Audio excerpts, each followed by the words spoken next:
All right, main WebEx, this is Rich at AT&T. I'm ready for a 10 count whenever you're ready. All right, please begin.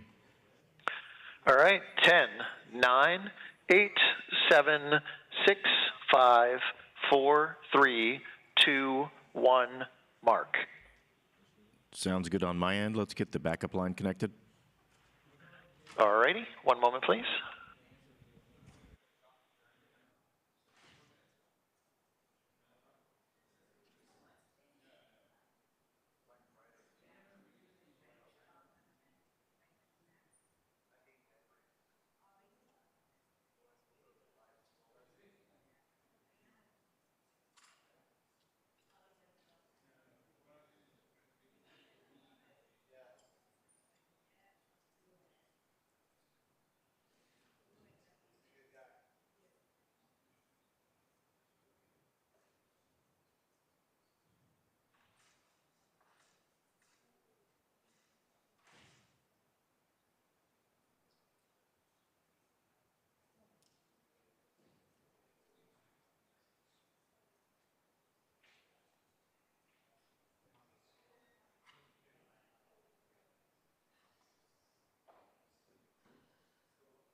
a AT&T primary.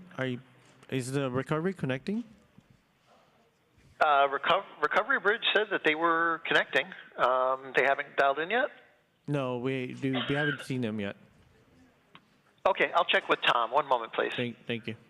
Just so you know, Mauricio's here. You guys can do that. Check whenever you're ready. Sorry, was it? I was just saying Mauricio's in. You guys can do that. Check whenever you're ready as well. Go ahead and patch him in, please. He's in. Oh, Mauricio, can you hear me? I can hear you. Want me to do a 20 count? Yes, please. Okay. 1, For you? 2, 3, There's one 4, there. Hold on, sorry. 5. Okay. Oh, no, go ahead. Oh, okay. 1, 2, 3, 4, 5, 6, 7, 8, 9, 10, 11, 12, 13, 14. Sorry, let me finish 15, this. I'll talk to you. 16. You went to my Sorry, we're good. It sounds good. Thank you. You good? Thanks. Okay. Bye. No, it's nice to see you.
Each new year invites our communities to look ahead with hope and anticipation for what's in store.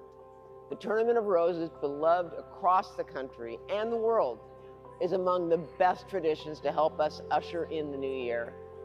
This year's theme, chosen by President Ed Morales, is Best Day Ever, and I can't think of anything more fitting. Celebrating the best parts of life helps us approach the new year with gratitude, for our friends, families, and opportunities.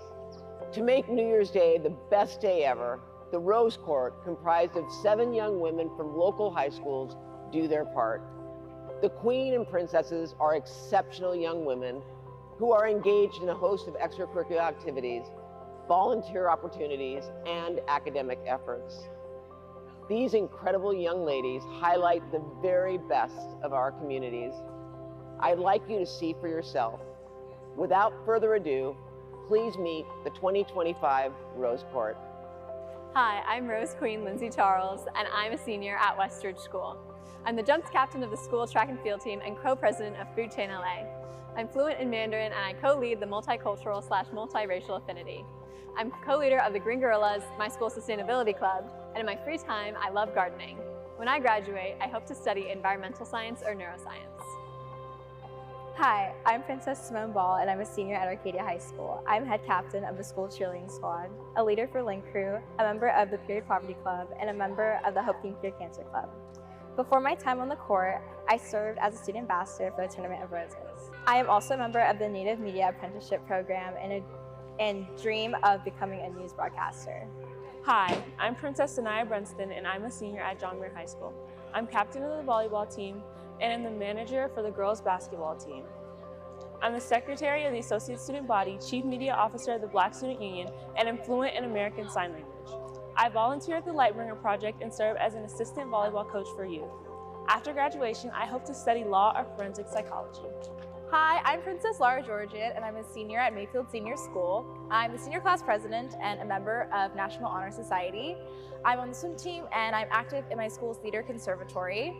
I volunteer with Friends of the Los Angeles River, American Youth Soccer Organization, and Mayfield's Cubs Against Human Trafficking Club. When I go to college, I plan to study sociology, criminology, ethnic studies, or history. Hi, I'm Princess Kate Kelly, and I'm a senior at La Cañada High School. I'm captain of my school's golf team, and I am also on the tennis and track and field teams. I'm president of the Spanish Club, founder of the Spartan Guides, and secretary of the AI Ethics Club. I'm also a member of the National Charity League, volunteer at the Huntington Hospital, and I serve as a research intern at Stanford University. I'm also a proud recipient of the Girl Scouts Gold Award. When I head to college, I plan to study business. Hi, I'm Princess Lisette Parker, and I'm a senior at Maranatha High School. I'm on Maranatha soccer team and am a student ambassador for the school. I'm also fluent in Spanish and I'm a member of the Rose Bowl Riders Equestrian Facility. In my spare time, I'm a foster caregiver for animals with the Pasadena Humane and volunteer at Union Station Homeless Services. In college, I plan to major in natural sciences, biology, or business. Hi, I'm Princess Natalia Pradon, and I'm a senior at Point Ridge Preparatory School. I co-created the Chit Chat podcast, and I'm fluent in Hindi and Spanish. I'm the chair of my school's DEI Council, serve on the Student Diversity Leadership Conference, and am part of the Harvard Graduate School of Education's Youth Advisory Board. I'm also a medical research intern for Cedars-Sinai Orthopedic Center, and I plan to study healthcare, public health policy, or government and advocacy in college. Thank you to all the incredible young women of the 2025 Rose Court. We look forward to seeing you represent our communities on New Year's Day. I wish you all the best in 2025 and beyond. You can see our Rose Court on Wednesday, January 1st, 2025 in the 136th Rose Parade presented by Honda, in person on Colorado Boulevard or on TV. Happy New Year!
Good morning, everyone, and welcome members of the public. We welcome you to the regularly scheduled meeting of the Los Angeles County Board of Supervisors. Today is Tuesday, December 17th, 2024. We take note that a full complement of the board is present. The Chief Executive Officer, County Counsel, and the Executive Officer and the Sergeant at Arms are all here to assist. We will begin today's board meeting with the county's land acknowledgement.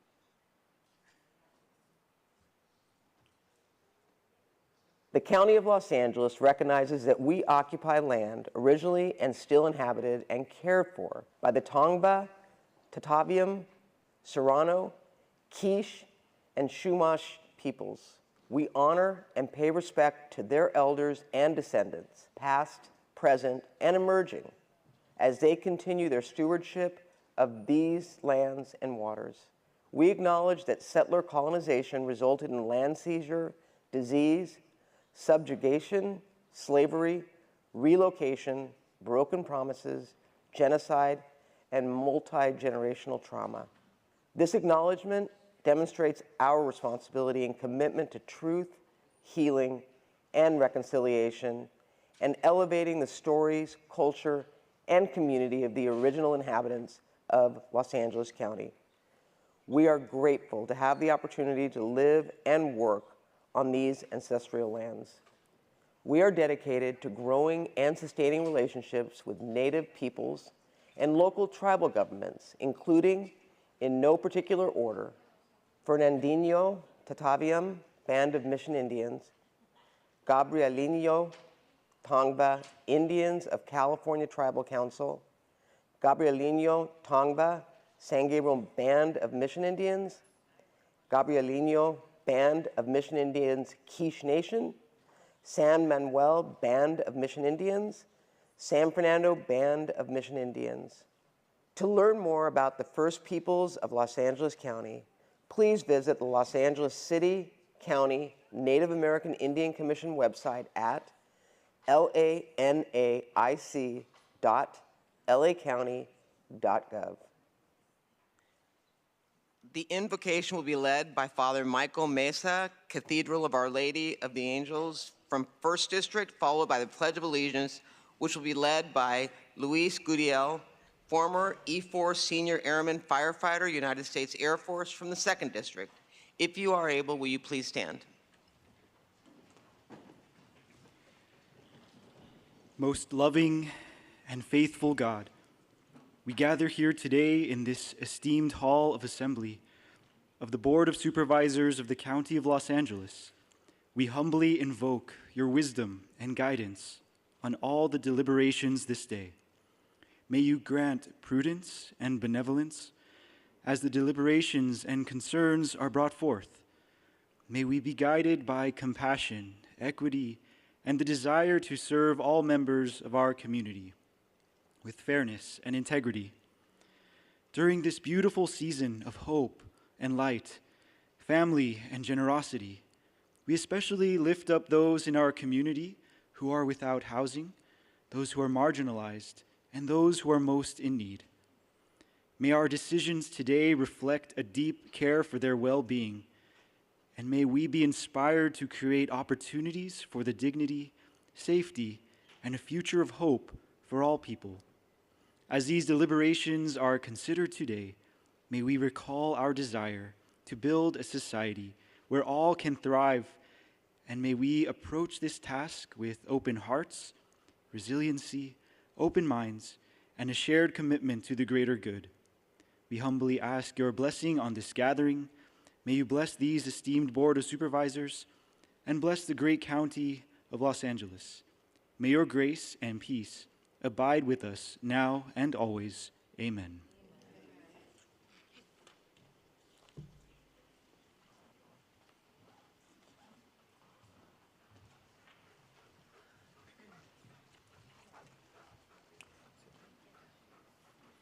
Good morning. Please face the flag. Place your right hand over your heart. If you're a veteran, you may render a hand salute and join me in the Pledge of Allegiance. Ready? Begin.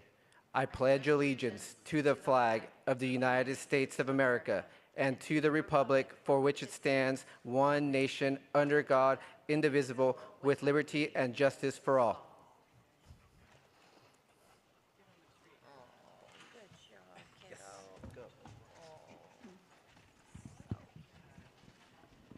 Thank you, Madam Chair. I want to thank Father Mesa for leading us today in our invocation. Father Michael Mesa grew up in Pomona in the 1st District. He graduated from USC with a bachelor's degree in biological sciences in 2010, and he had originally hoped to pursue a career in medicine. However, after graduation, he began to become more involved in the Catholic faith, and soon after, the thought of priesthood began to grow in his heart. He entered St. John's Seminary in Camarillo in 2013, and after 7 years, he graduated May 2020, earning his Master's of Divinity. On August the 8th, 2020, after several delays on his ordination date due to the COVID-19 pandemic, Father Michael and his 7 other classmates were ordained in the first ever outdoor ordination at the cathedral. His first parish assignment was Holy Family Catholic Church in Glendale, where he served as associate pastor for 3 years. Then in July 2023, Father Michael was assigned to the Cathedral of Our Lady of Angels right here in the 1st District. And since then, he has been serving as the associate pastor and master of ceremonies for Archbishop of Los Angeles. As a priest, his most notable accomplishment is the tremendous honor of accompanying people every day in his ministry through their highs and their lows, bringing hope and light and peace to life. Thank you again, Father Michael, for joining us this morning. And now I would like to present this certificate of recognition on behalf of the entire Board of Supervisors. Muchas gracias.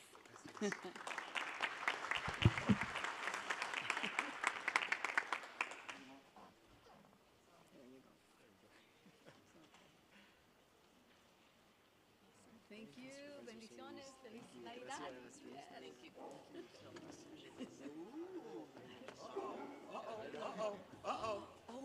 Uh-oh. We're going to have to separate those two. What is happening here? Come on over here, you pretty chocolate thing, you. What's? This is Gordon. Gordon, look at you.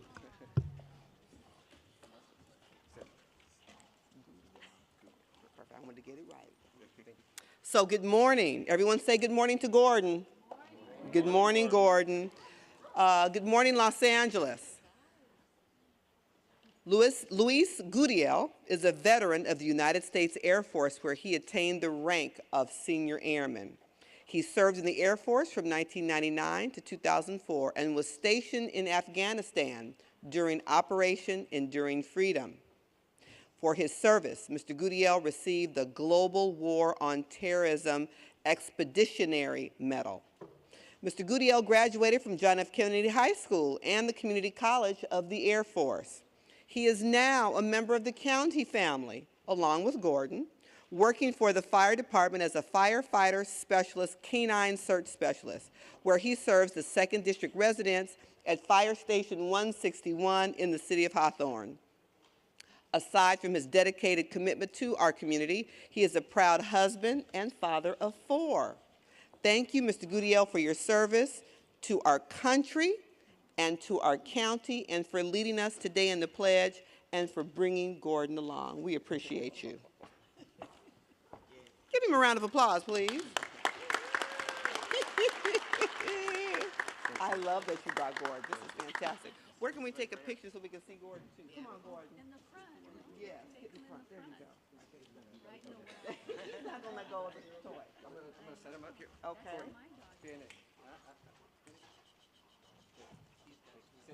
He's so excited. I know it's a lot going on. Ooh, beautiful. I know. Thank you. All right, Gordon. Thank you so much. Thank you. I appreciate you. Thank you so much for your service. Thank you, Supervisors. I appreciate you. Good to see you, too. All right. Are you going that way? Yeah, I think so. That way. Go this way. Because otherwise Gordon's going to see. Yeah, so Gordon didn't have to assert his leadership. All right. Yeah. Yeah, I know. we'll separate the dogs. Because now I'd like to introduce you to a very, very special dog. This is Scotty, a 2-year-old Siberian Husky and German Shepherd mix who is staying at our Agora Animal Care Center. And I can tell you, after spending a little bit of time with Scotty, very loving dog. He's been at Agora for about a month and a half. Before that, he was turned in as a stray to the Downey Care Center in September. I think it's time for Scotty to find a forever home. The staff said he does well on a leash and loves to go for walks. He's super playful and especially likes to fetch. Maybe that's why he wanted Gordon's ball. If you'd like to give Scotty a new leash on life, call the Agora Care Center at 818-991-0071. Again, this is Scotty, very sweet dog. And if I could draw your attention to the screen so I can show you a pet from our Antelope Valley, meet Beamer, a 1-year-old Australian cattle dog mix. He came to the Palmdale Care Center as a stray after he was found taking on an adventure with a friend. If you'd like to make Beamer your adventure buddy, call the Palmdale Care Center at 661-575-2888 to adopt him. And there's a holiday promotion. Since the holidays are the season of giving, it's the perfect time to give a pet the love that they deserve. Celebrate the 25 Strays of Christmas promotion with the discount adoption fees of $25 for all pets at each of our care centers now through December 25th. I would encourage you to go online and think about either adopting or even becoming a foster. We have a lot of animals that are looking for forever homes. Thank you.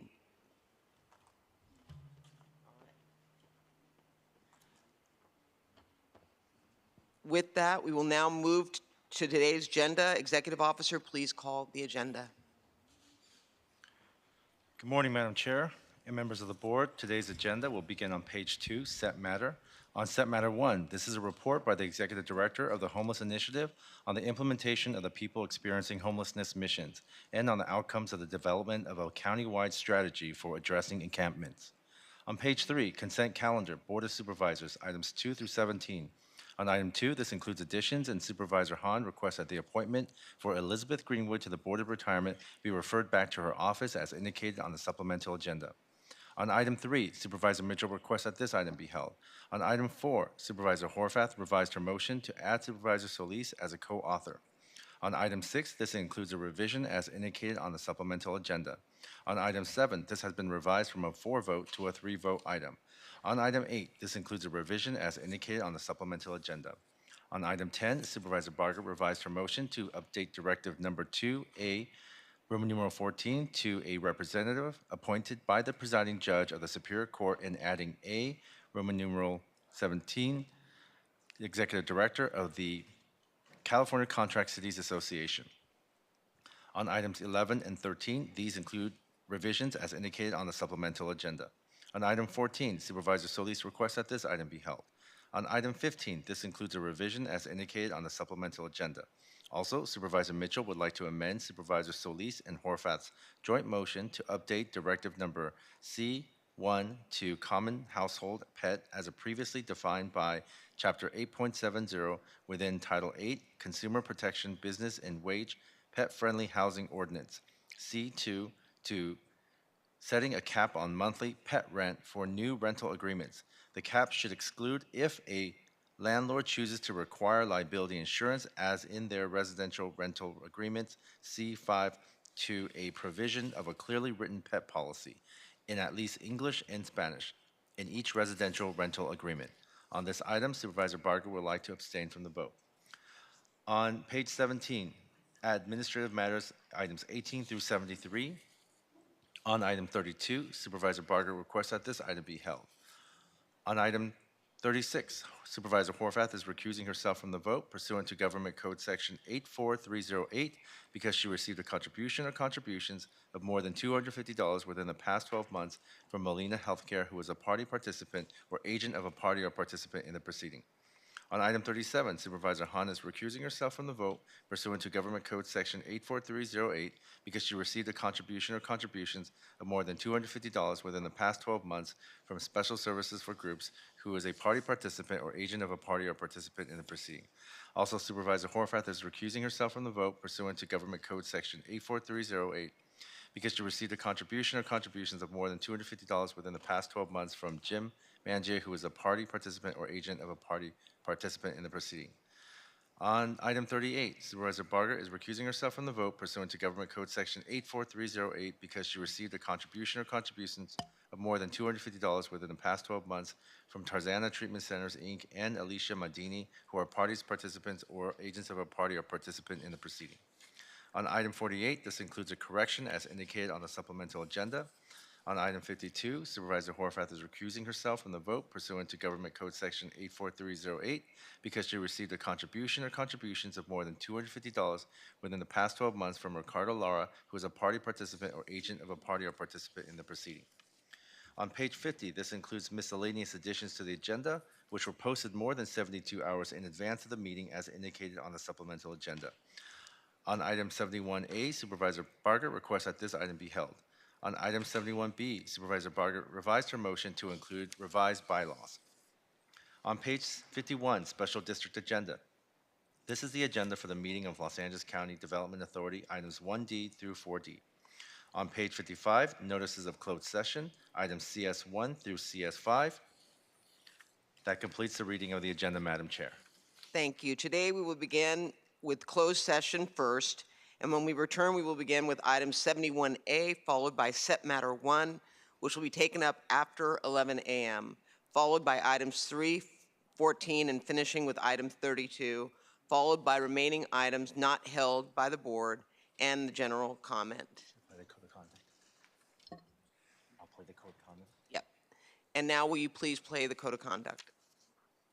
Ladies and gentlemen, may I please have your attention? The meeting of the Los Angeles County Board of Supervisors is about to commence. A code of conduct will now be read, and we request that you comply with it to ensure the efficient administration of the meeting. Members of the public, it is your right to participate in today's board hearing, and the board encourages such participation. However, the right of the public to address the board must be balanced with the need to ensure that public comment does not interfere with the orderly course of the board's business. All are reminded to abide by the following rules. Speakers must cease speaking immediately when their time has ended. Public comment on agenda items must relate to the subject matter of that item. General public comment is limited to subjects within the jurisdiction of the board. Public comment does not include the right to engage in a dialogue with board members or staff. Please remain respectful of the forum and refrain from uttering, writing, or displaying profane, personal, threatening, derogatory, demeaning, or other abusive statements toward the board, any member thereof, staff, or any other person. Members of the audience should be respectful of the views expressed by speakers, staff, and board members, and may not clap, cheer, whistle, or otherwise disrupt the orderly conduct of the person engaging in conduct that disrupts the meeting is subject to being removed from the board meeting. And finally, if you witness conduct or behavior by other members of the public that disrupts your ability to remain engaged or participate in this meeting, please notify the Sergeant at Arms or other county staff. Thank you for your cooperation. Before we begin, Executive Officer, please read the call-in information that was also provided on the agenda and explain the speaking rules. For members of the public wishing to participate remotely as indicated on the agenda, please call 877-226-8163 and use participant code number 1336503. Members of the public participating remotely and in the boardroom, you will have the opportunity to address the board throughout the meeting. You will receive 1 minute to address the board on items held by supervisors and up to a total of 3 minutes on all remaining items and general public comment for a total of 6 minutes for this meeting. Please note, once your time has expired, we will immediately move to the next speaker. Please monitor your time and the items you are signing up for, as your name will not be called once your time has elapsed. For members of the public joining us remotely, when the board moves to the item you wish to address, promptly press 1, then 0 to be moved from the listening queue to the speaking queue. Remember to turn down the volume on your device as soon as the moderator calls on you, or there will be an echo. You will need to press 1, then 0 for each item you would like to speak on. To ensure we hear from both in-person and telephonic speakers, we will alternate between the two speaking queues. Members of the public who are in attendance, when you hear or see your name displayed on the screen, please come down to the front of the boardroom and staff will assist you. Please do not approach the podium until directed to do so.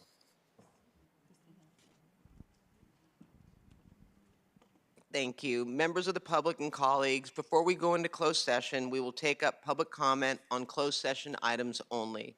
For members of the public on the telephone, please press 1, then 0 to comment on these items. Executive officer, please call members of the public who have signed up to speak on the closed session items. Madam Chair, there are no in-person speakers to address the board. Moderator, may we have the first remote speaker, please?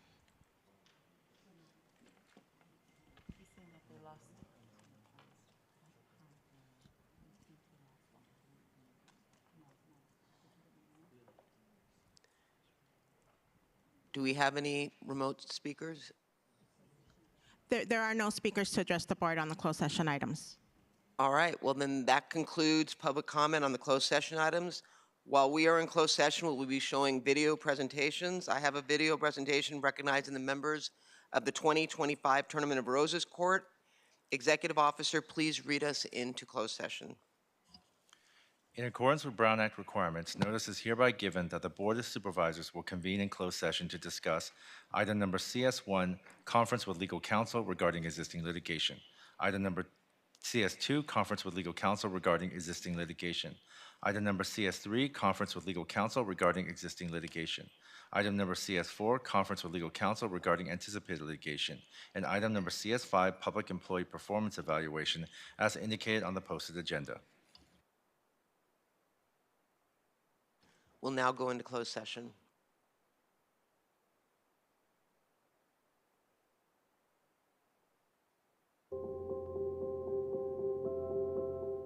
Each new year invites our communities to look ahead with hope and anticipation for what's in store. The Tournament of Roses, beloved across the country and the world, is among the best traditions to help us usher in the new year. This year's theme, chosen by President Ed Morales, is Best Day Ever, and I can't think of anything more fitting. Celebrating the best parts of life helps us approach the new year with gratitude for our friends, families, and opportunities. To make New Year's Day the best day ever, the Rose Court, comprised of 7 young women from local high schools, do their part.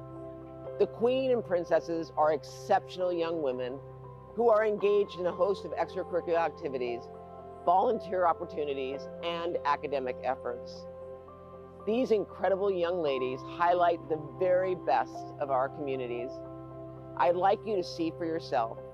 Without further ado, please meet the 2025 Rose Court. Hi, I'm Rose Queen Lindsay Charles, and I'm a senior at Westridge School. I'm the jumps captain of the school track and field team and co-president of Food Chain LA. I'm fluent in Mandarin, and I co-lead the multicultural/multiracial affinity. I'm co-leader of the Green Gorillas, my school sustainability club, and in my free time, I love gardening.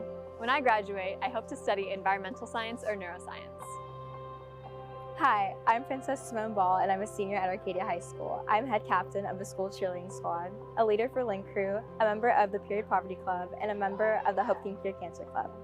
Before my time on the court, I served as a student ambassador for the Tournament of Roses. I am also a member of the Native Media Apprenticeship Program and dream of becoming a news broadcaster.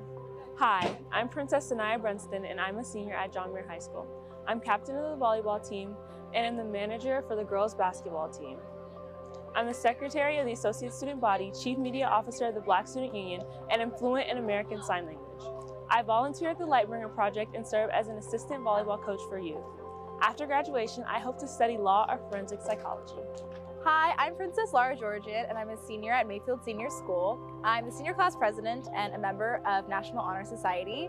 I'm on the swim team, and I'm active in my school's theater conservatory.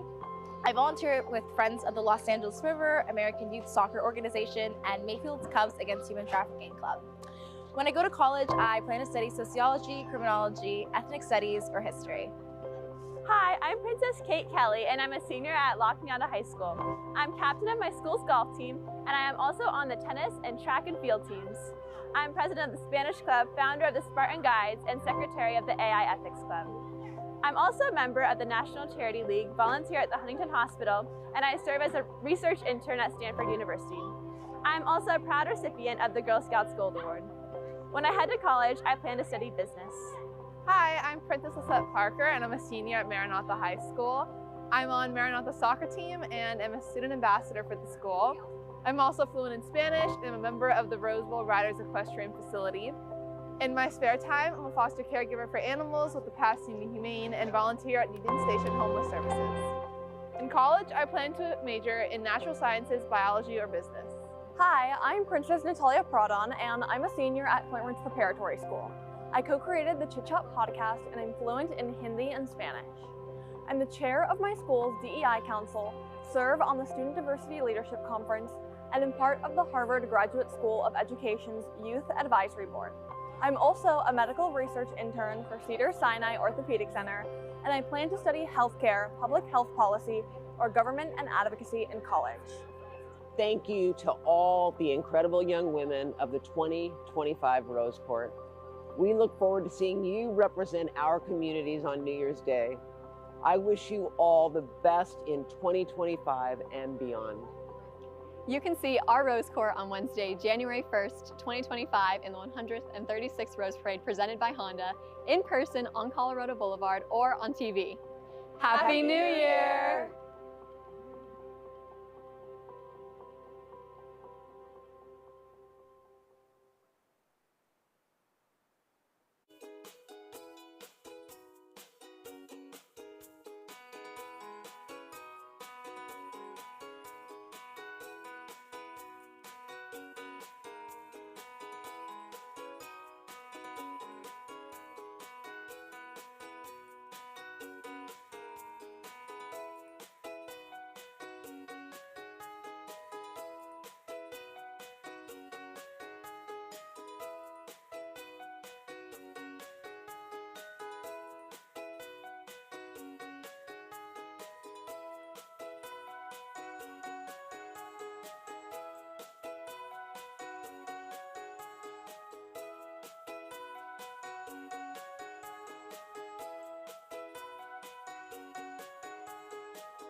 All right, thank you. We are now back in open session. Executive Officer, please read the report of action.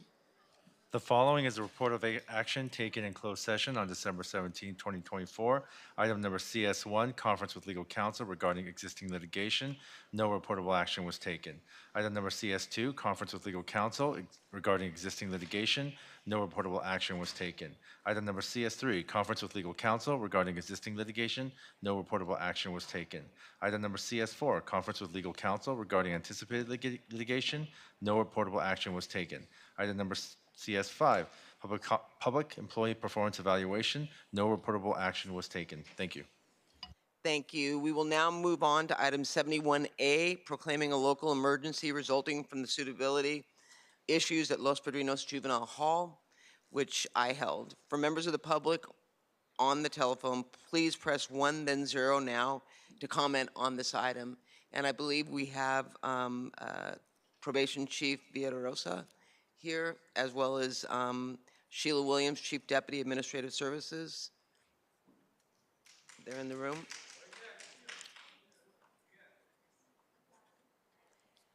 So while we're waiting for them, I want to thank my co-author, Supervisor Solis, for authoring this motion with me. The youth at Los Padrinos have been front and center on all of our minds.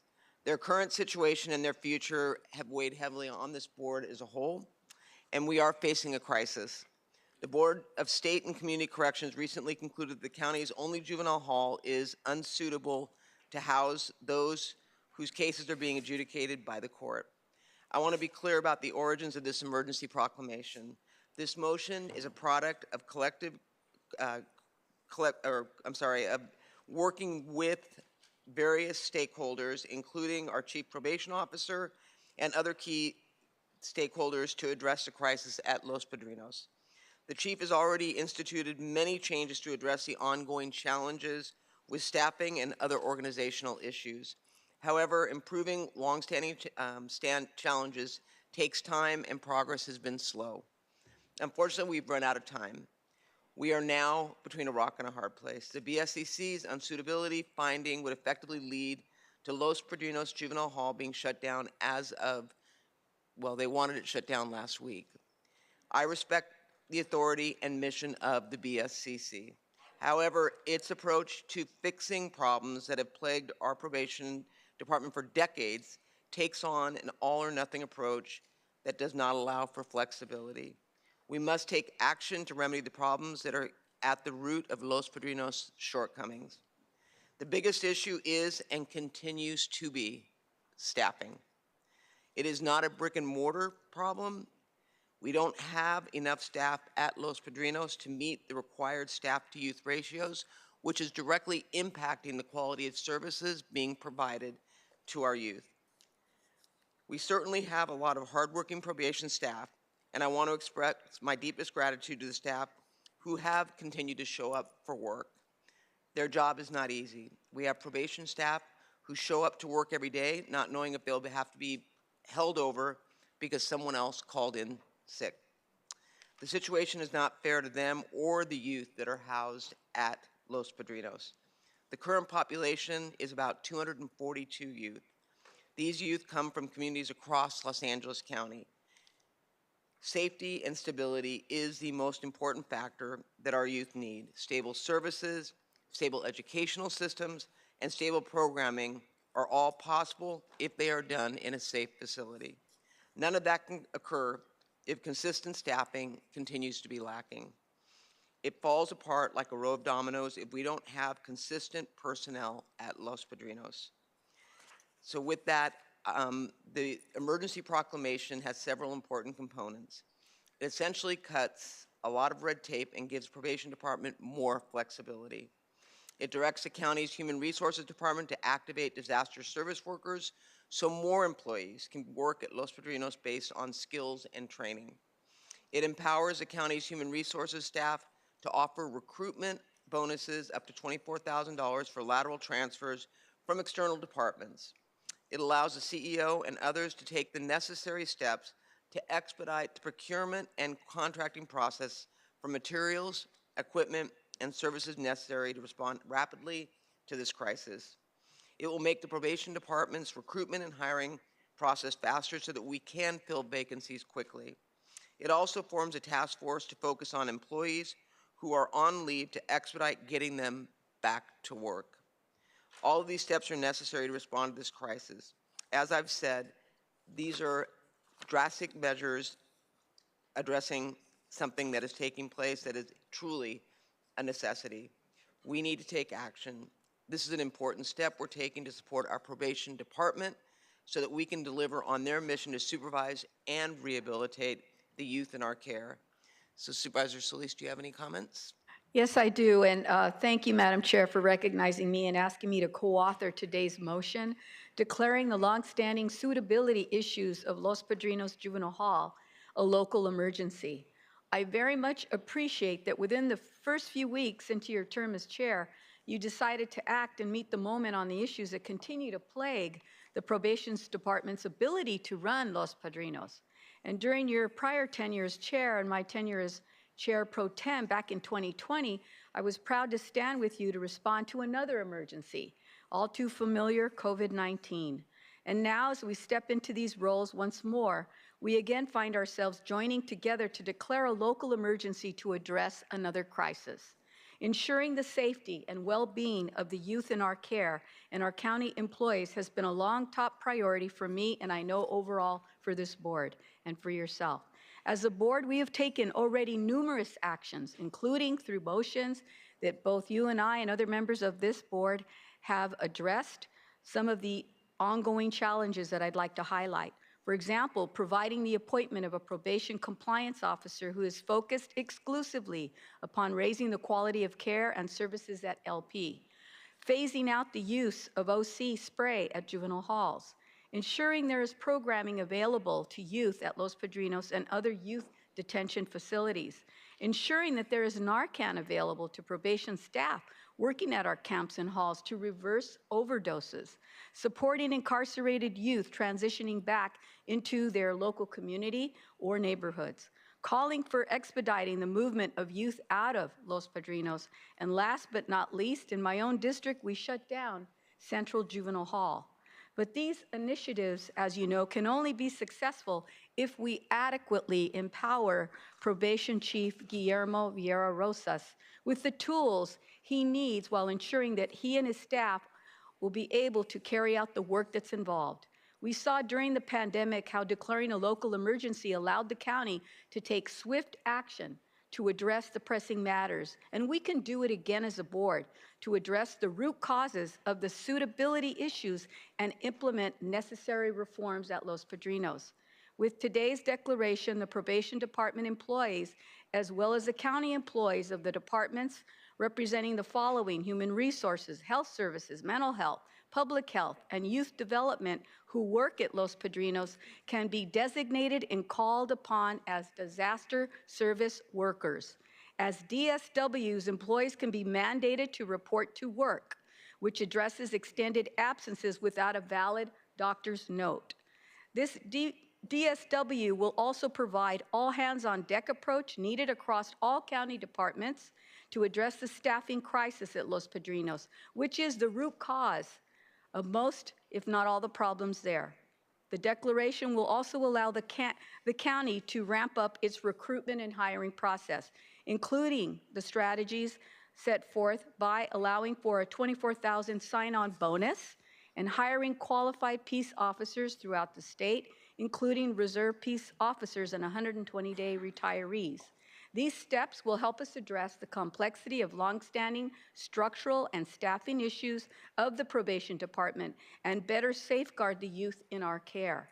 Currently, there is no other suitable county facility available to house these youth, and no other county probation department in the state of California will accommodate these youth. Most importantly, moving youth from one facility to another without resolving the core issues only perpetuates the cycle of noncompliance and harms their care and treatment. Our immediate actions aim to balance a care-first approach with the urgent needs of youth requiring secure, continuous, and structured care and programming. I understand the safety concerns surrounding the situation, including for both our youth and our own employees as well as the public. And the most serious offenders currently housed at Los Padrinos will not be released to the public, nor will they go to any local jails.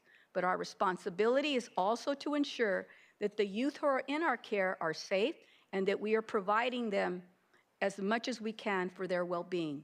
And the county will work to ensure there are opportunities for diversion and step-down services for youth who are indeed eligible. But that will primarily be based on what the courts decide as well. And we have to work with the courts. The emergency declaration will further allow for us to do what is needed by expediting the procurement and contracting processes for materials, equipment, and services that are essential to our youth and employees who are at Los Padrinos. And it will break down the silos that exist between county departments and allow them to have a unified and strategic response to better serve our youth on that site. Rest assured, we will continue to support the principles of our Care First approach, prioritizing prevention, rehabilitation, and community-based support over punitive measures whenever possible. But as currently as it stands, we continue to face unacceptable problems in providing care and services to adequately meet the needs of our youth at Los Padrinos, and significant action is needed today. And I believe that this declaration meets the moment to address the crisis. Colleagues and members, I hope that you can support this motion. Thank you very much. Thank you, Madam Chair. Thank you. Would you please hold it down? Supervisor Hahn, I understand that you have a friendly amendment. Yes, thank you, Madam Chair. I'll make some comments before I introduce my amendment. It's clear today, and most days, that I think we all want what is best for those youth who are incarcerated in Los Padrinos, as well as what's best for our staff. I've been visiting Los Padrinos a lot these last few months. And when I stopped by last week, I could feel the stress and uncertainty in the air. Some of the young men asked me if Los Padrinos was going to close, where would they go? Many told me they definitely did not want to go to county jail. One young man told me that he was doing much better at Los Padrinos than he had before, and he was worried about being moved yet again. I know many are here today, and we will hear, who want it closed and want everyone released. But I don't want Los Padrinos to close at this time. I don't think it's in anyone's interest. Moving youth and staff around from facility to facility does not solve anything. We've done it before, and it only causes chaos and harm. We have a staffing issue, not a facility issue. And the staffing problem is harmful for our youth. So I appreciate that this motion suggests specific solutions to increase and improve staffing at Los Padrinos. We need to hire more probation officers who will show up to work and perform their duties and care with rehabilitation in mind. And it's time that those who won't find another job. And this motion addresses that. However, I'm a little uncomfortable with the tone of this motion and the fact that the emergency is more focused on BSCC's attempt to close Los Padrinos than the actual conditions in the facility that have a negative effect on youth and staff. The youth in our facilities deserve to have consistent access to outdoor recreation, rehabilitative programming, job training, and high-quality education. I believe this should have been included in the emergency declaration. I respect my department heads and their expertise and authority over their own departments as they work inside Los Padrinos. I'm unsure about what giving our chief probation officer the decision-making authority over their departments will mean, and I'm not sure how it's going to work, but I think there is a level of cooperation that I think we're all expecting to happen. But my biggest objection to this motion is the third directive, and instructs county council to prevent all youth from being released from Los Padrinos. And on the contrary, I think we need to release more youth from Los Padrinos who do not pose a threat and who do not belong there. Excuse me, instead of clapping, can you lift your arms in the air of you support? Thank you. We can't lump all the youth together and issue blanket prohibitions like this. This will be counterproductive and harm our chances of coming into compliance, and it will result in youth staying in Los Padrinos who do not need to be there. Not every young person in Los Padrinos is charged with a serious and violent crime. There are youth in detention because of things like vandalism, getting in a fight at school, buying a stolen good, shoplifting. We learned a long time ago in California that incarcerating youth for low-level crimes was not the answer. So these youth can and should be released. I know that our probation department has been working on this already. They have collaborated with law enforcement, with our DA, and the courts to identify and safely release youth to step-down facilities to their homes on terms of probation, or even to their homes on ankle monitoring. This work needs to continue, and we cannot walk away from this work. In fact, we should build on it during this crisis. It's also worth remembering that Los Padrinos is only for predisposition youth. This means that a judge will decide in court if the youth needs to be detained at one of our camps, where we do not have the same staffing problems. But while they await disposition, could they be sent home on ankle monitoring, for instance? Finally, for those who are charged with serious offenses, I want to make sure that we do everything we can to prevent them from going to LA County Jail. I think we all know how terrible Men's Central Jail is, and this board has made a commitment to actually close it down.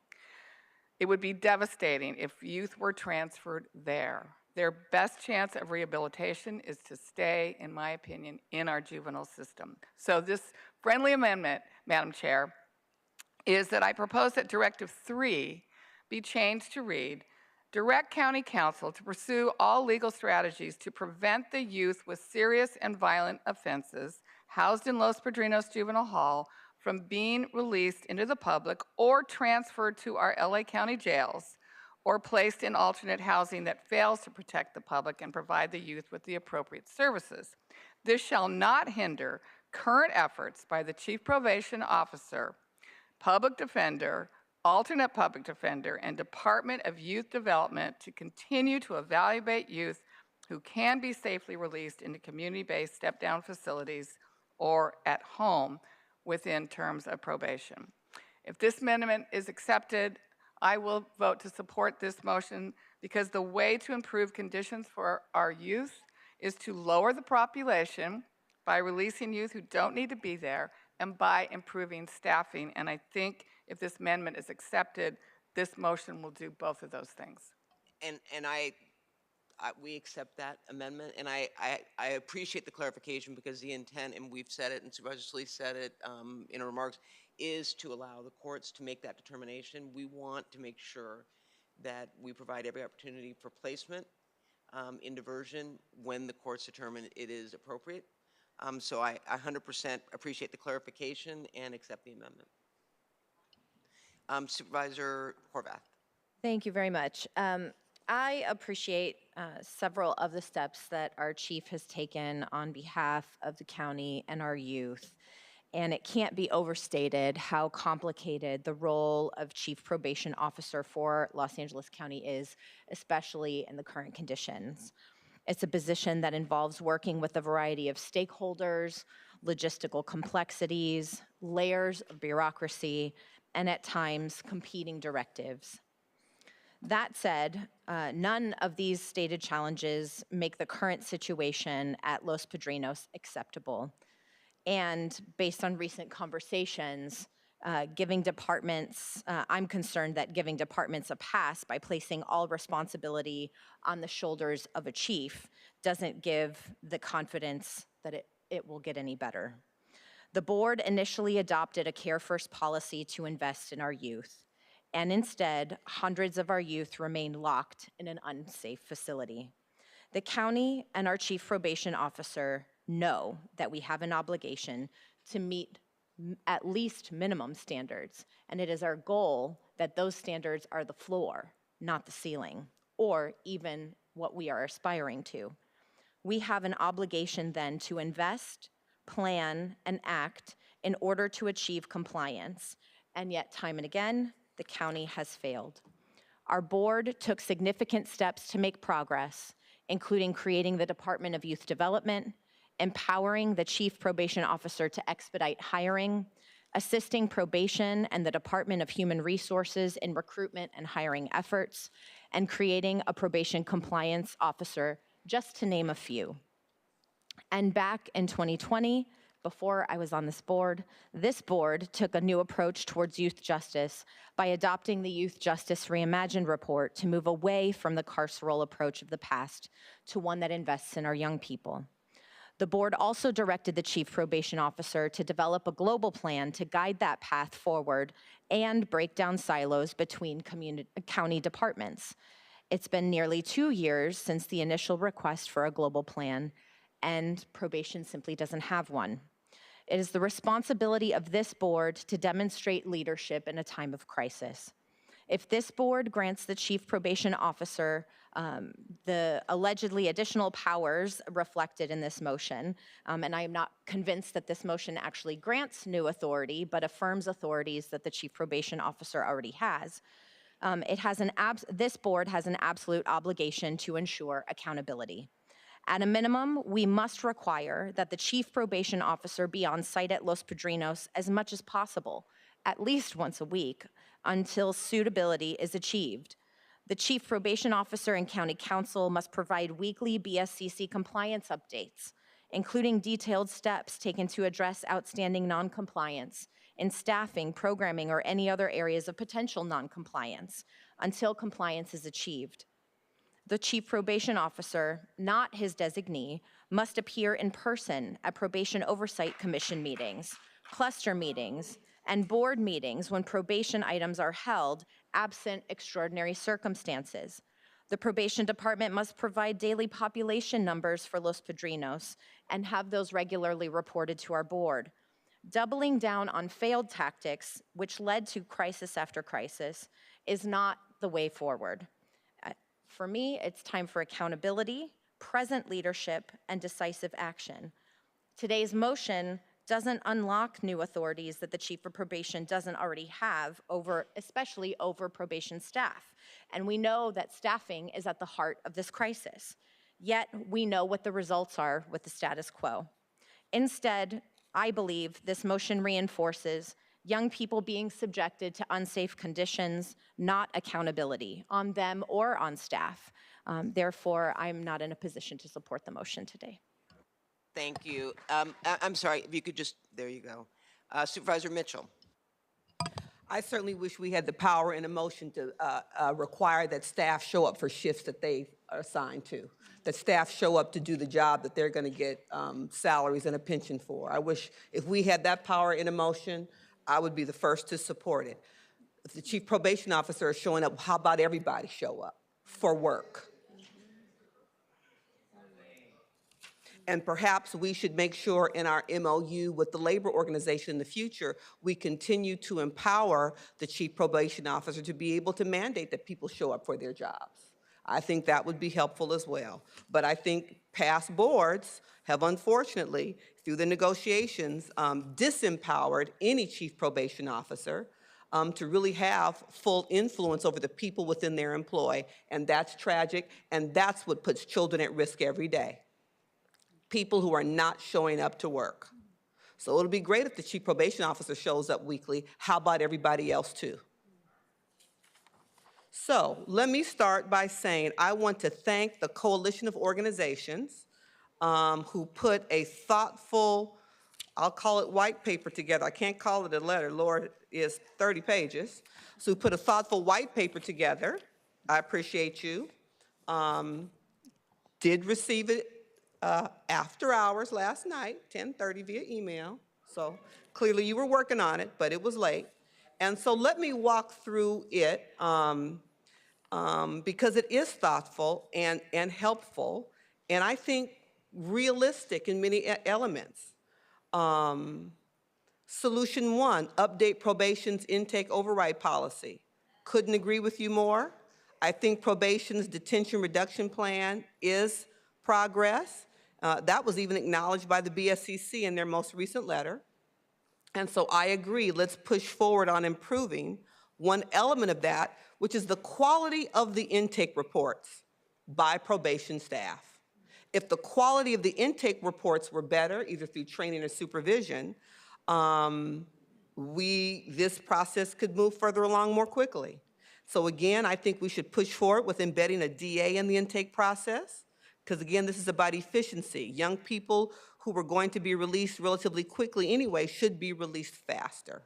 So again, I agree, and let's push forward and bring law enforcement along as partners in this process to avoid any unnecessary detentions. So I think these are mutually agreed upon solutions. So again, I will continue to lean in. Let's push forward. Solution 2, update on the bench warrant protocol and integrate trauma care practitioners into the courtroom. Again, I agree. Unfortunately, the board can't instruct the courts on what to do, so I would appreciate their partnership in implementing these recommended solutions in every way that the court would be willing to do so. Proposed solution 3, report data on causes of bench warrants, and solution 9, the CIO takeover of probation's data management. The arrest on first policy of the courts can be problematic, including for youth brought in on minor transgressions. For example, we have heard of cases of young people being taken into custody due to minor things like school tardiness. And while this could be an outlier, we need bench warrant data to know what portion of them are essentially for minor violations. So I agree it's important, and probation can do a much better job at enhancing the transparency of its data. Sharing data is basic responsibility of government, and I agree and believe that probation needs to do better with ensuring outcomes and general accountability. So I would be open to exploring the idea of having the Chief Information Officer take over probation's data responsibility, and I'm open to suggestions about how we make this better, and so I think let's continue that conversation. Proposed solution number 6, include community care teams in detention decision-making processes. I continue to support Youth Justice Reimagined and the building up of DYD and the utilization of community partners in these systems. Some of these are longer-term solutions that are related to the full implementation of our Youth Justice Reimagined policy, and some of these recommendations do have legal implications. Part of these solutions require legislative change and analysis, and so I hope the advocacy community would look at those proposed legislative changes and we can partner in those areas. Proposed solution number 7, strengthen structured release, and 10, move programming contracts and funding to DYD. These are solutions that my office has led on for almost 2 years now through motions and convenings with county departments, monthly convenings we do with county departments. And several months ago, my staff personally spoke with department heads to ask them to engage their staff in the recommendation of young people for the structured release process. Again, as for moving this forward, we've got to make sure that the state legislature has got to opine so we can truly empower DYD to the fullest that the county envisions it to be. So again, we will continue that work, and we've got to continue to look at state law change. Solution 10, move programming contracts and funding to DYD. Again, much of the same with regard to needing state law change. Solution 11, revise a 241.1 protocol to limit probation as the youth placing agency. Something we have talked to this constitution of the board, past board. Again, we need additional stakeholders at the table, including DCFS, to really figure out how we solve for this crisis. I support the concept. As a county, we can and must do better, and we should work in collaboration to get there. So that's an initial thumbnail sketch of the document. I wanted to acknowledge receipt of it. Thank you for the time and effort you put into developing it, and hope that we can continue to work collaboratively in areas where we can move faster, in areas that will need state legislation to make some change, to bring some of these things to fruition sooner rather than later. With regard to the motion at hand, Madam Chair, I just wanted to say, in reading the multiple page preamble, I know a preamble is just a preamble, but I think words matter. And in the preamble, when we continue to fall back on antiquated language with regard to how we describe the young people in our care, I would hope that we would be more disciplined and consistent and not use that that language. Young people and their value shouldn't be defined by the worst day of their life or the mistake that they have made.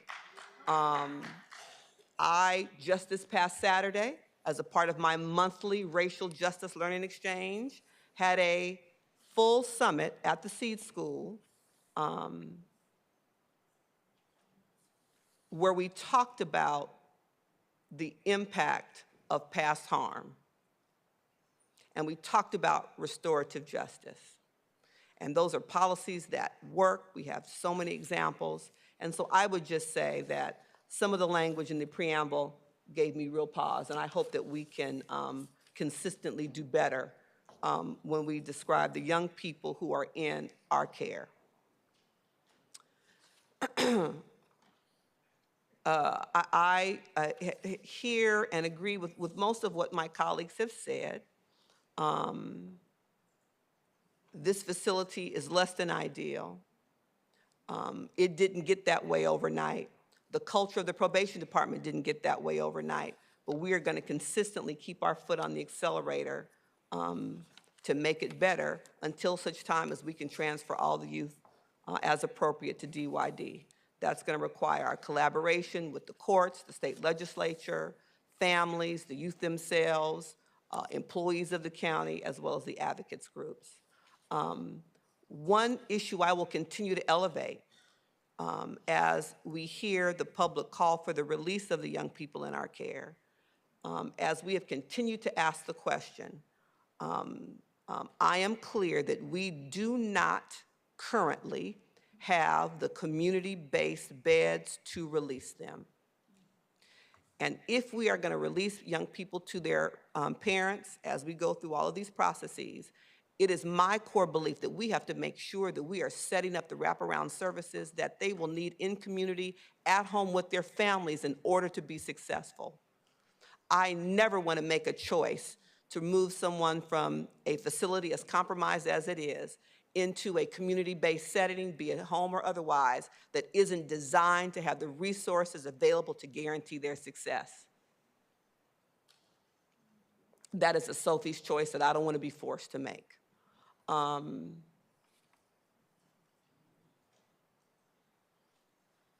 We must continue to do all that we can to reduce the amount of time young people stay in the carceral system. We must continue to do all that we can to make sure that they have the appropriate needs met while they're there.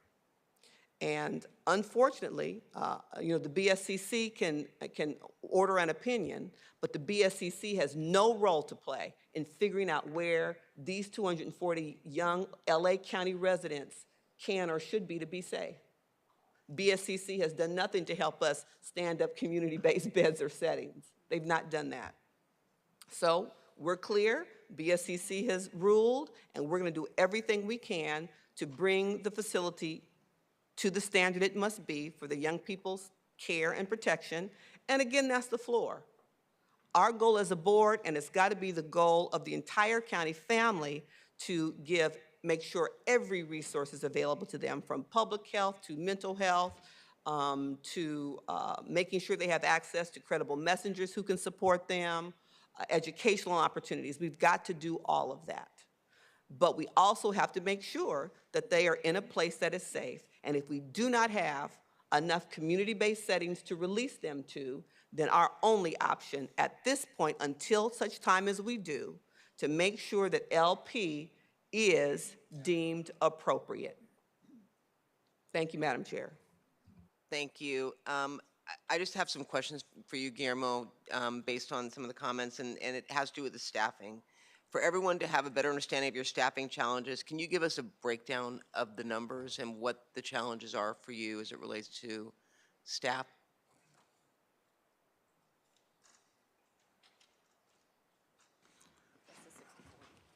Thank you, Madam Chair. Just point of clarification, the staffing challenges that are required by BSCC or the Both. Employees and? Well, so what are the staffing challenges as it relates to BSCC?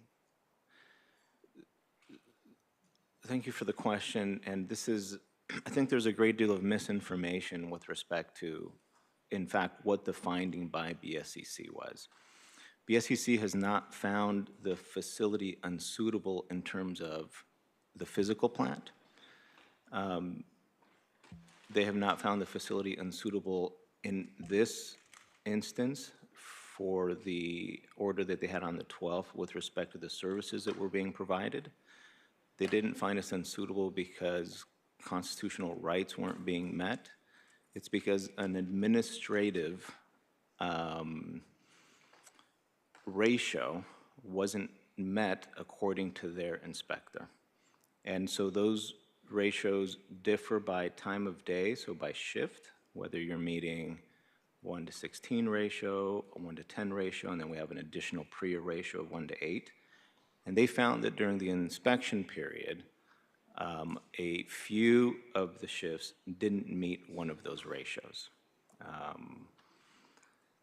In terms of the challenges the county has had to get sufficient staff consistently to work there, that has been ongoing for years.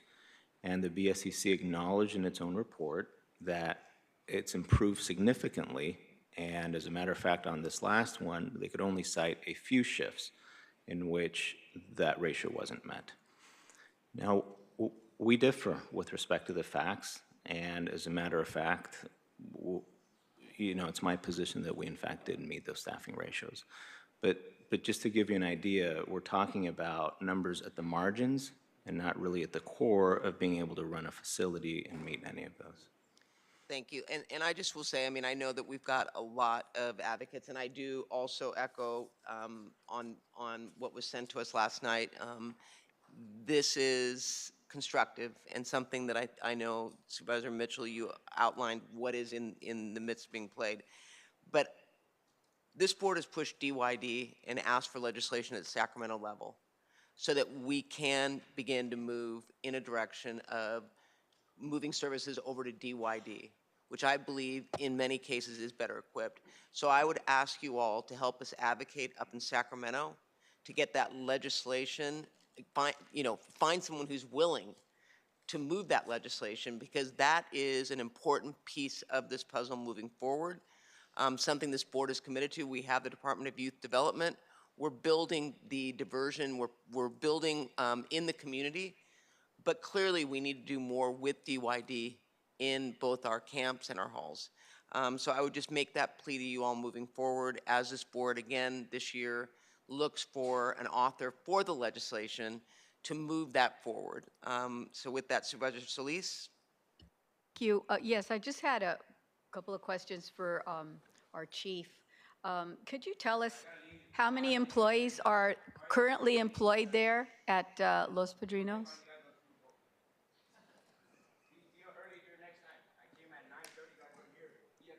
Excuse me. Go ahead, Supervisor Solis. Yes, I wanted to ask the chief how many employees are supposed to be assigned to Los Padrinos. What is that number or thereof? Thank you for the question. It's a bit complicated. I'll try to keep it short. So the number of positions that are dedicated to the detention portion of probation, which is actually the smallest, is somewhere around 1,300 positions. However, because of the shortages and vacancies and folks that are out on medical, we've actually moved a good portion of the field staff in. So what I can tell you is the dedicated number of positions should be 1,200 or 1,300, but in one way or another, every employee in the department has been affected and either done a rotation or will do a rotation shortly. So we've really mobilized the entirety of the probation department. To show up, because you've had issues with staff that are supposed to be assigned there that don't show up. Is that correct?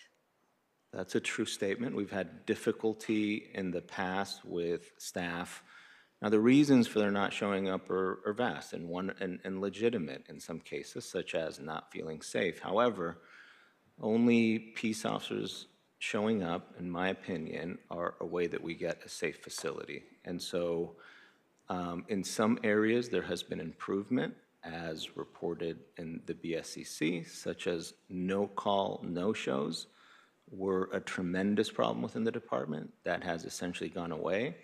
However, the percentage of peace officer staff that are calling out before their shift is higher than the usual rate in a juvenile hall, much higher. What is that rate? Do you have a number? Can you attach a number to that? Just for context. It depends on what shift and what date of the week. Some are as high as 18% when you start looking at the weekend, or as low as 12%, maybe with an average of 14%.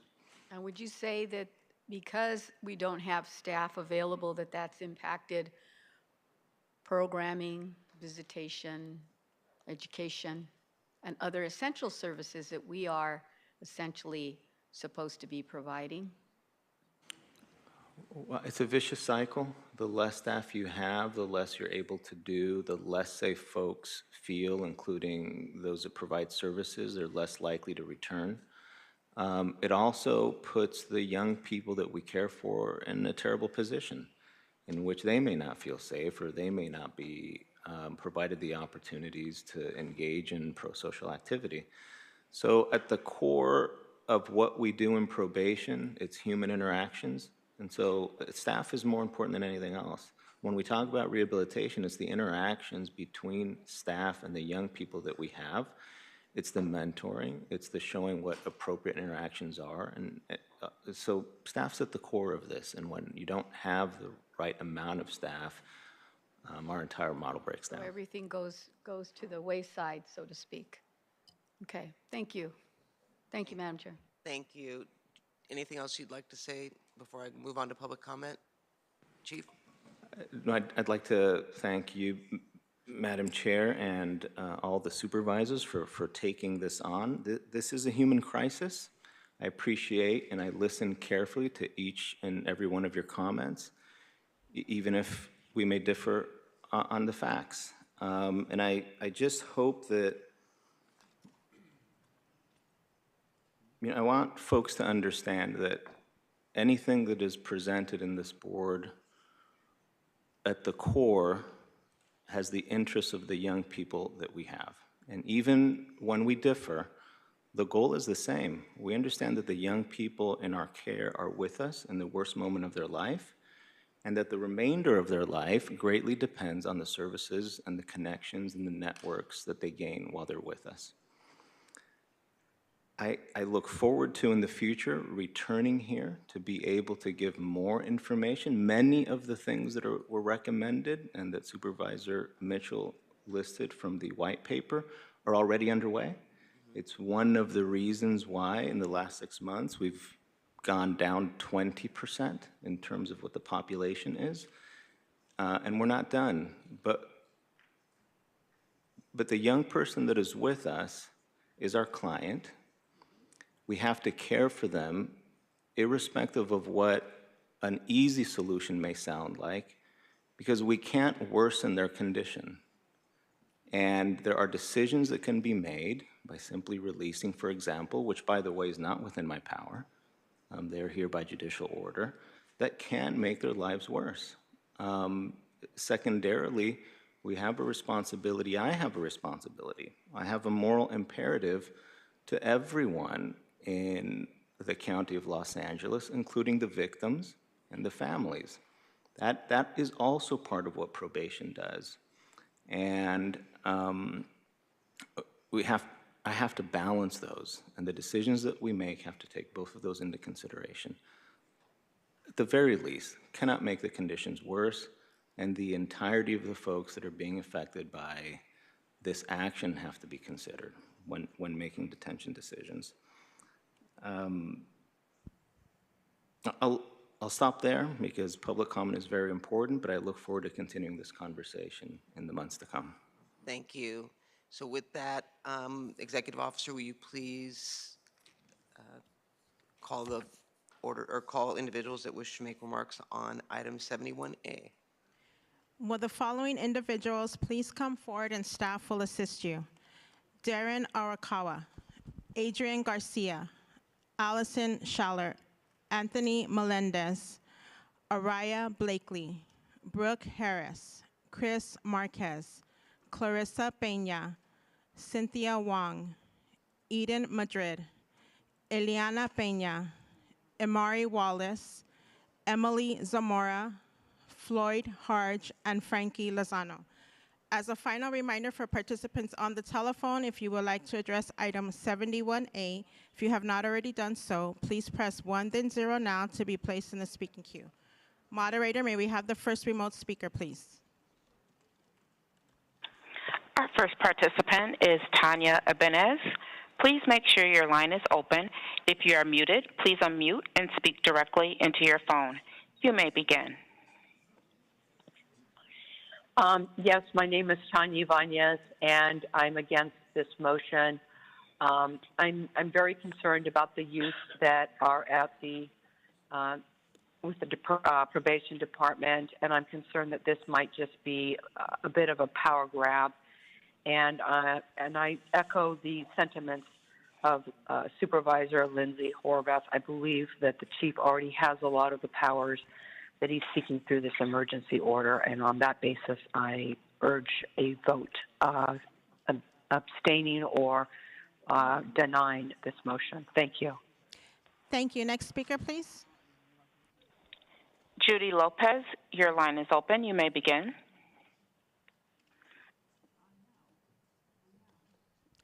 Judy, please begin. Hi, good afternoon. As a mother who had a history of addiction, I would like to say that substance abuse is more than just a physical dependency, and that it's about coping with history of abuse. And as a mother who had issues with addiction, I would like to say that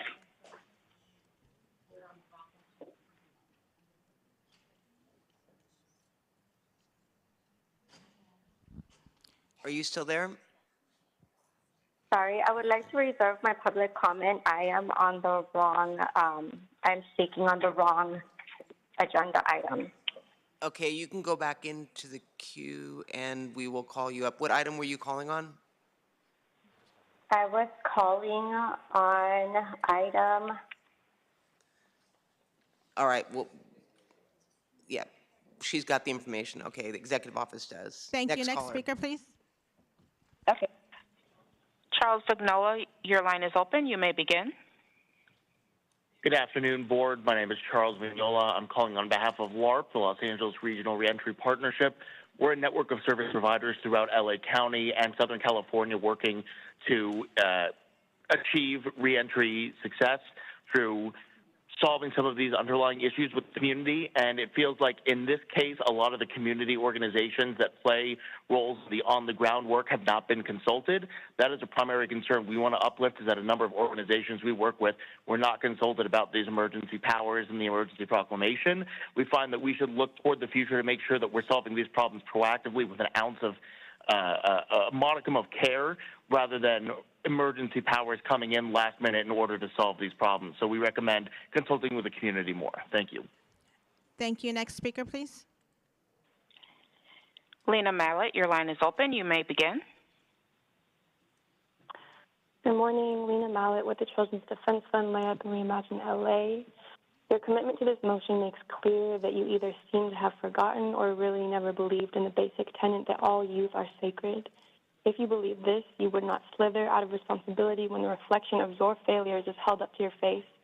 You would have owned that you built, that you funded, that you protected this department with bloody hands at the expense of the children inside.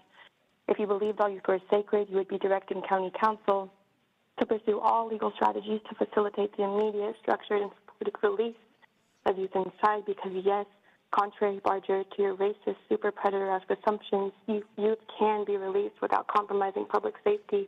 And in fact, your own detention screening tools overwhelmingly recommend it. If you believed all youth were sacred, you would stop fattening this department. You would stop incentivizing abuse with $24,000 sign-on bonuses. You would be overcome with shame. You wouldn't dare turn your back on the 240 precious lives rotting in Los Padrinos. Thank you. Next speaker, please. Mal Trejo, your line is open. You may begin. Good morning, Board of Supervisors. My name is Mao Trejo. I am a community organizer with an organization called Students Deserve and also part of the coalition, right, that has been calling and demanding that you close these facilities. Currently, there are nearly 250 youth sitting caged in the facility being run unlawfully due to its substandard conditions. There's this narrative that this is a crisis, but this has been a crisis since the facility was called unsuitable to house young people years ago. The narrative that y'all are going that this is a crisis is racist. The probation department has created the situation, and you all, as a Board of Supervisors, have allowed for this to continue. These young people deserve to be able to leave their cell and go outside. They deserve to be reunited with their families, and they deserve to be met with resources once you all close this facility. We're calling and demanding that you vote no on this motion and that the county take better measures to actually create a plan to support young people. Aditi Sharkar, your line is open. You may begin. Morning, Aditi Sharkar from Children's Defense Fund, California. I've seen this county engage in some truly outrageous defenses of its probation department, but this motion puts your prior kowtowing to shame. If you think you can support such a blatantly racist, super predator coded motion to keep LA's black and brown youth locked up in unsafe conditions and still get reelected, you are in for a surprise. You keep saying probation officers need to show up to work, but this county is facing over 6,000 claims of childhood sexual assault against probation officers who did a lot more than show up to work. This is the department you are propping up. This will be your legacy if you vote for this motion that you stood with, made excuses for, and empowered serial child abusers at the expense of black and brown youth in your custody. The amendment, while potentially in the right spirit, is simply not enough to counteract the harm the rest of this motion would perpetuate. At a minimum, you should vote no, but that's Thank the you. floor. Next speaker, you have please. so much. Amir Casimir, your line is open. You may begin. Amir, please begin. Hello, my name is Amir Casimir. Hello? Can you hear me? Hello, can you hear me? Yes, we can. Go ahead. Hello, my name is Amir Casimir. I'm calling in.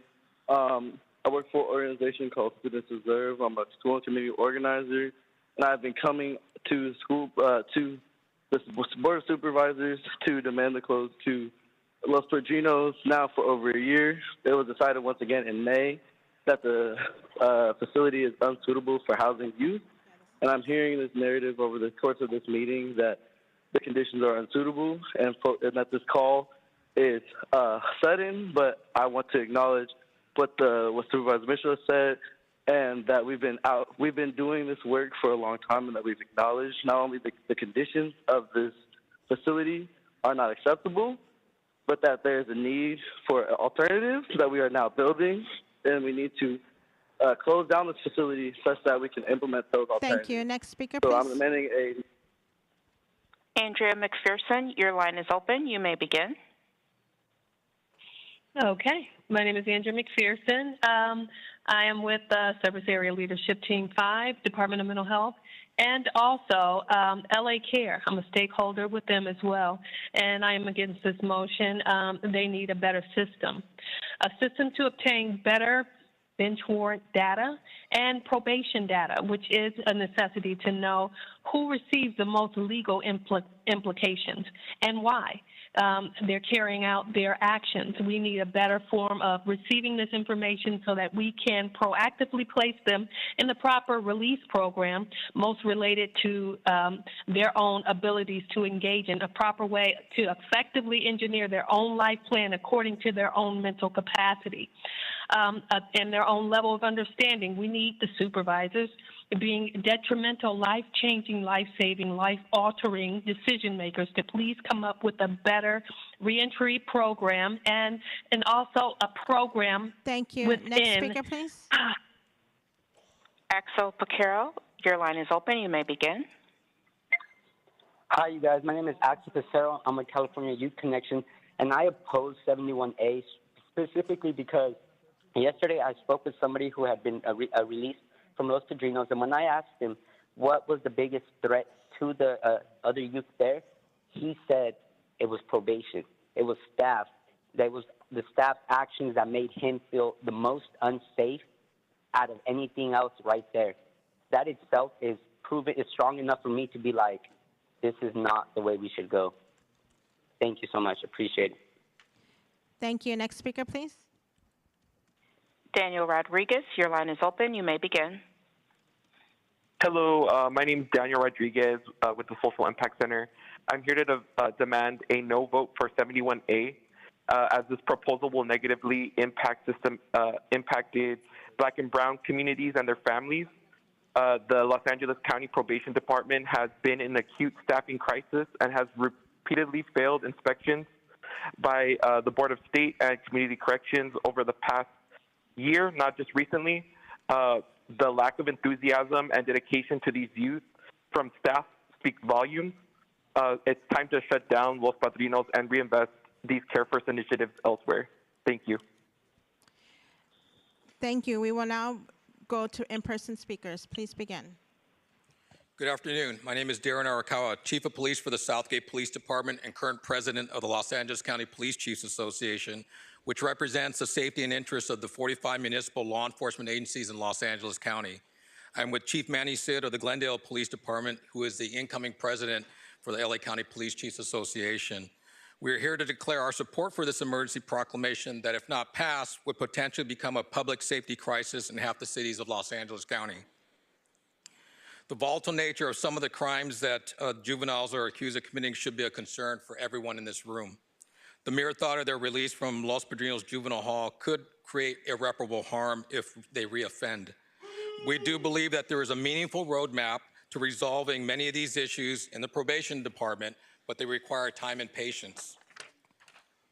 We strongly encourage county leadership and the probation department to explore available options to work beyond the challenges with BCSS.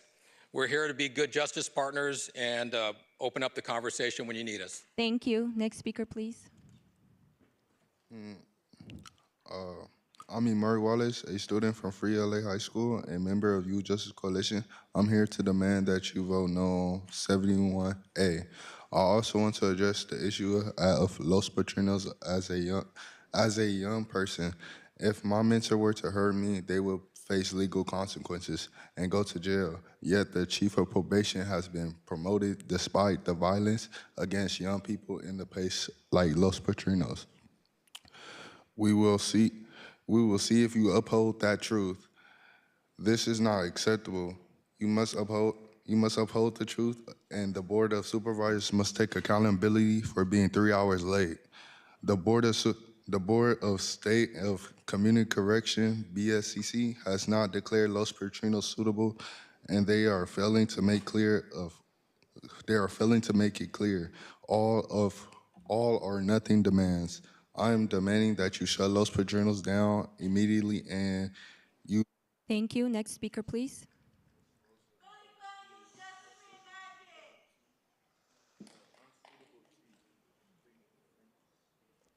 It'd be cool if you'd listen to me. I'm a single-family homeowner, and I've lived here for 32 years. My husband is a teacher at Roosevelt High School for 33 years. Cages don't work, programs do. We are outraged at police officers who don't show up to work and keep their jobs. How is that even possible? What kind of leadership is that? My husband's principal says you don't take Fridays off. And guess what? The teachers don't take Fridays off. Leadership, shame on all of you for your lack of leadership. You show up today and it seems like, oh, today we'll do some investigating. Today we'll look at and see what other possibilities are out there. Shame on you. Shame on all of you for not listening to all these people. Anyways, Thank you. Next speaker, please. Good afternoon. My name is Anthony Melendez, and I work for the Anti-Recidivism Coalition, and I'm here to oppose the motion of 71A. While we fully support the need for compliance and accountability, probation has had ample time to address the ongoing issues at Los Padrinos. These problems are not new, and despite the resources and time available, the necessary changes have not been made. Continuing to house youth in a facility that fails to meet standards is unacceptable. It's time for the board to take meaningful action to ensure our youth are placed in environments that prioritize their safety, rehabilitation, and well-being. We need solutions that address the systematic issues within the probation, not delays that perpetuate harm. I urge the board to oppose this motion and to focus on holding probation accountable while exploring real alternatives that better serve our youth and our communities. Thank you. Thank you. Next speaker, please. My name is Brooke Harris. I'm the Executive Director of the Pacific Juvenile Defender Center and a member of the Probation Oversight Commission. For over 6 years, I represented young people in juvenile court in Los Angeles County, and today I speak for myself as a resident of District 5. This motion is factually, legally, and intellectually dishonest. We demand better from our elected officials and appointed probation chief to take accountability for the depths of the problems that they are squarely liable for and for putting forth safe, pragmatic solutions. Blaming this on the BSCC, whose job it is to inspect youth and adult facilities all over the state, and on the youth in the care of this county is an overt attempt to escape legal responsibilities for these appalling failures. These issues have been going on acutely for the entirety of 2024, and we are asking that you direct probation to make a plan to safely and significantly depopulate Los Padrinos and put young people first. Please withdraw this motion, and to the other supervisors, please vote no. Thank you. Thank you. Next speaker, please. Hello, I'm Adrian Garcia, and I was incarcerated in Los Padrinos Juvenile Hall. I'm a member of Anti-Rape Coalitions, I was incarcerated at Los Padrinos Juvenile Hall, and I'm here to speak for the people behind the wall. Los Padrinos is not safe. It's not good there. A lot of people get assaulted. I've been threatened more by probation staff more than kids. And in my whole year and 6 months of being in Los Padrinos, I never seen the chief walk through the building on the rec yard. I never seen the chief there. And you know, I had medical appointments Los Padrinos did not take me to. I had an investigation with Internal Affairs. I was denied my attorney. In my last, I seen the video on YouTube. I had left. They said that Imperial, they didn't interview me, and he was the one. I remember him and another person. I don't remember the date, but I'm here to say Los Padrinos need to close down, and they need to be held accountable for this. And there's more things I need to say, but I don't have enough time, but that's all I got to say. And it's not safe there, and I'm here to speak for the youth behind the wall. Thank you. Next speaker, please. Good morning, Board of Supervisors. My name is Araya Blakely, and I'm the Program Manager of In-Detention Programs at Young Women's Freedom Center, Los Angeles.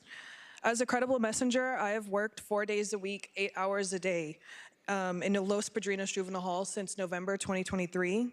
In this motion, you claim that the BSCC got it wrong and that the conditions are not as bad as what the BSCC is reporting. As a credible messenger, we see the conditions firsthand, and we know that the conditions are urgent and require your action to ensure the well-being of youth at LP. This motion is a gross attempt at displacing blame so that business can continue as usual. Meanwhile, kids are suffering in illegal conditions that violate their human rights.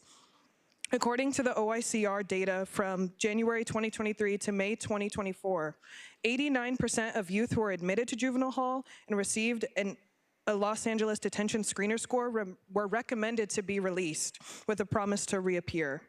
To insinuate that 242 youth in Los Padrinos are murderers, robbers, and rapists is untrue. Next speaker, please. Good afternoon. My name is Cynthia Wong, and I'm a life coach with the Anti-Recidivism Coalition. I am here to oppose item 71A. We urge the Board of Supervisors and the Probation Department to take accountability for the delays in addressing the issues at Los Padrinos Juvenile Hall. It is a collective responsibility of all of us to protect and advocate of our youth. We cannot stand by while they face unfair treatment and abuse. By funding credible messengers and nonprofits dedicated to supporting our young people, we can give them a real chance of success and help prevent recidivism. Our youth need mental health support and evidence-based solutions. The current lack of adequate support only exacerbates their struggles, further harming them instead of providing the care and resources they desperately need. Thank you. Thank you. Next speaker, please. Hi, my name is Floyd from Youth Justice Coalition, here to address that Los Padrinos should be shut down and vote no on 71. October 22nd, 50 of them incarcerated youth and from ages from 12 to 17 has been entrapped in unsuitable facilities and suffer from mental health services, no programs, lack of habilitation. LP must be shut down. This is unacceptable. No, people cannot visit their parents. There is no affordable housing for youth. No current things. Please vote no on 71. Thank you. Next speaker, please. Hi, my name is Emily Zamora, youth organizer and policy associate with YJC, and a constituent of District 2, Holly J. Mitchell. I'm here to demand a no on item 71A. Board of Supervisors, please look up if you can. You are not above the law. Look up. You're not above the law. Seriously. Los Padrinos is an illegally operating facility that's responsible for perpetuating violence and abuse against children because of your own doing. Their lives are in your hands, and you know this, we know this, and that's why we're here trying to humanize our youth in the face of a motion where Hilda Solis and Catherine Barger boldly took us back to the 1990s with super predator rhetoric saying the freedom of our youth will damage our communities. But let me tell you what, you're damaging our communities. When you refuse to release our youth into community, you're causing damage. We have the solutions. Free our youth. Thank you. Next speaker, please. All right. Good morning, Board of Supervisors. My name is Chris Marcus. I'm with the Anti-Recidivist Coalition, and I just want to paint this picture for you guys. So, and shout out to my boy Joshua because he painted this picture for me.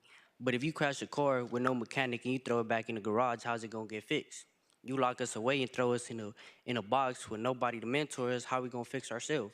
We need that type of mentor to help us fix each other one by one. Most kids that get arrested is due to misguidance. So I believe we need a lot more misguidance than just throwing us away in a box and keeping us caged up like animals. But that's all I gotta say. Thank you. Will the following individuals please come forward and staff will assist you? Dolores Canales, Gerardo Gomez, Helen Egenberg, Henry Diaz, Isabella Rahik, Hazar Holiday, Jawal Taylor, James Stewart, Jeff Hines, Jennifer Levin, Jessica Solis, Jorge Garcia, Joshua Charles, Julio Falcon, Justin Marks, Kate Teague, Kent Mendoza, Lindsay Eichenberger. We will now go back to remote speaker. Moderator, can we have the next speaker, please? Good evening, Board of Supervisors. My name is Eliana Peña. I'm here with California Youth Connection and Layup Coalition. I am in opposition of this item. I hear all of your amendments, and it really does feel like you're trying to throw a blanket over a pile of trash. We have the vision, we have the solution, but like the good old saying says, actions speak louder than words. You say you agree with us. You can say that you think it's a good idea, but we need to take action. You hold power, life-changing power. Listen to the community and the people. Listen to the facts, and please do not continue to feed into the system. It's broken, and it's doing exactly what it was intended to do. Thank you so much. Thank you. Next speaker, please. Awesome. Hello, my name is Clarissa Peña. I'm here with CYC, but you all may know me as Commissioner Peña of the Youth Commission. I'm speaking today to express deep concerns about agenda item number 71A and its ongoing issues at Los Padrinos. Despite multiple findings on the non-compliance and unsuitability of for youth, it's alarming that the probation department continues to defy state orders and prioritize maintaining the status quo over the well-being and safety of our young people. The chief probation officer's decision to remain in his position despite initial plans to resign also raises serious concerns and questions about accountability and leadership.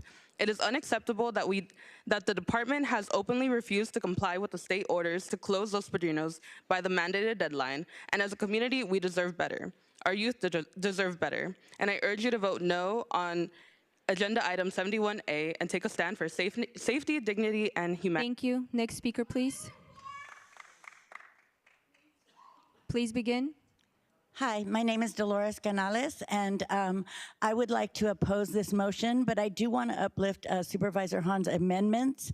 I totally agree that the language to state to release no youth at all, I felt that that was going back to the super predator language from the back in the day. And also, I would like to uplift Supervisor Holly Mitchell's suggestions as well with the legislative process. I feel some of this is just repetitive, and we've been doing it year after year, and we need to start looking in a different direction to bring about significant change, because I do feel that the chief has known about this and waited till the very last minute. For several years now, we've known just the conditions of Los Padrinos. And Supervisor Mitchell, you've never been one to back down from the tough questions, as we've seen in the documentary, The Strike. And so I commend you and I thank you for addressing the tough issues also. Thank you very much. Thank you. Next speaker, please. Good morning. My name is Gerardo Gomez. I'm with the Anti-Recidivism Coalition. I was incarcerated 17 years ago in Barry J. Nardorf and Men's Central East Lake. I did 17 years, got out 17 years later, and nothing has changed. It's a joke, honestly, to sit here and believe that what didn't get fixed in the last 17 years is going to get fixed in a short amount of time. What's sad is that coming out here, we work with young individuals formerly incarcerated, and we try to encourage them that their voice matters. And yet we come and step into places where their voices are supposed to be heard, and nobody does nothing about it. So that's like, how do we show somebody that the system is failing them while we know that it's true? Like, it's sad. It's really sad. And it's sad that there's people that still have jobs and get paid for this. And I ask myself, how fast would you guys fix something if they stopped paying you guys and told you guys that you guys are only going to get paid until the problem is fixed? Thank you. Thank you. Next speaker, please. Thank you. Hi, Helen Eigenberg. I live in SD3 in Hancock Park, and I'm against this motion. I am astounded and baffled by the constant continuation of the status quo. Your clear neglect of the youth who we are charged for caring for. I feel sad and angry to even be here today. Let's be honest. This is what racism looks like. If these kids looked like me, we wouldn't be here. Our youth would be getting the programming and the healing and the care and the love that each of them deserve, no matter what they look like. I can't listen to one more inspection when they talk about Los Padrinos and the kids are in there with broken noses, their arms in casts, and their face has swelling on it. This is unacceptable. The system is broken, and our youth, all of our youth, are suffering. Do better.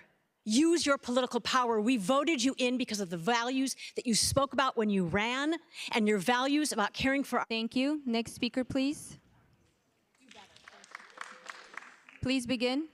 Good morning, Board of Supervisors. My name is Isabella Solomon, and I am with the Advocacy and Community Organizing Fellow with the Anti-Recidivism Coalition. Today, we find ourselves in this room once again. How can we expect our youth to take accountability for their actions when those demanding accountability from them consistently fail to do the same? I stand here as someone who has been through the system. I've been held accountable for my mistakes.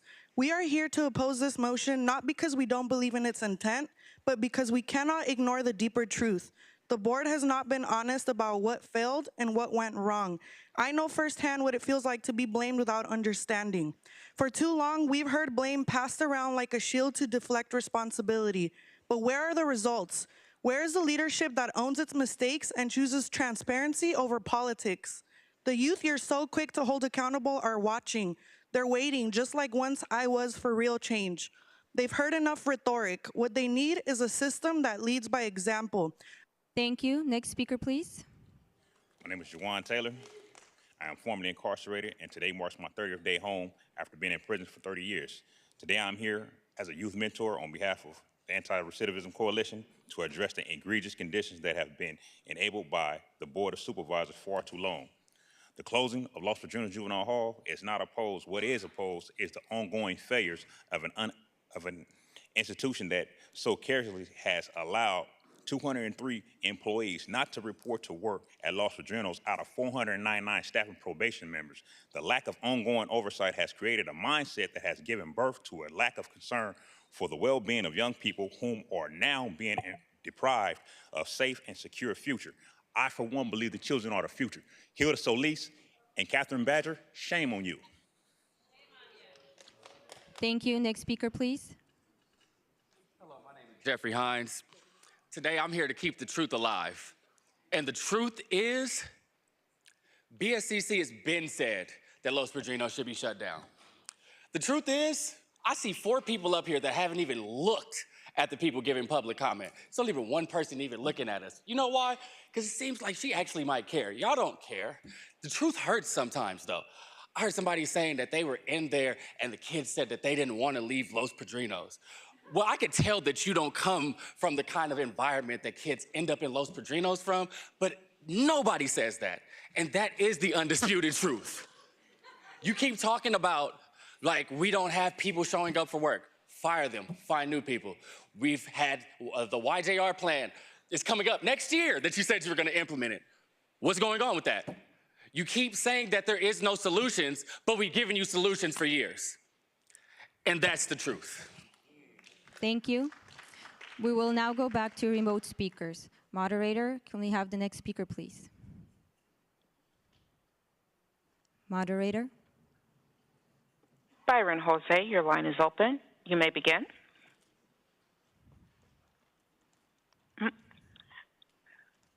We'll go to the line of Jessica Aponcio. Your line is open. You may begin. Good afternoon. I'm with the California Alliance for Youth and Community Justice and here to demand a no vote on item 7D1A. This is an improper use of resources for something that California law does not identify as a local emergency. The well-being of 250 youth are not a sudden extreme threat to people or property that's beyond the control of the county's existing resources. Los Padrinos Juvenile Hall has been out of compliance with programming, staffing, recreation standards since May. Several have stated today this has been a long-time issue for many years, while the data has shown the number of youth incarcerated has decreased over time. It does not make sense. It is much deeper than a staffing issue. The county should have been creating a plan for depopulation and an increase of staffing since they were first notified of noncompliance in August. The BSCC did not declare Los Padrinos unsuitable and is not choosing to make all or nothing demands. The department took until the last minute to submit an inadequate plan. Item 71A isn't the answer. Vote no on this item and start identifying real Thank you. solutions Your that will time not has cause more harm. expired. Can we have the next speaker, please? Byron Jose, your line is open. You may begin. Hello, can you hear me? Yes, go ahead. Hello. Hi, Byron Jose with the Trans-Latina Coalition, SD2 constituent.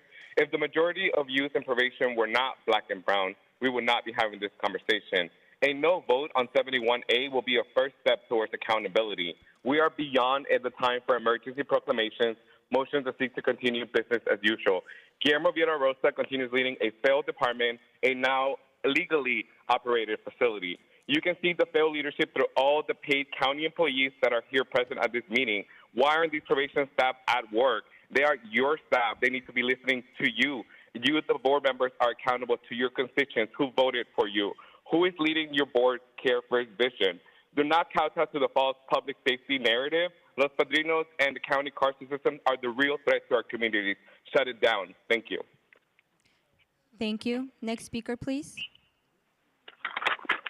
Joseph Williams, your line is open. You may begin. Please begin. Can you hear me?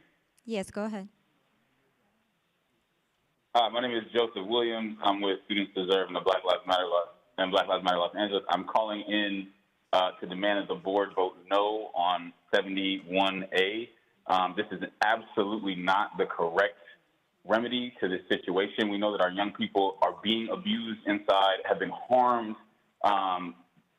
unimaginably by probation, and it's absolutely unacceptable that you all, the Board of Supervisors, the bosses of the chief of probation who has overseen so much harm and abuse to young people, instead of holding him and all of probation accountable, are trying to give them even more power and authority to run rampant over the lives of our young people. Young people are inside who have already been disproportionately harmed by this system. Why aren't you calling a state of emergency to address youth houselessness? Why aren't you calling a state of emergency to address the push out of our young people, the push out of our communities? Why aren't you calling a state of emergency to address the way that young people are being underserved and abused in the foster system and in Thank probation? you. Your time You has are calling a expired. state of- Next speaker, please.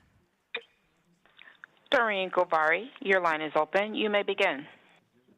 Hi, my name is Doreen Govari with VERA's Ending Girls Incarceration Initiative, and I oppose the board's motion. This assessment that the release of the youth in LP creates an extreme and imminent public safety risk is not only false, but it relies on outdated stereotypes. From the quarterly data, we have seen 98% of girls' admissions and 88% of boys' admissions received lab score recommending release. According to the county's own risk assessment tools, these youth were primarily low and medium risk, not a public safety threat where detention is necessary. The county should be ensuring that it's maximizing utilization of DYD to stop new intakes into LP, facilitating the release of these youth who are experiencing harm in LP as soon as possible. For these reasons, we urge the board to vote no and oppose this motion. Thank you. Thank you. Next speaker, please. Senator Carolyn Menjava, please go ahead. Your line is open. Thank you so much. Hi, colleagues, Board of Supervisors. Senator Caroline Menjivar here, and I'm calling to urge a no on this motion. Listen, we are the last line of defense, colleagues, in terms of accountability and transparency. This motion is just another Band-Aid to the massive systemic problems that we see within LA County probation. And I hear you loud and clear, Madam Chair and other supervisors. I am committing to work with you on that legislative solution statewide, but we cannot create statewide change within the confines of the status quo. And the status quo is not working. Time and time again, we continue to save LA probation after time and time again messing up and putting our children's lives at risk. I'm urging that we withdraw this motion, come out with a different solution that is not allowing LA probation to get away with how they're treating our children, because this isn't a news. This has been going on for years, and together, Thank you. Your time has expired. Next speaker, please. Kenya Ruiz, please go ahead. You may begin. Please begin. Can you hear us? Next caller. Moderator, can we have the next caller, please? Lena Mallet, your line is open. You may begin. I already gave comment. Thank you. Next speaker, Nadine please. Davila, your line is open. You may begin. Holly Mitchell, I'm disgusted by your comment. 8/9/98 was my worst day.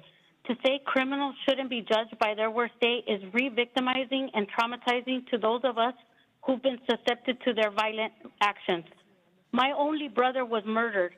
He doesn't get to see his family. He doesn't get to call home or have ARC or any juvenile advocate speak on his behalf. Truth is that these minor kids are violent, and this is why probation officers are not at work. These officers are being attacked and hurt. Sending more civilians into the facilities with false pretenses will further threaten the safety of the community and the officers who are supervising them. Thank you. Next caller, please. Roy Humphreys, your line is open. You may begin. Thank you. Probation, as all of the criminal justice system, has been criminally underfunded for decades, being a criminal organization having you and your predecessors as the godfathers of the five families. Establishing control and safety is a first order of business in any facility for the benefit of staff and incarcerated. Here, and outside authorities with unrestricted power to implement are needed to come in for rapid intervention and correction. Thank you. Thank you. Next caller, please. Saria Soto, your line is open. You may begin. Good afternoon. My name is Saida Soto, and I'm here to demand a no vote on item 71A. I'm a longtime resident of SD1 and interim state director for the Children's Defense Fund. We need to stop relying on fear-mongering and racist rhetoric from the 90s. We're all safer when our young people are supported in their communities and provided with safe spaces to grow and learn from their mistakes. For the probation zone data, well over a majority of these young people currently housed at Los Padrinos are recommended for release. This motion is attempting to make this into a public safety crisis because of the types of crimes these young people are accused of, but the reality is the juvenile hall is extremely dangerous and the county needs to accept responsibility for this. The county has had 2 months to implement real solutions like reducing the population by half or finding other ways to confine youth. Instead, the probation department continued its same failing plan until the time for compromises ran out. You've had every opportunity to hold this department and its employees accountable. Instead, you've chosen to give them a pass and define young people by their charges, not even their convictions. Again, our young people deserve safe, clean, and caring spaces Thank you. to learn, Your time grow, has and expired. heal. Next caller, please. Maureen Pacheco, your line is open. You may begin. Thank you. California Welfare and Institutions Code Section 208.55 makes it clear an unsuitable facility is not to be used for the housing of youth. We hold youth accountable, but this motion fails to follow the law and commits time and money trying to circumvent it. In the most recent POC inspection, your commissioners noted youth with obvious signs of injuries, including casts for broken and fractured hands and arms, swollen, bruised eye, and other facial bruising. They noted increased and extremely concerning use of pepper spray and that the needs of young women and gender-expansive youth, including pregnant and parenting teens, were not being met. Apart from the physical injuries and the exacerbation of trauma under these further traumatizing conditions, these unsafe conditions lead to youth getting inadequate education, not getting programming, and when they act out of frustration, the court receives negative reports painting a one-sided picture sent to the court that the youth themselves are to blame for behavior created by these conditions, thereby causing the court to keep them in for longer. I join in Thank you. asking Your others time that has you vote down. expired. Next speaker, please. Israel Villa, your line is open. You may begin. Israel Salazar Villa, co-convener of the California Alliance for Youth and Community Justice, here to demand a no vote on item 71A. Your reliance on serious crimes and how release of these youth impacts public safety takes us back to racist rhetoric from the 90s when probation are the real super predators. This is an emergency of your own making. Probation needs to stop blaming other bodies for their own reliance on department that yields nothing but failure to our young people. It is absolutely appalling to see the amount of neglect, abuse, misuse of authority. I remind you of the ACLU report highlighting rampant chemical spray abuse, the class action lawsuit regarding sexual misconduct, staff being caught bringing in deadly drugs, staff being caught orchestrating fights, so on and so forth. These realities that the world is aware of and has been in the media. In all of these atrocities, there have been absolutely no accountability, and you, Board of Supervisors, are equally at fault, responsible, and have blood on your hands. Rather than facing the mirror and looking at probation's extreme level of failure, abuse, and historic harms, how sad it is to see the attention and blame on young people. The utter hypocrisy is disgusting and disgraceful to think that young folks incarcerated in these unsafe, unsuitable Thank you. institutions to Your hold them time has accountable. expired. Next speaker, please. Sierra Anderson, your line is open. You may begin.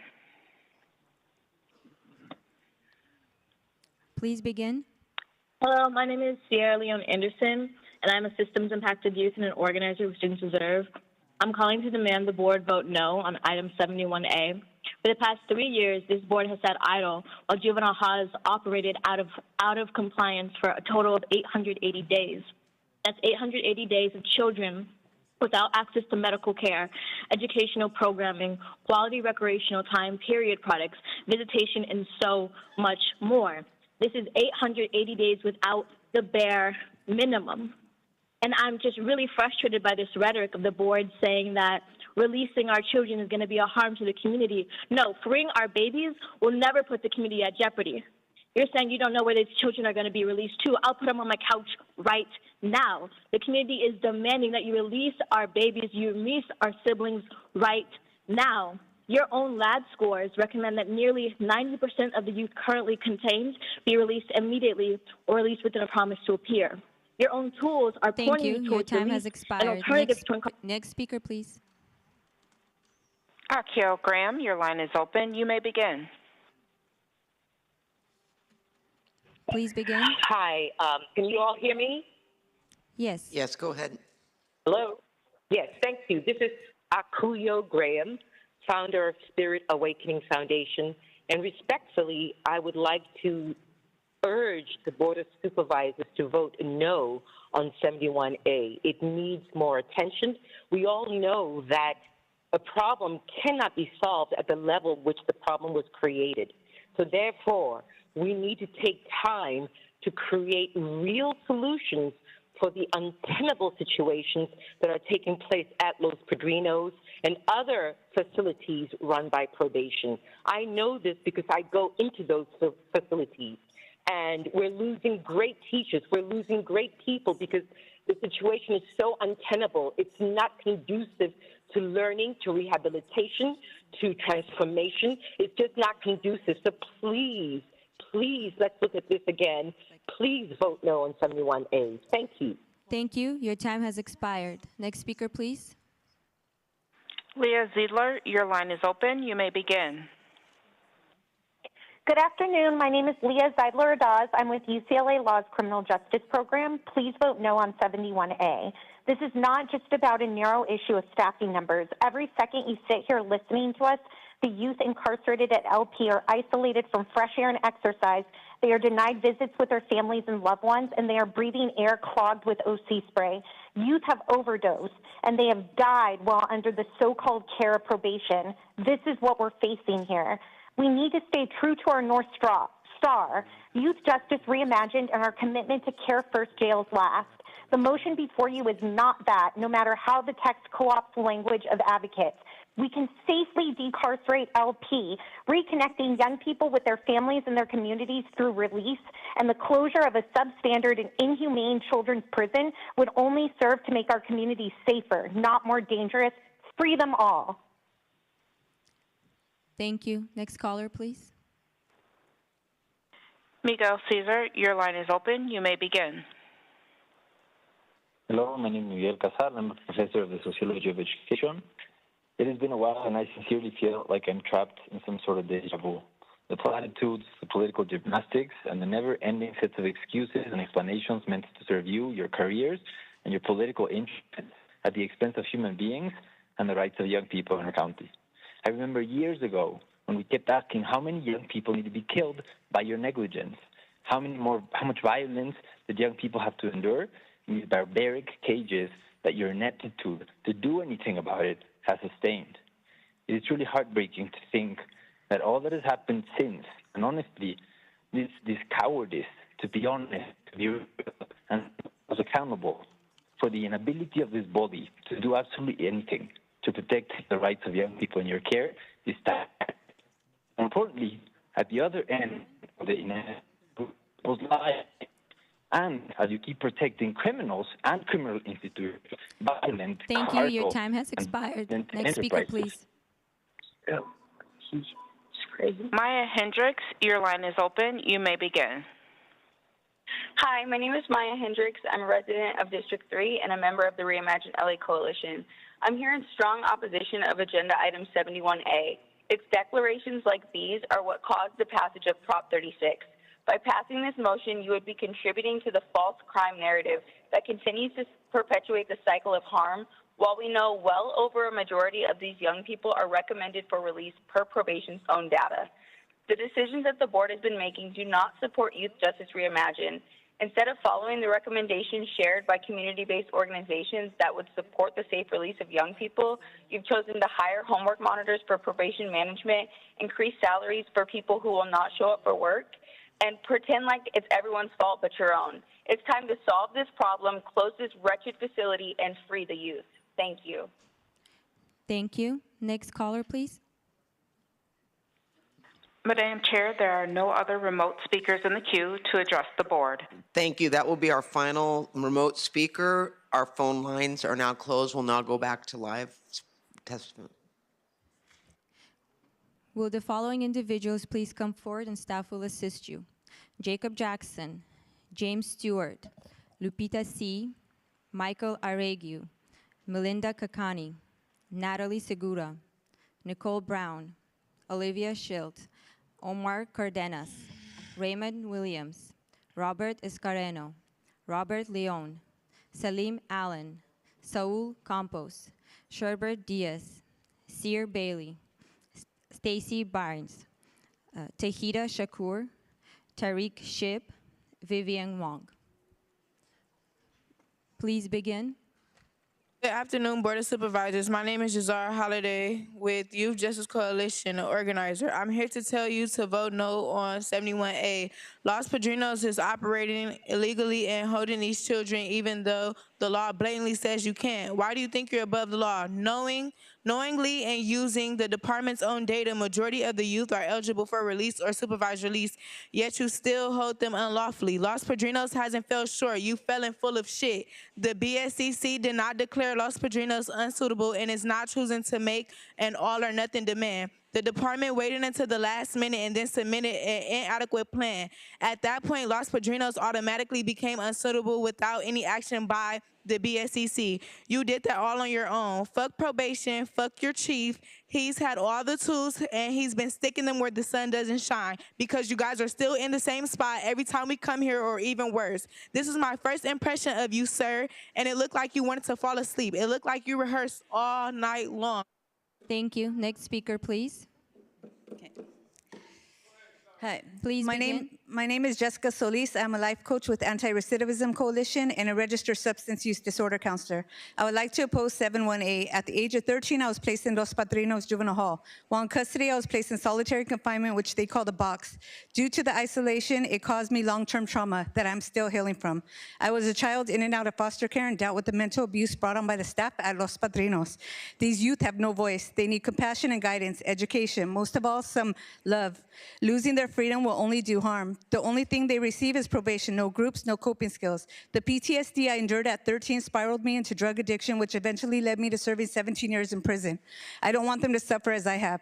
The abuse I faced was in 1990, and since then, the conditions worsened. What I went through in LP affected me my entire life. Thank you. Next speaker, please. Yes, hello. My name is Julio Falcon. I'm with the Anti-Recidivism Coalition, and I oppose this agenda here.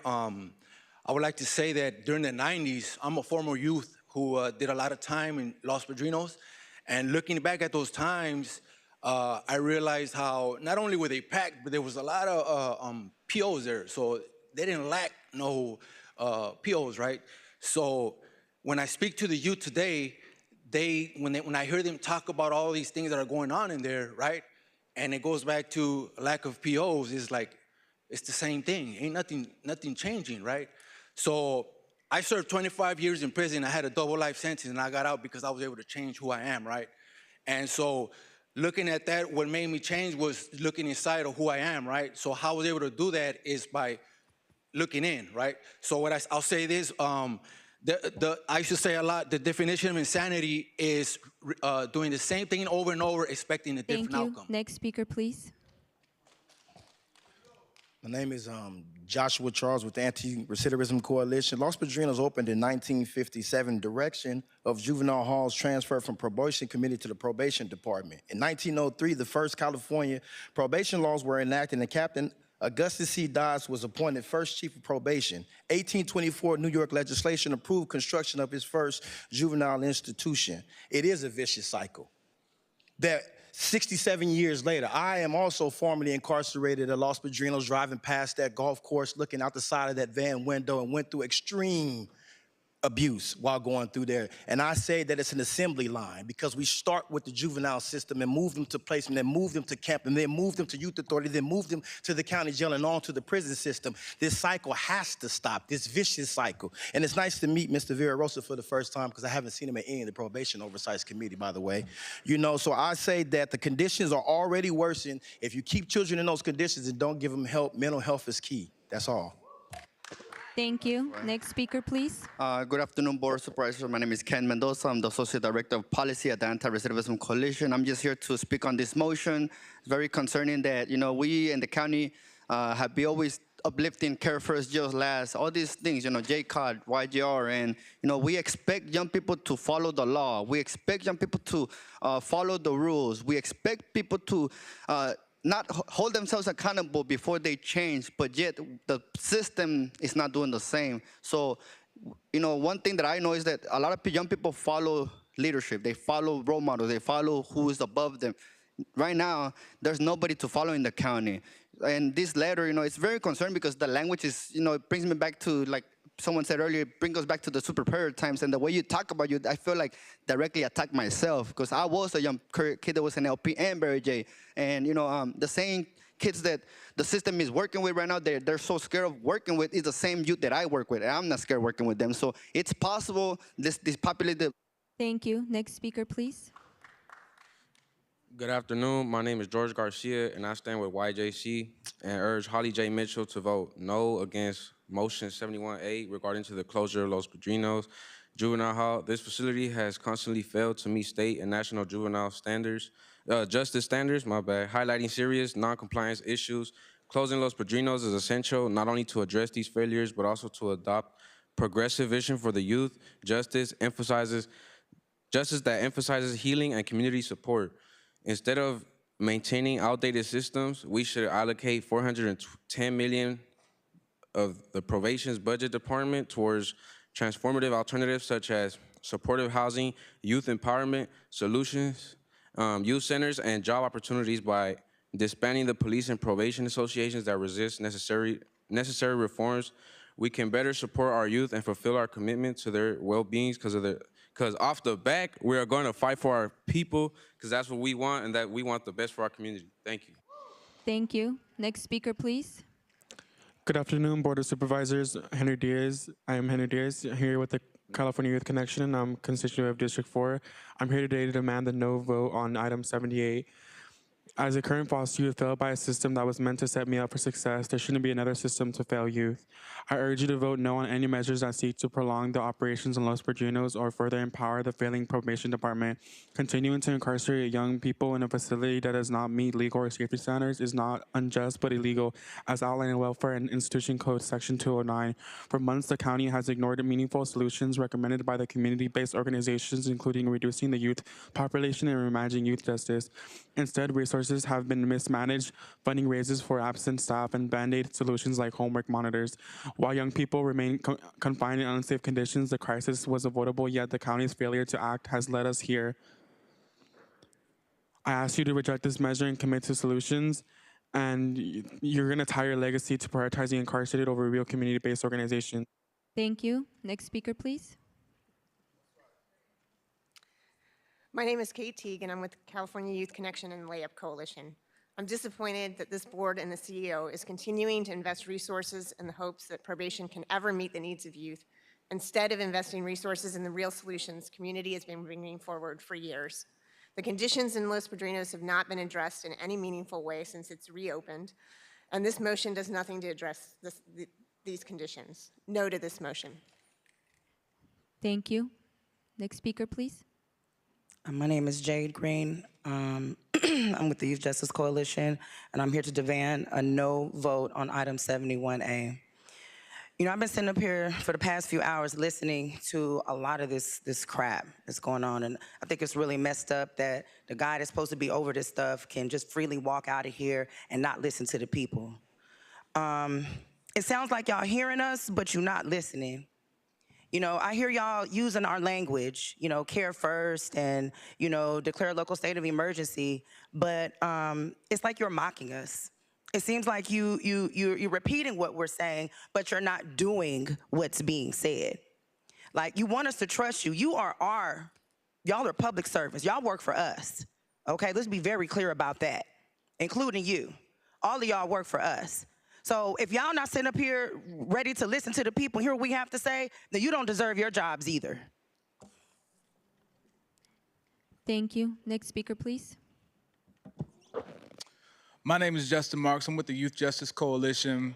I want to thank all the community members who came out here on time today. I also want to say that I'm vehemently opposed to Agenda Item 71A. Hilda Solis and Catherine Barger, both disappointed, maybe not shocked, but I'm asking for Mitchell, Horvath, and Hahn to vote no against this and tell them that they're not like us, okay? Kimberly Epps, you're on record plotting to break the law, saying that they're gonna have to come and take this. You should also resign and work at DYD, because you've been holding up. Every time Vieira Rosa's supposed to be here, you here, right? Propping up this dinosaur. It's on the way out. We need alternatives. We need youth justice reimagined. We need to free the 50 girls and gender expansive youth and shut down Los Padrinos. Y'all are taking us backwards. 30 years of progress. Young people are more vulnerable now than ever. Thank you. Next speaker, please. My name is Lindsay, and I'm here with the Arts for Healing and Justice Network. I'm here to demand a no vote on this motion. Right now, children in LA County's caging facilities are being neglected and abused, and this motion will continue to enable it. Probation does not need flexibility, they need accountability. There are youth that can come home right now. Probation's own tools recommend most of them should be home now, and if you're worried about staffing compliance, you should bring youth home right now. There's no care in this motion. Hearing Supervisor Barger discuss the complexities and the nuances of the failings of probation is baffling, because why are there never-ending chances for this department and none for young people? If the criteria probation is required to meet is so impossible, if the bar is too high to keep young people safe, then you shouldn't be responsible for them. Supervisor Solis, please do not come back and speak to a room full of youth like you did at the DYD Summit when this motion shows how you really feel about them. We implore you to vote no on this motion. Thank you. Thank you. Next speaker, please. Good afternoon, Board of Supervisors. My name is Salim Allen. I'm a member of the Anti-Recidivism Coalition. I was born in Bellflower, California, raised in Compton and Linwood, California, longtime resident of Los Angeles County. I have a stake in this county. I love my county. I love our youth. I was a resident of Los Padrinos. I was abused in there by a staff member, and it was horrible. The same abuses are still occurring to this day. Look at the sheer support of the opposition. First, let me say, I asked you guys, I live in Encino, California, so Lindsay P. Horvath, I asked you to please oppose 71A. I oppose it. It's not a good motion. We need to, you guys need to follow the direction and order of the BSCC. They ordered Los Padrinos to be closed down. That has merit. Follow it. We need to really come together with our community. And Holly Mitchell, I ask you to please, our resources need to be allocated. We can come together as a community. Thank you. Next speaker, please. Good afternoon. My name is Michael Arregue. I am a credible messenger with the Anti-Recidivism Coalition assigned to Campus Kilpatrick. So I feel that probation definitely needs to be held accountable. Recently, there have been, since I've been assigned to Campus Kilpatrick, there have been 2 fires over there in Malibu. And even with those fires there, credible messengers, myself and all my coworkers still show up. Probation staff still show up. DMH, cooks, everybody still shows up. All my colleagues at Barry J, staff there, probation, everybody still show up. How is it that there are no fires or anything endangering LP and yet nobody shows up? They're still keeping their jobs. They need to be held accountable. I'm held accountable. You guys are my leaders. Law enforcement, you hold me accountable. I will show up. Why can't you? Thank you. Thank you. Next speaker, please. My name is Lupita, and I'm here with Sister Warriors Freedom Coalition. This isn't the answer. No on 71A. There are currently nearly 250 youth, 94% of Black and Latinos locked in facilities that are operated unlawfully due to its substandard condition. This crisis has been going on for years, and yet the LA County Board of Supervisors has failed to address it. Doubling down on the incarceration of our young people and granting unchecked, unauthorized power to the chief. Authorizing power to the chief of probation is not the solution. It will only exacerbate the harm and abuse already been inflicted upon these youth. The county has had 2 months to implement real solutions, such as reducing the youth population by exploring alternatives to confinement. Instead, the probation department continues with its failure plan, offering no meaningful compromises as times run out. You failed. You are now giving unrestricted power to a probation chief who is not only disliked by his own staff, but also completely unresponsive to both Thank you. Next speaker, please. Good afternoon, Board of Supervisors. My name is Jacob Jackson. I'm with the Youth Justice Coalition. I urge you to vote no on agenda item 71A. Shut down all juvenile halls and fully invest in the Youth Justice Reimagined. I have previously testified about the suffering young people endure inside Los Padrinos Juvenile Hall. Despite repeated inspections and finding of non-compliance, you continue to reopen this facility, even though it has been deemed unsuitable multiple times this year. I have witnessed the power of community-based organizations to transform the lives of young people. These organizations provide meaningful opportunities, offering jobs that turn into careers, court support, legal aid, mentorship, youth services, development program, and access to a high school education. They provide what the probation system has failed to deliver: real pathways to success and healing. This ongoing pattern of failure cannot go unchecked.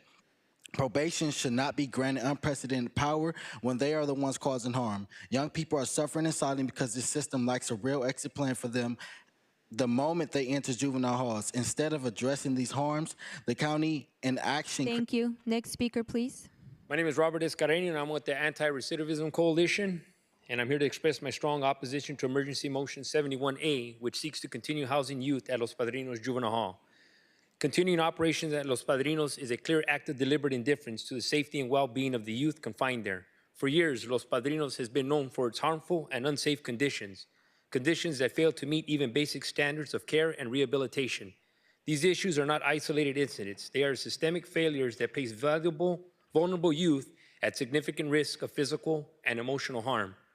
By supporting this motion, the board, particularly Supervisor Hilda Solis, who has expressed intentions to keep this facility operational, demonstrates a troubling disregard for the safety and dignity of the young people in Los Padrinos care. The evidence of harm is clear, yet continuing to confine youth there sends a message that their well-being is not a priority. Thank you. Next speaker, please. Hello, good afternoon. My name is Natalie Segura. I'm a youth fellow at Youth Justice Coalition. I'm asking Holly J. Mitchell to vote against Motion 718. Let's start with how our youth deserve care and not cages. How Los Padrinos was found out of compliance. Reports indicate that conditions within Los Padrinos are not only inadequate, but detrimental to the well-being of the young individuals housed there. From overcrowding to not enough access to mental health services, the facility has become a breeding ground for trauma rather than healing. Youth are suffering in silence, facing harsh treatment that makes their vulnerabilities worse instead of addressing their needs. Just imagine being a young person, especially during these holidays, spent in a facility that is meant to rehabilitate and support you, yet facing a prolonged isolation in yourself. This situation not only violates the mandated care protocols, but also undermines the very purpose of... Thank you. Next speaker, please. Good afternoon, Board of Supervisors. My name is Saul Campos, and I am a youth advocate with the Anti-Recidivism Coalition. So earlier it was mentioned that I'm in opposition of item 71A. Earlier it was mentioned about structured care. How are you going to provide structured care with a broken structure? I believe the solution is de-incarcerating the youth, helping them heal, allowing them to see that they do deserve a second chance, and providing that support for them. And I believe CBOs will be more qualified than the probation department to help them heal. Change is possible. That's all I have to say. Thank you. Next speaker, please. Hi, Olivia Shields, Urban Peace Institute and LA Youth Uprising Coalition. I'm here to urge the board to vote no on 71A. Since May of this year, I've had the honor of being able to work with young people inside Los Padrinos, and these kids are creative, they're empathetic, they're ingenious, and they're relying on you all to keep them safe, and you are failing to do so. It's beyond me that instead of investing time and dollars into community-based alternatives to safely and strategically decarcerate as many young people as possible, you continue to pour into a department, an inept department, and a chief who has done nothing but blame everyone else for his inadequacy, not to mention his inability to sit through a meeting. Where is he, by the way? Every day that you keep these young people confined at Los Padrinos, you're subjecting them to, I'm quoting from the preamble, conditions of extreme peril, conditions that I have witnessed personally. These kids are hurting, and they are yearning for opportunities to grow. I hate having to leave them in there knowing that what they have to endure in that facility. Supervisor Han, you've had the chance to get to know these young people. They do not want to be there. They do not receive the help they need, and they deserve better from you all. Thank you. Thank you. Next speaker, please. Good afternoon, Board of Supervisors. My name is Tyreek Ship. I'm a probation oversight commissioner, but I'm here representing the Anti-Recidivism Coalition. Why are we not focusing on things like this is undermining DYD, right?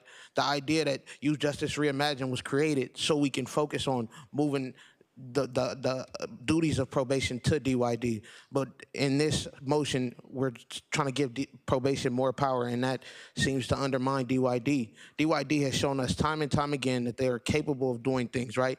When we look at diversion, 95% of youth who go through diversion, they don't recidivate. When we look at probation, we see a lot of youth come out that system and go down the assembly line, and that is just unacceptable, right? We shouldn't be here undermining DYD, but really get into the root cause of these issues and helping our young people. Public safety is that, helping our young people, making sure that they don't make the same mistakes. And so I urge you to vote no on this because we're not helping our young people with this. Thank you. Thank you. Next speaker, please. Good afternoon. My name is Nicole Brown, and I'm the Policy Director at the Urban Peace Institute. I urge you to vote no on Agenda Item 71A. The situation in Los Padrinos is indeed an emergency and calls for immediate action. However, most of the directives in this motion run the risk of making things worse. Yesterday, as Supervisor Mitchell pointed out, the LA Youth Uprising Coalition, Liberation Fund Coalition, and 27 organizations sent you a letter outlining solutions that can be taken immediately to safely reduce the population inside the juvenile halls. This is how you're going to address the staffing issues, because you're not going to get the staff to come to work. In October 2024, there were almost 1,300 call-outs to Los Padrinos, according to the Probation Oversight Commission. Meanwhile, the salaries and benefits for juvenile institution services granted this year was $350 million almost. So the lack of accountability is unbelievable. In the letter, we provide concrete recommendations such as amending the bench warrant protocol, amending the intake override protocol, and removing key duties. Next speaker, please. Hello, my name is Sherbert Diaz. I'm a former foster youth and a foster youth advocate with California Youth Connection and the RISE program at the LGBTQ Center in West Hollywood. I'm here today to demand a no vote on item 71. We cannot ignore the important issues at Los Padrinos Hall. The facility is completely unsustainable for youth. Los Padrinos is a dangerous environment, not only for foster youth, but for all youth. Social workers should not have to fear the safety when visiting. This facility is problematic and it's unsafe for all youth. Let's say no altogether and let's do this for the youth that are in there. Thank you. I urge you for no. Thank you. Next speaker, please. I'm from Santa Monica in SD3, and I am proud of Supervisor Horvath for opposing this motion. This county should stand for the rule of law. Probation is flouting the law, and 71A would make this board complicit. The BSCC is not some rogue organization. Its findings align with those of the AG's office, the monitor who has been in place since 2021, the OIG, and the POC. None mentioned here. The silence on the AG's ongoing lawsuit is particularly unsettling. No one is ordered a mass release, contrary to the fear-mongering language of the motion. Yet this motion presents as a call to arms, a Churchillian moment. Why the battlefield mentality? The last thing the situation needs is a probation czar. Action must be taken, but this hasty, overwrought motion is unworthy of this board. Thank you. Next speaker, please. Melinda Kakani, urging you to vote no on 71A. I know we started this meeting with the majority of you indicating your support, but I really hope that this public comment encourages you to go back to the drawing board, because any support for this racist, fear-mongering 90s super predator vibes motion is nothing short of lazy. It does nothing in terms of addressing the root issues and causes for why we are where we are. Doubling down on this failed experiment has nothing to do with Care First and everything to do with your desire to save face and avoid liability. You are, in fact, operating an unlawful facility. The 11th hour has long since passed, and I'm sorry, probation, that you got an F on your corrective action plan, but frankly, you deserved it. And I'm sorry, board, that you're mad at the BSCC for doing their job and calling you out on not doing yours. I encourage you to take a quick read of Government Code Section 1222, where you will find that you are actually engaging in misdemeanor criminal behavior. So maybe you should check yourselves instead of calling these. Thank you. Next speaker, please.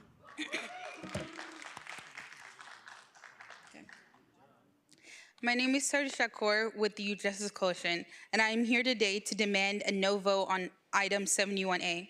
For years, this body has had every opportunity to hold the department accountable, yet you continue to let them off the hook. Rather than addressing the systematic issues, you've chosen to define young people by their charges, not their convictions. This rhetoric serves only to dehumanize young people and make you feel comfortable with the broken system. The truth is, you are complacent in denying them their futures by keeping these facilities open. It's cruel, it's barbaric, and it must stop. It's time to shut down these facilities and invest in youth justice reimagined.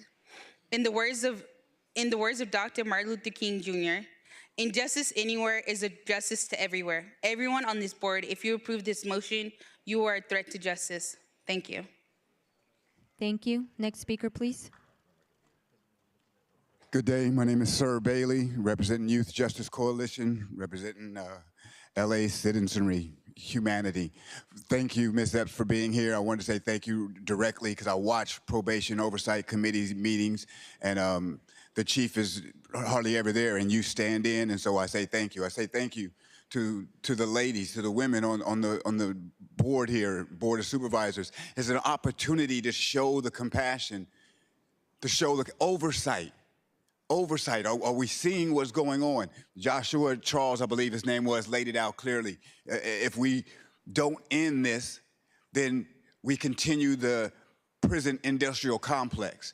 It goes on to other cages, other incarcerations, but you can change it. We can flip it. Department of Youth Development, oversight. It's about jobs, but we can all work together to make the place make everywhere glorious always. Thank you. Next speaker, please.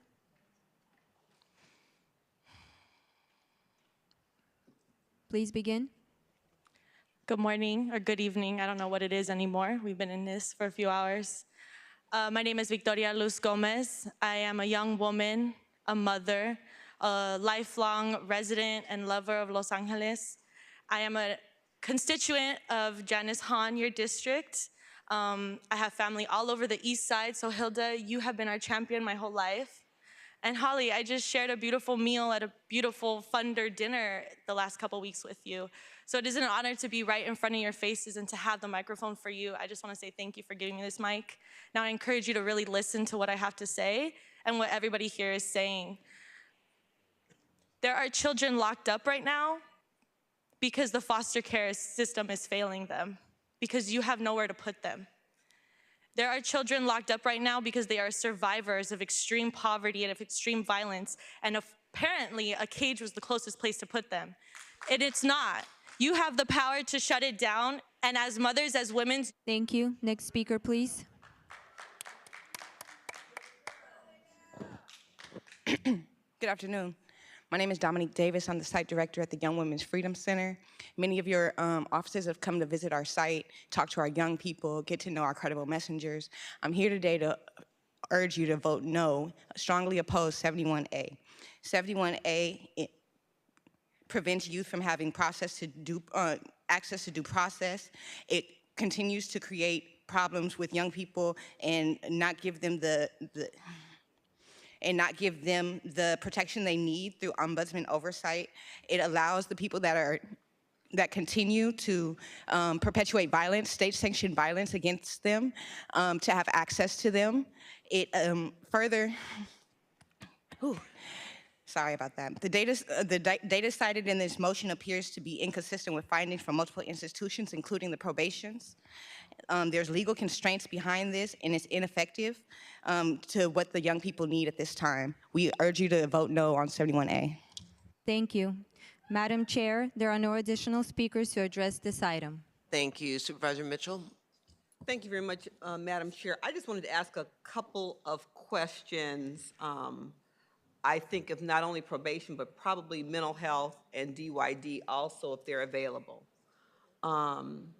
Because as we continue to hear for the public call for closing Los Padrinos and moving our youth out, I'd like to know how many community-based step-down facilities or beds are currently available, and by what district, if possible.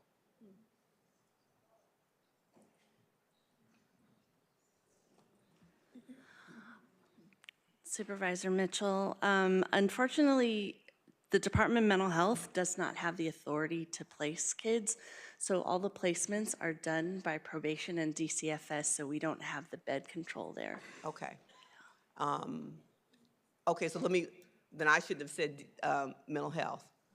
Whatever county department is contracting with the CBOs to develop community-based step-down beds or facilities, you could let me know how many there are, and if you can tell me by what district.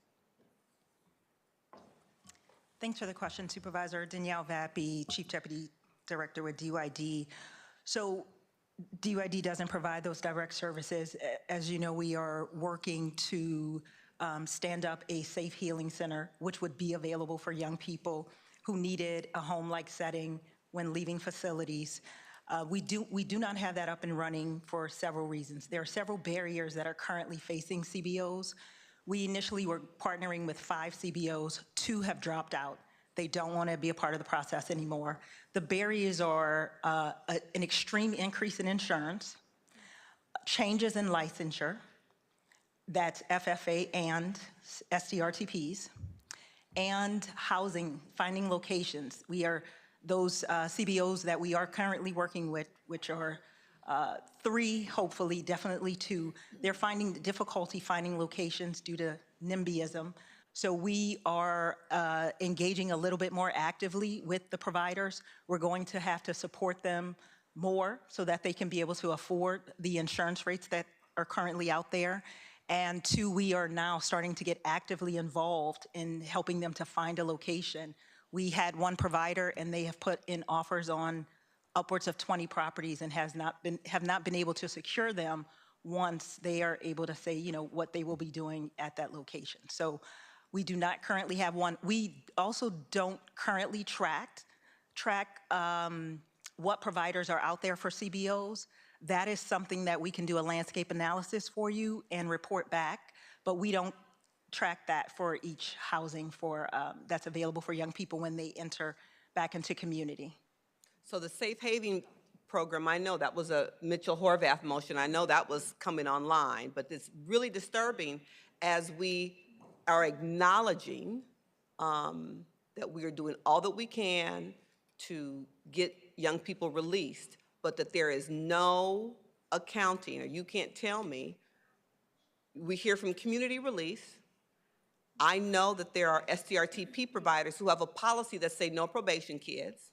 Let's put some community-based pressure on them too. And yes, I will ask you for the accounting, and I'd like it by district. So we are clear that we are making community-based facilities available county-wide that are more appropriate for young people. But what I'm hearing today is, we know that we have 240 young people. We know that it's the courts that play a critical role. I hope this document that you all sent us was addressed to the judiciary too, that they play a role in making that decision. But the county really has the responsibility to make sure we have placements for them to go to when indeed going home is not safe or feasible for whatever reason. Absolutely, we'll get that to you, Supervisor. I really appreciate that, because I think that's important for the public to also know, as we're talking about and making declarations to release to where?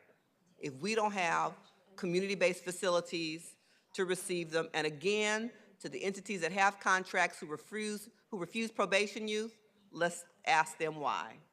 Number 2, like other emergency declarations that we've passed here at the board, will this motion help expedite contracts and/or potentially help expedite finding community-based placements?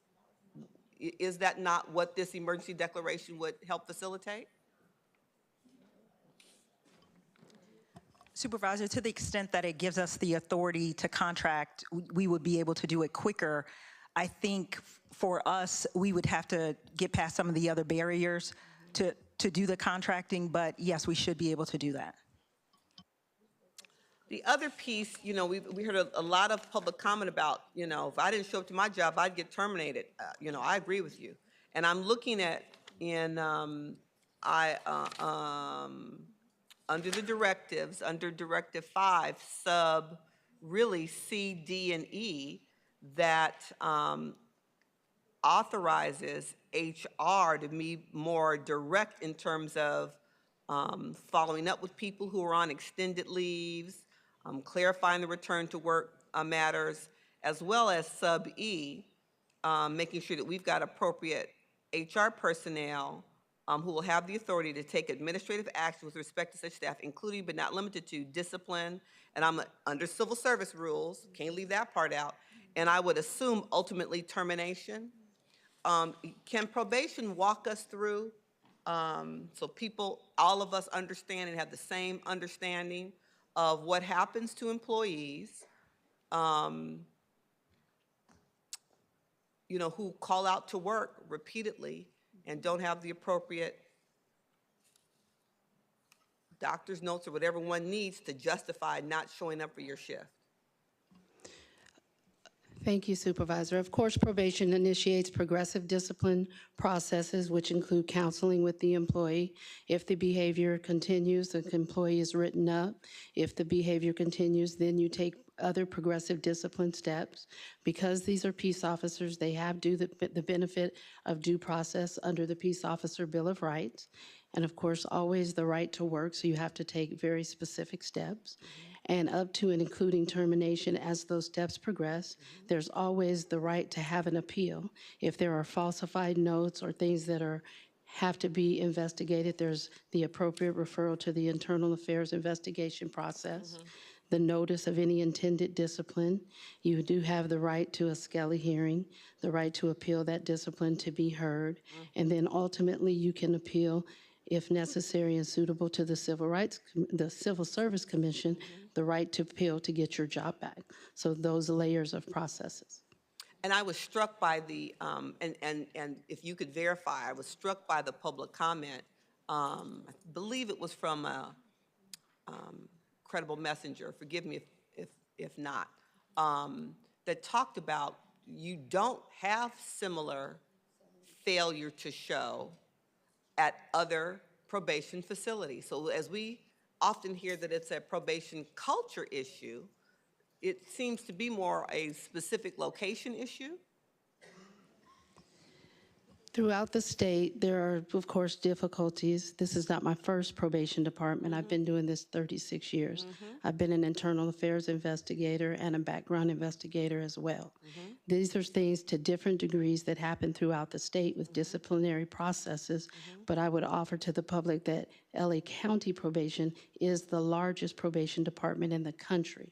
So where some people have certain issues, they're magnified here in LA County just based on the number of budgeted staff we have and the number of personnel that go through those disciplinary processes. But to the member of the public's point, where he argued even during the fire at our other facilities, not only credible messengers, but probation personnel show up more consistently than what we're experiencing at Los Padrinos. Is that an accurate statement?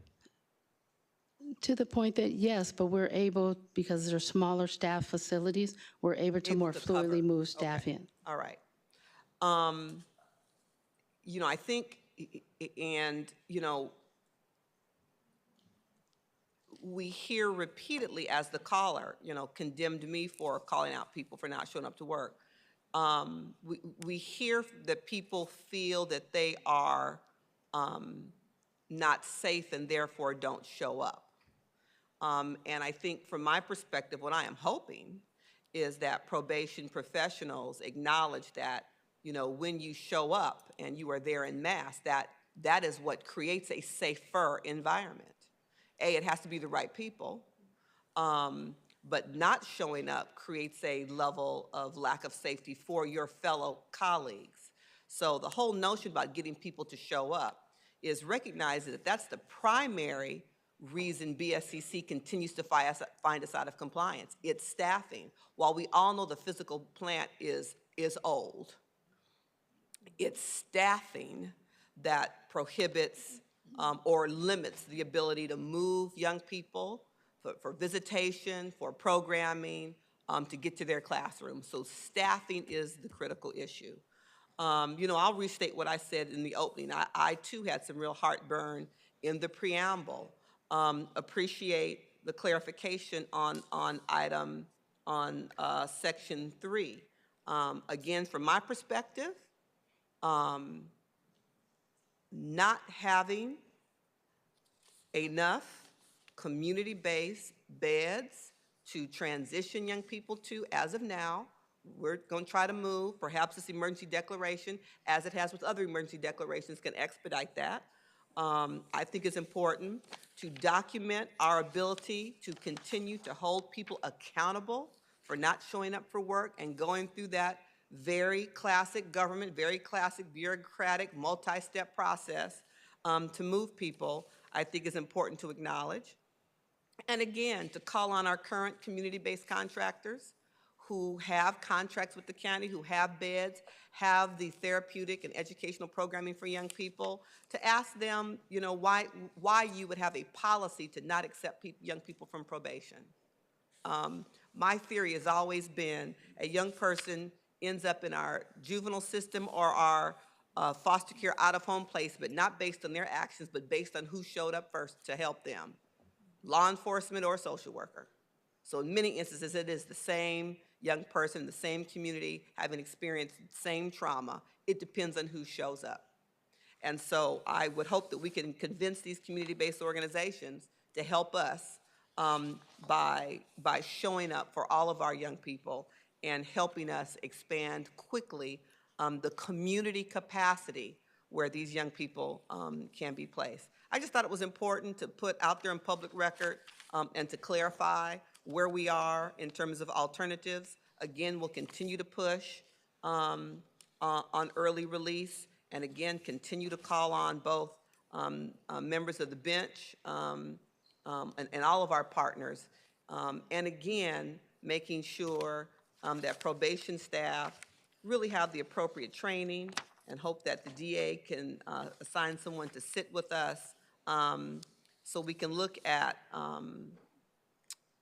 the intake reports that really help guide how we expedite our detention reduction plan. Thank you, Madam Chair. Supervisor Horvath? Thank you. Two things. I wanted to first respond to something Supervisor Mitchell raised. This summer, Opportunity House actually opened a facility in my district in West LA.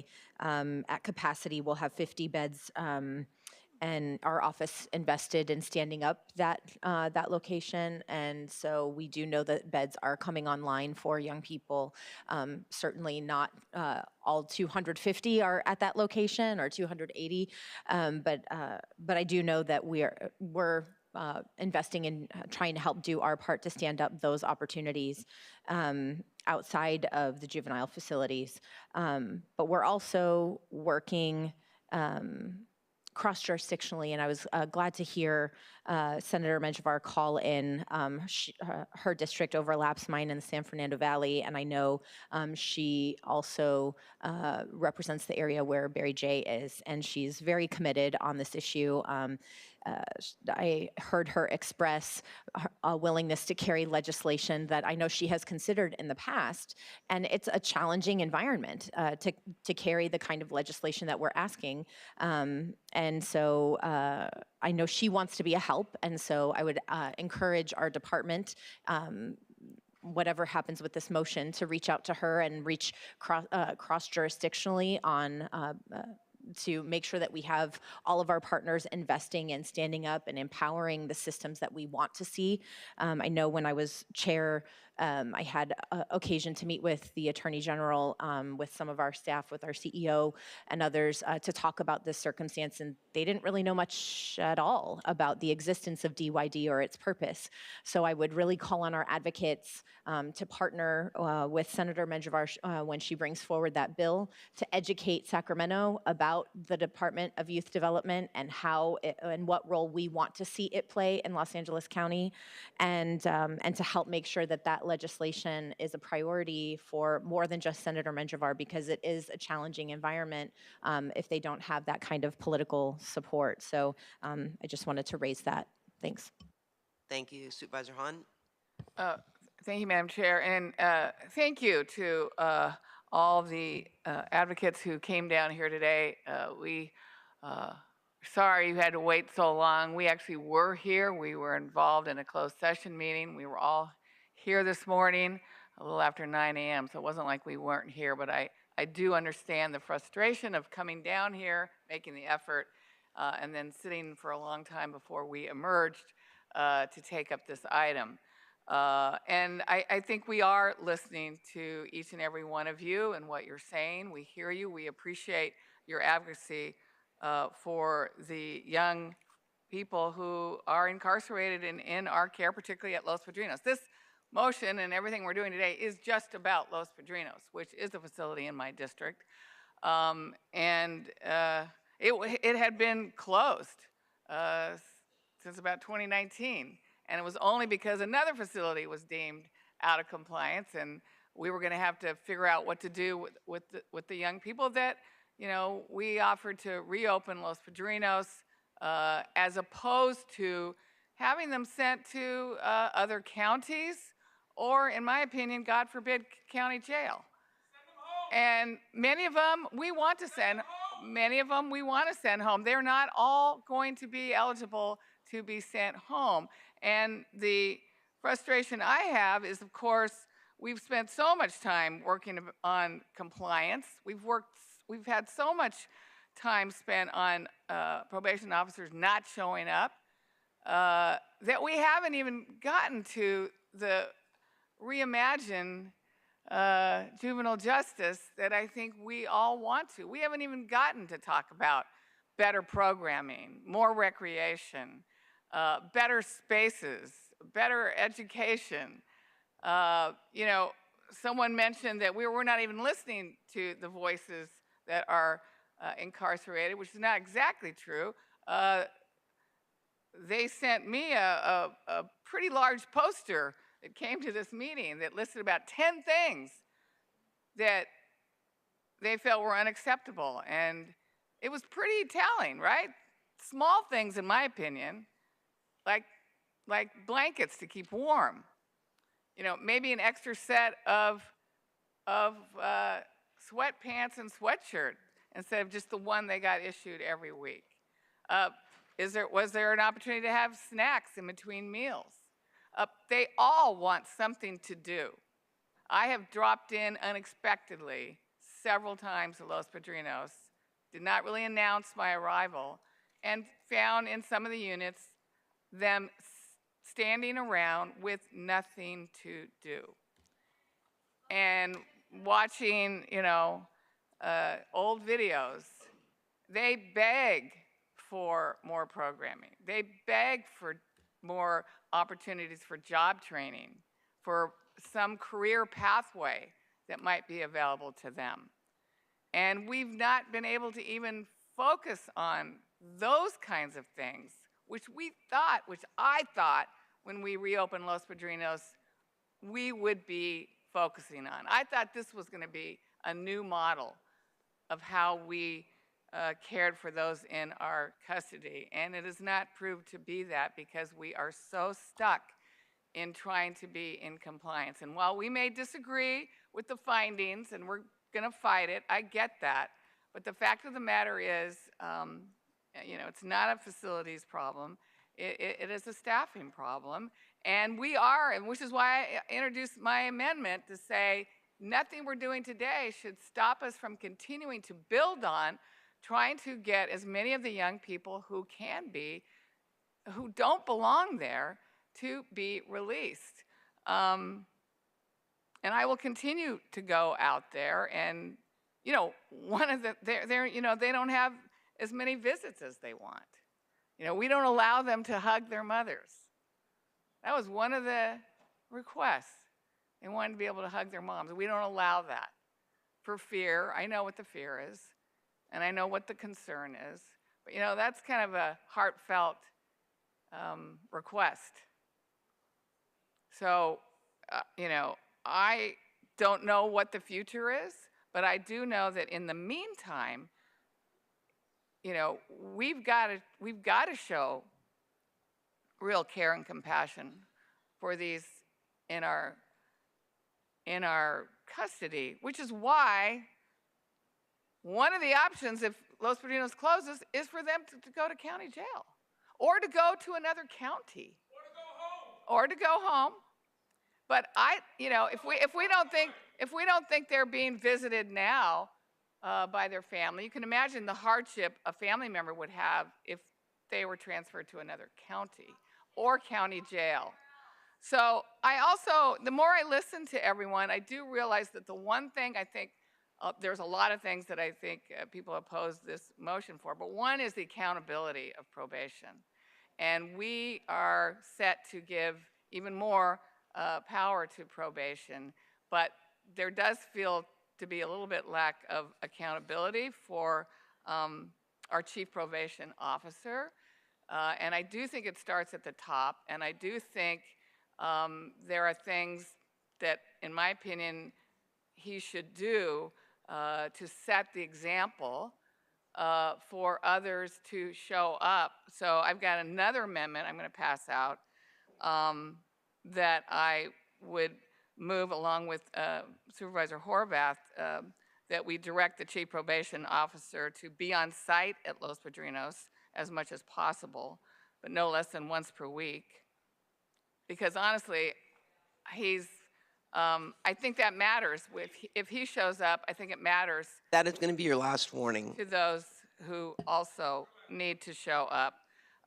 Attend the Probation Oversight Commission meetings, cluster meetings, and board meetings when probation items are on the agenda. We're all in this together, right? We are in this together, and we got to all lean in to this. And I think if we don't want to be kept in the dark as we move through this, we need better communication.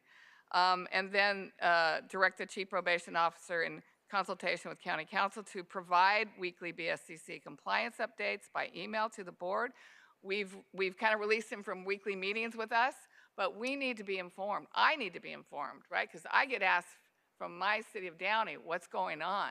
So I at least need to be informed on updates, including staffing, future issues of concern, and provide weekly updates with daily population numbers. I need to know on a regular basis how many young people are in my care on any given day, how many staff are going to be there, so I can also lean into the care first, jail last mission that I have sworn to. So that is my amendment, seconded by Supervisor Horvath. Supervisor Solis?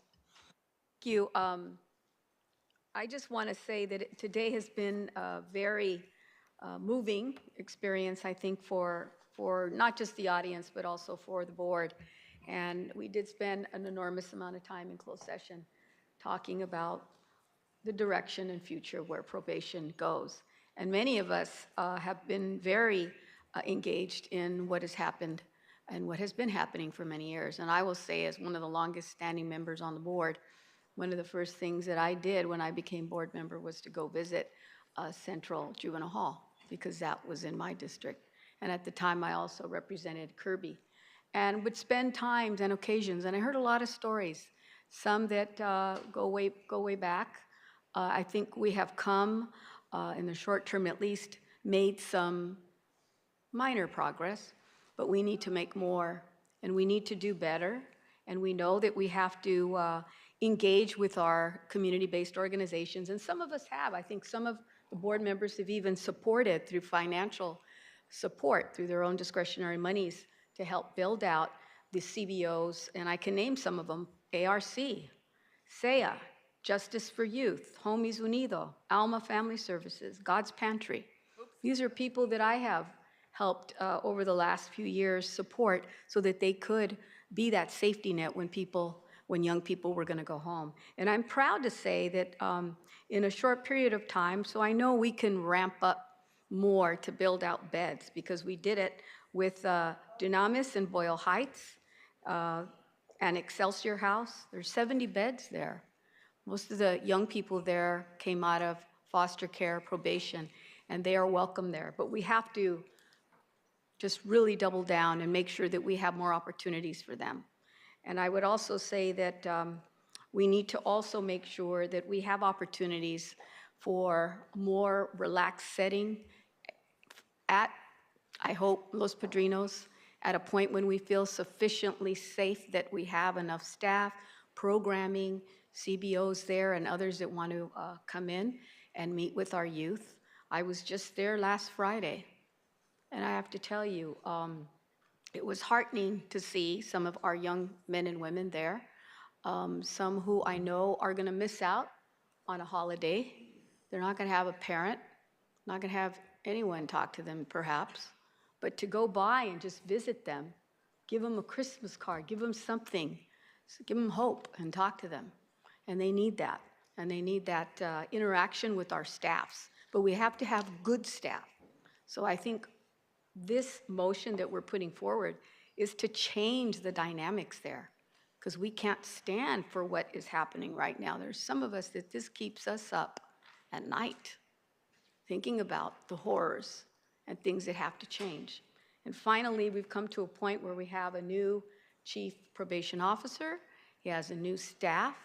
We have the full resources of our CEO and our departments that have also agreed to be there and work in unison. And that's what the essence of this motion is. It isn't to tear people apart. It's to help heal. And it's to help bring people together. Because in all sincerity, we want the same thing that most folks want. We want these young people to get ahead in life and to be able to go back eventually, when possible, to their neighborhoods and their community and to their homes and to people who love them. So with that, Madam Chair, I know this item's been amended, and you'll probably go over some of the amendments. Thank you, Madam Chair. So just for clarification, I just want to, on the amendment that you all brought in, first of all, we already are going to have Guillermo come, I think, every third Tuesday to testify before the board. So that's written in here, and that I have no problem with. The one I have a problem with is the clusters, quite frankly, because we're having him come to all these meetings, and one of the criticisms he's had is that I don't have a problem with the Barry Nydorf, or I mean, Los Padrinos, but coming to cluster meetings, quite frankly, I don't know if you've gone to the cluster meetings, but I don't know if there's value added there. I think the issue that he's had is he wants to report directly to us, because as someone said in the audience, we are responsible.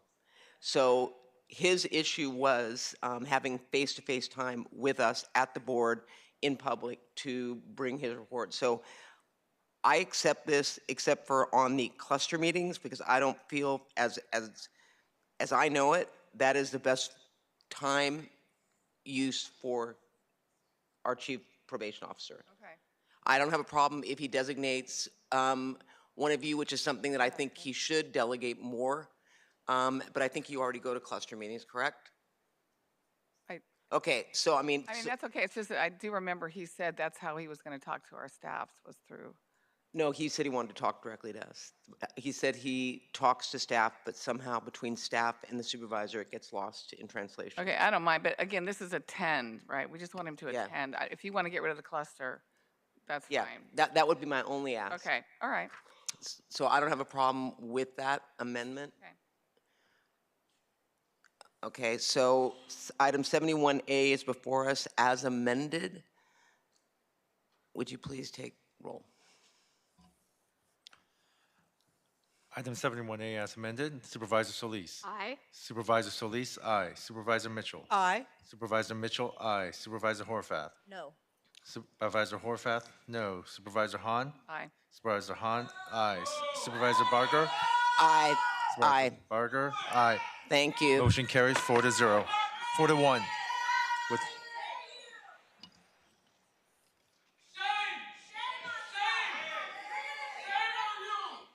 This is a warning.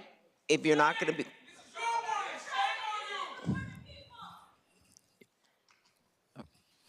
Item 3, adopting a deliberative policymaking structure, implementing a process to review legislation at cluster meetings. Supervisor Mitchell.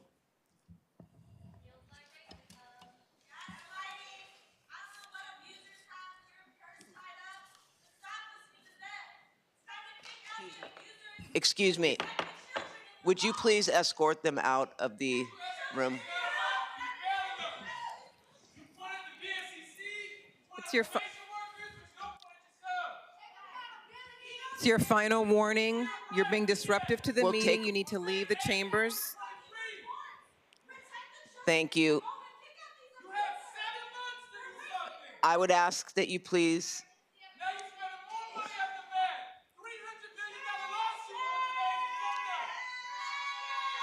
Would you please escort them out of the...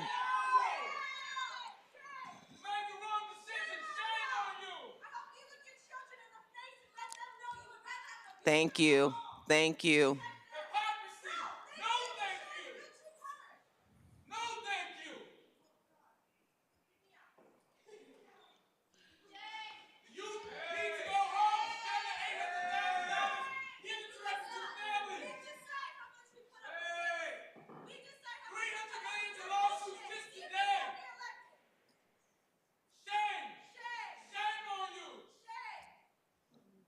Thank you.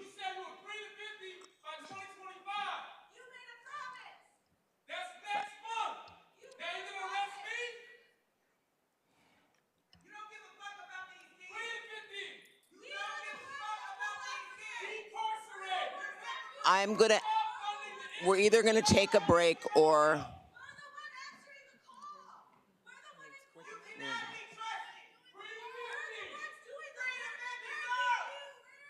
County Council.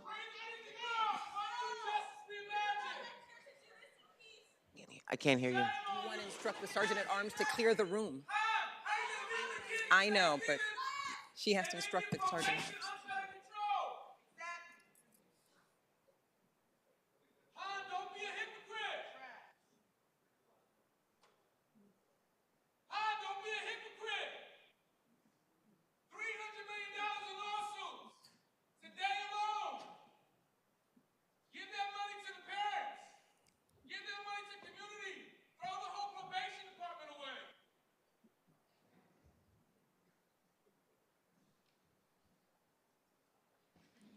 Item number 3, Madam Chair, I'd like to thank Supervisor Hahn for your partnership on this, and I'd like to thank the Executive Office for your thorough analysis and your report. The motion today aims to make simple process improvements to increase transparency, opportunities for public participation, and deliberation on motions before they are brought back to the board for a vote. We are aware of how quickly motions can go from first appearing on the board agenda to being voted on. And members of the public have also referenced this. In some cases, motions can be placed on board agenda on a Friday through our green sheet process, with only a single business day before the Tuesday board meeting when the board votes on them. This leaves very little time for our county's residents to weigh in on the decisions we make here every Tuesday, which can have life-changing impact. The motion before you opens up our policy-making process, providing more opportunity for constituents to weigh in a meaningful way, not simply show up and say they support or oppose a motion. This will help us identify issues and make better policy. The letter from the community groups that I shared during the previous item shows how community engagement can help inform our process. That's why the motion in October, co-authored by Supervisor Barger, asked the Executive Office to propose ways we can increase public participation and transparency in the motion process by using our existing cluster meeting. Today's motion will pilot a new process that brings motions to cluster meetings for public review and input 1 week before they are voted on at a board meeting.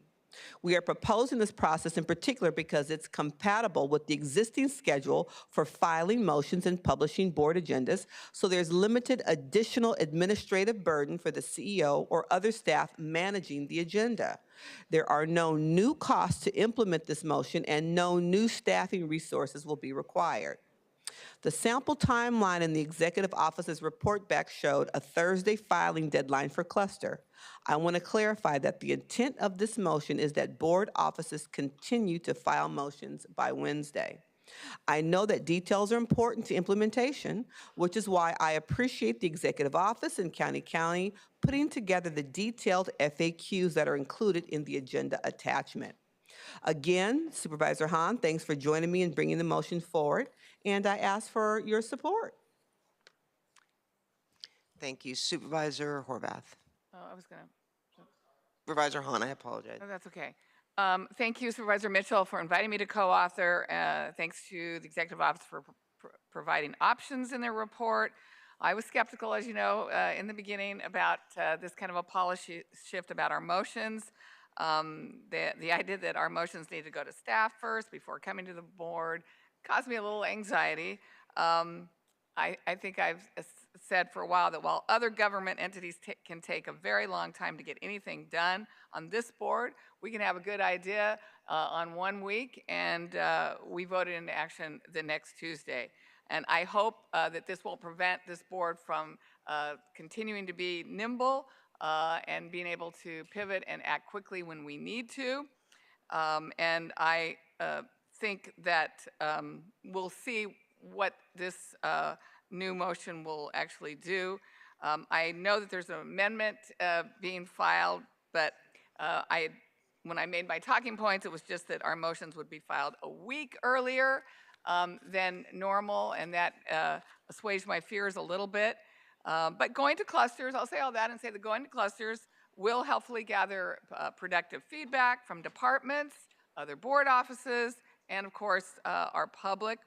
Ideally, we'll make our motions even better when we get a chance to speak about them later when they arrive at a board meeting. My big other concern was how long this process would we be doing this forever without really testing whether it worked or not. So I'm glad that this is a pilot program. I think currently it's a 1-year pilot program, and I think that's good because I think this is so different than what we're used to that we really need to measure its success. I'm not really sure what matrix we're going to use to see whether or not it's successful, but I think we certainly need to analyze it meaningfully at the end of a pilot to see maybe we don't throw the whole thing away, but maybe we make changes and make tweaks to it. So thank you for having me co-author this, even though you knew I had some anxiety about it. So thank you. Thank you. Supervisor Horvath. Thank you. When this topic first came to our board in October, I expressed some concerns about the proposal and had a number of questions. And I still have some concerns, as well as some lingering questions, most of which are logistical, but I'm trying to find a way to yes. So my understanding is that one of the key goals of this proposal was to increase transparency and allow for greater public input. And I support that goal. And I believe we're creating an overly complicated process with multiple moving parts that could negatively impact public input. It would be impossible for individual members of the public to participate in all of the cluster discussions because some cluster meetings occur at the same time. And I created a little schedule if the exec office could put that up just so we can see time-wise what a Wednesday will look like. For example, our health and mental health, public safety, and community services clusters all overlap in the morning, and family and social services clusters overlap in the afternoon. So if you look at this, there are several that overlap in the morning with motions due at noon. And then, so 2 of those clusters would not benefit the motions that are submitted because the motions would have to be submitted before those clusters happen.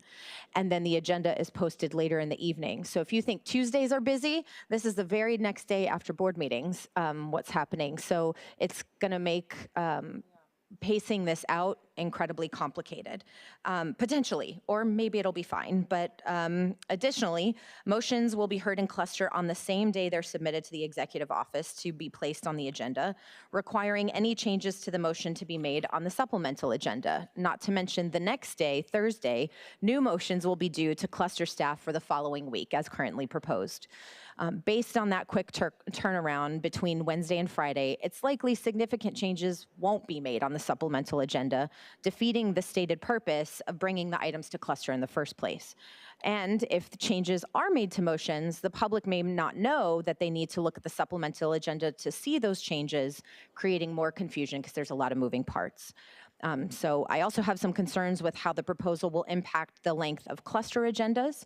Many clusters currently go their full allotment of time, so adding board motions will likely make those meetings longer and more constrained. So what happens if there isn't enough time to hear all of the board motions? Will the unheard motions still be placed on the board agenda for the following week, or will they be delayed? And how do you determine that delay? Who gets to determine that? And will board motions first go to cluster agenda, to go first on the cluster agenda to ensure that they're heard that day, or will they be reordered, and who makes that decision? These are questions that remain outstanding in my mind regarding this proposal, how it will be implemented, and how the challenges will be resolved. So I would prefer that we table this and move to a committee structure where we as the board lead the conversation. I think it's unrealistic to think department staff, let alone our own, will weigh in before we do publicly. I just don't think that's going to happen in practice, but I understand the aspiration here. And if there isn't an appetite to move to a committee structure that would empower the board to have those conversations first, I would ask for three items three amendments to be added in this item for us to consider in the pilot. We would consider having motions heard in cluster 2 weeks before their board hearing date, so they aren't being heard the same day they're submitted to the board. This would allow the motion author to meaningfully consider comments from cluster and incorporate them into the proposal. We shortened the pilot period to end with the board meeting on August the 12th, the last meeting before our summer break, which gives us a substantial period of time for us to try it out, and then a break time to recalibrate potentially. And that we request the executive office and the CEO's office to provide the board with a written assessment of the pilot program halfway through, including strengths, challenges, and recommendations for improvement, so that the board can assess whether or not to extend the pilot program, including any changes. And so the amendments would read in item 1, after to the referenced report, it would say, including an amendment to scenario 1 and attachment A, to have board motions scheduled at one of the 5 original cluster meetings 2 weeks before the board meeting instead of the week before the board meeting. These changes shall become effective for all relevant policy motions introduced for the board meeting on January 21st, 2025, and shall stay in effect through the August 12, 2025 board meeting. And item 2 would then read, direct the executive officer of the board and the chief executive officer to provide a written report back no later than May 15th, 2025, with an assessment of the first months of the pilot program, including but not limited to strengths, challenges, and any recommendations for improvement that will help the board assess if the pilot program should be extended or made permanent.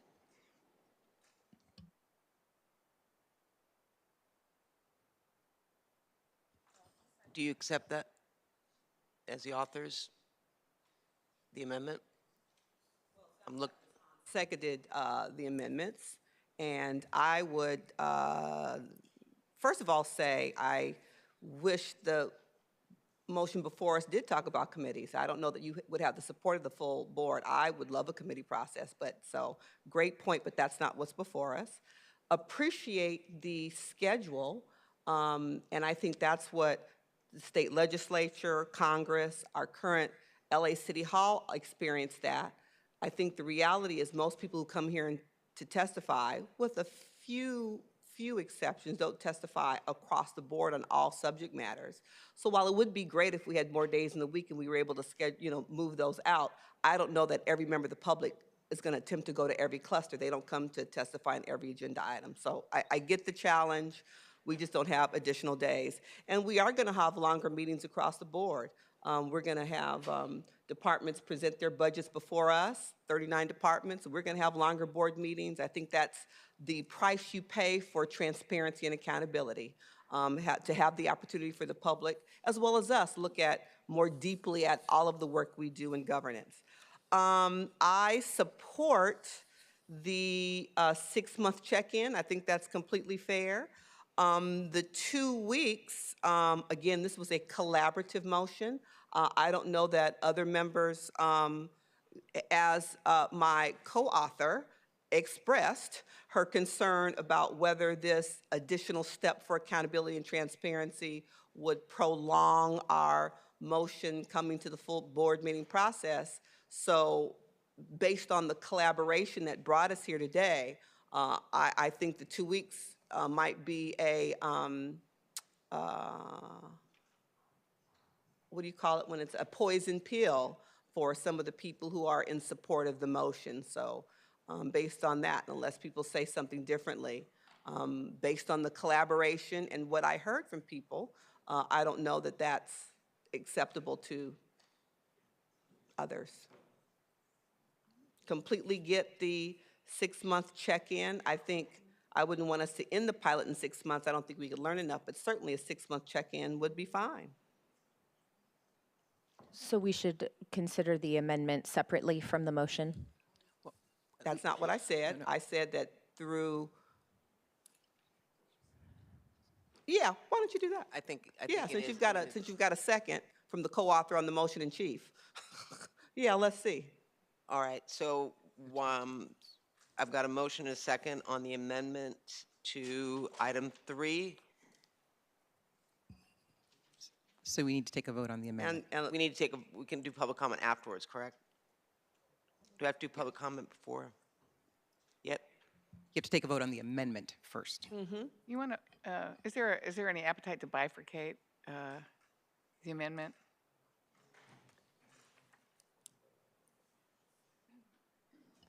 You mean bifurcate, take out the 2 weeks, but keep everything else that Supervisor Mitchell said she didn't have her? Yeah. That's her amendment. I don't know, it sounded like you thought that this might be a poison pill. I mean, if our amendment, your amendment doesn't get accepted, then.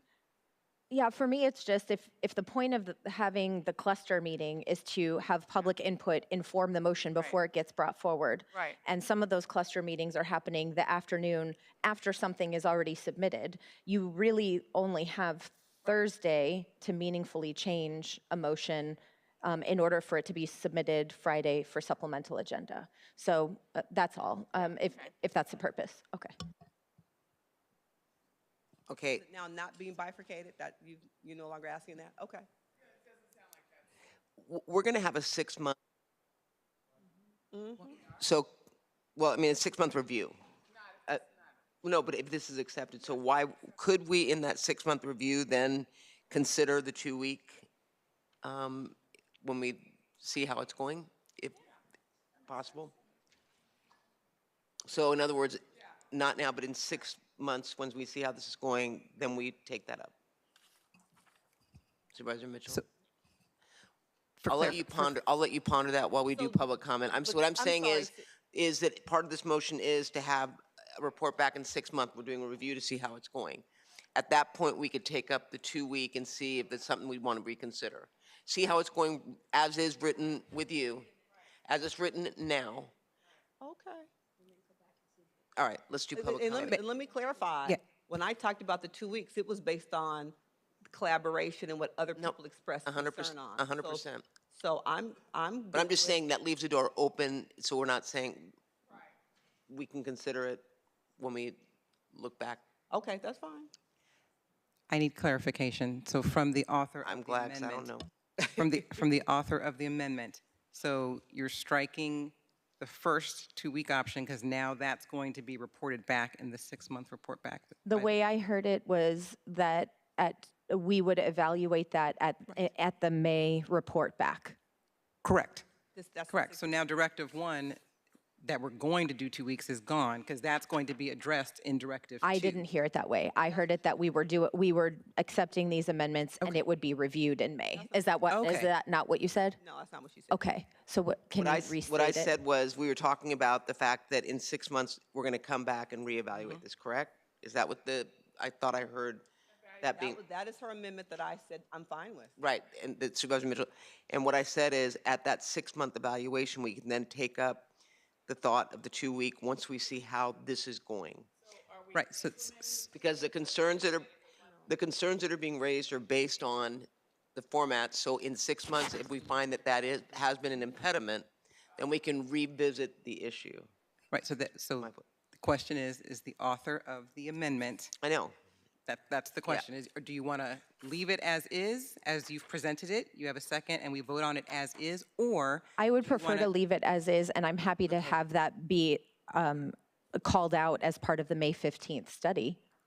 After it's implemented. Yeah, just to try it, yeah. You just want to try the 2 weeks. Yes. Yeah, that's what she's saying. All right, let's. That is not what Barker No, said. I know so let's that's- just and that's why clarify. how my So what vote you are will- saying is you are standing by your amendments as proposed. Yes. And a That's part right. of the 6-month checkup is to see if the 2 weeks is Is slow- delaying yes, is progress and slowing us down. See, I slowing did the us opposite. down. I thought we would vote on the motion You're doing as a written, and compromise. then in 6 months, see if the concerns that you raised, in fact, are valid.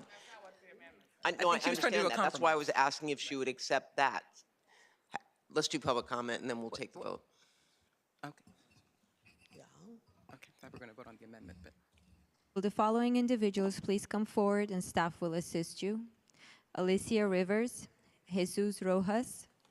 As a final reminder for participants on the telephone, if you would like to address item 3, if you have not already done so, please press 1 then 0 now to be placed in the speaking queue. Moderator, may we have the first caller, please? Our first participant is Andrea McPherson. Please make sure your line is open. If you are muted, please unmute and speak directly into your phone. You may begin. If you have not already done so, please press 1 then 0. Yes, my name is Andrea McPherson.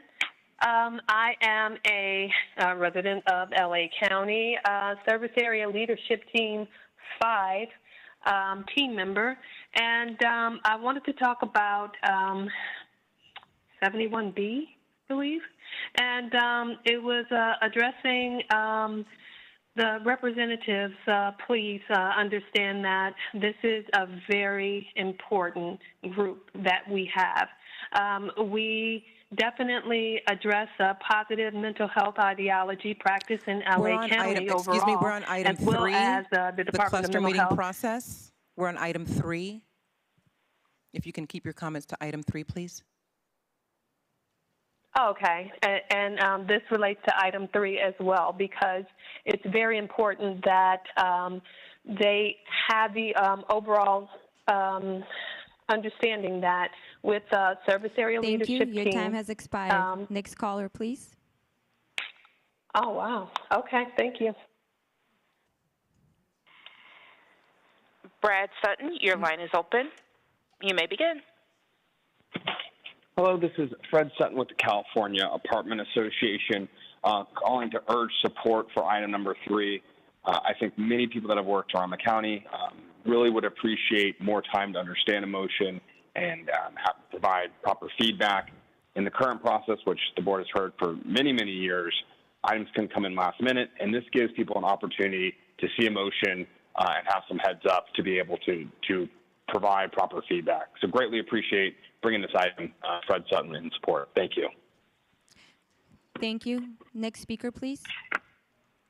Byron Jose, your line is open. You may begin. Hello? Can you hear me? Yes, go ahead. Thank you, Supervisor Horvath, for being the sole no vote on the previous item. Your commitment to a care-first vision and freeing the 50 girls and gender-sensitive youth, which this board agreed to earlier this year, is commendable. While we are, yes, it is on this matter. While we are focusing on while we're open to transparency and community input. Next speaker, please. Jennifer Harkins, your line is open. You may begin. Good afternoon. My name is Jennifer Harkins, and I'm a supervising attorney making this comment on behalf of my organization, Neighborhood Legal Services of Los Angeles County. I'm speaking in support of item number 3. NLSLA serves over 150,000 low-income Los Angelitos a year with their civil legal issues, such as evictions, domestic violence, and lack of access to benefits and health care. So we know firsthand the policy issues that require urgent board intervention. Too often, well-intentioned motions come to a vote without meaningful stakeholder input. We support this motion's intent to create a more transparent lawmaking process that gives additional time for the public to be aware of policy and development and provide feedback based on real experiences. The board should find ways to better promote cluster meetings and get community feedback about what should be agendized at them. It's time for the board to enhance community-oriented public engagement, and this motion represents progress in that direction. Thank you. Thank you. Next speaker, please.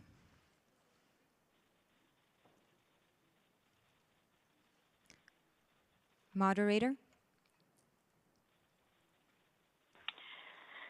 Roxanne Tyan, your line is open. You may begin.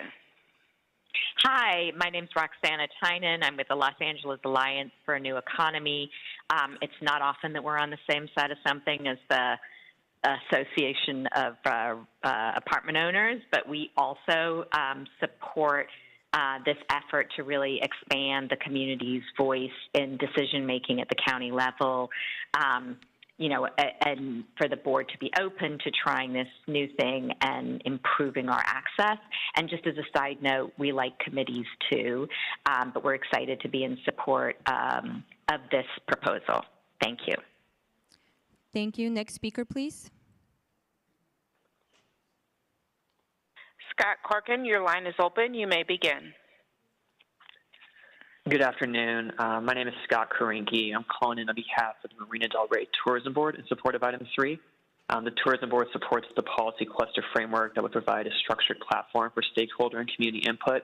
It'll empower more diverse public perspectives and help integrate more input into LA County's decision-making and facilitate well-informed and considered policymaking. We urge the board to adopt this motion, creating transparency, adding time for the public to be aware of policy and development, and provides additional opportunity to provide feedback, ultimately, hopefully, resulting in stronger policy. Thank you for your time. Thank you. Next speaker, please. Roy Humphreys, your line is open. You may begin. Okay, thank you for this opportunity here, and I got to admit this is a real cluster, and that the board, and I was not privy to the voting on changing the situation. We had the ultimate cluster at the beginning of each board meeting where individuals could put in their input on whatever. And so you have put that aside so to make it nearly impossible for any normal person to be able to address the board on the salient issues at the moment. Thank you for the cluster. Thank you. Next speaker, please. Scott Wilk, your line is open. You may begin. Good afternoon, Chair and members of the board. My name is Scott Wilk with the Los Angeles Ventura County Building Association, and we fully support the adoption of item 3 to ensure a more transparent, inclusive, and deliberative policy-making process. By requiring motions to be reviewed in subject matter clusters, this approach enhances public engagement and accountability while maintaining efficiency, positioning the county to meet the upcoming Measure G requirements seamlessly. We urge the board to approve this motion to foster a more community-driven and accessible governance process for all residents of LA County. Thank you. Thank you. Next speaker, please. Stanley Thermidor, your line is open. You may begin. Good afternoon. My name is Stanley Thermidor. I am the Policy and Advocacy Strategist with a New Way of Life Reentry Project and a member of All of Us to None. I am a constituent of District 3 and work in District 2. We're in favor of item 3. Governance can be complex, but it should be transparent and inclusive. There are a lot of coming changes that will be happening in the county's government. It would be important that the community be involved since we are the ones who will live with the motions, policies passed, and implemented by the board. While the supervisors are representative, the government functions best when inclusive and participatory. Thank you. Thank you. Next speaker, please. Madam Chair, there are no other remote speakers in the queue to address the board. Thank you. We will now go to in-person speakers. Please begin. Hello. Good evening or good afternoon. My name is Jesus Rojas for the Apartment Association of Greater Los Angeles. We applaud and support Supervisor Mitchell and Hahn for bringing forward this motion to provide greater transparency and community engagement. Directing motion to go through the existing cluster structure will achieve better understanding and input on all subjects by the entire community before being presented to the supervisors for possible adoption. However, Scenario 1 provides the lowest level of transparency out of the 3 scenarios investigated by the Executive Office. It is also a risk having the wrong staff at the cluster meetings by focusing issues into less than half of the current number of cluster meetings. While we appreciate Scenario 1, it makes it slightly easier for staff writing agendas. It comes at a huge cost of losing a golden opportunity to maximum community engagement. We would urge the adoption of Scenario 3 to maximize community engagement. Thank you. I don't know what's the name. Madam Chair, there are no additional speakers to address this item. Supervisor Mitchell? Thank you. A question of Supervisor Horvath. We were so busy focused on the 2 weeks, I missed the real deal. Why August 12th to end the pilot versus giving it a full year to the end of the calendar year? Because if we have the challenges that I'm concerned about, I'd rather address them earlier than a year. And so putting us on a timeline with both a check-in and a shorter pilot gives us a shorter runway and maybe opportunity to make changes sooner. Okay, so I don't support anything less than a full year. I fully appreciate the 6-month check-in. We can make changes, but I don't support the August 12th. That's as challenging as we know it is to get things up and running and to make adjustments as we go through, which we can. I don't think it would be a real full-throated effort if we were to cut it off in August. And I think so I don't support people that. who are interested in, for example, the mental health of justice-involved youth can't be 3 places at once, which I'm concerned about how those Wednesdays are going to work. So. All right, we have the amendment before us. Okay, she got a second. So she did, and she's not making the changement. So I'm will be unfortunately now having to oppose the whole thing because I do not support shortchanging the pilot. Well, we're going to vote on the amendment first, and then we're going to vote on your motion. Exactly, So but I wanted to be clear that the I'm not amendment is supporting the before us. amendment, unfortunately. Will you call roll? Supervisor Solis? Supervisor Solis, aye. Supervisor Mitchell? On the amendment, no. Supervisor Mitchell, no. Supervisor Horvath? Aye. Supervisor Horvath, aye. Supervisor Hahn? Aye. Supervisor Hahn, aye. Supervisor Barger? No. Supervisor Barger, no. Motion carries 3-2. So now we have the motion before us. As amended. As amended. Take the roll. Supervisor Solis? Supervisor Solis, aye. Supervisor Mitchell? Aye. Supervisor Mitchell, aye. Supervisor Horvath? Aye. Supervisor Horvath, aye. Supervisor Hahn? Aye. Supervisor Hahn, aye. Supervisor Barger? Aye. Supervisor Barger, aye. Motion carries 5-0. Thank you. Now we will go on to set matter number 1, report on county's implementation of the people experiencing homelessness missions. For members of the public on the telephone, please press 1 and 0 to comment on this item. Cherie Todoroff, Executive Director of the Homeless Initiative, and Carter Hughley, Senior Manager, Homeless Initiative, Chief Executive Office, are going to make a presentation.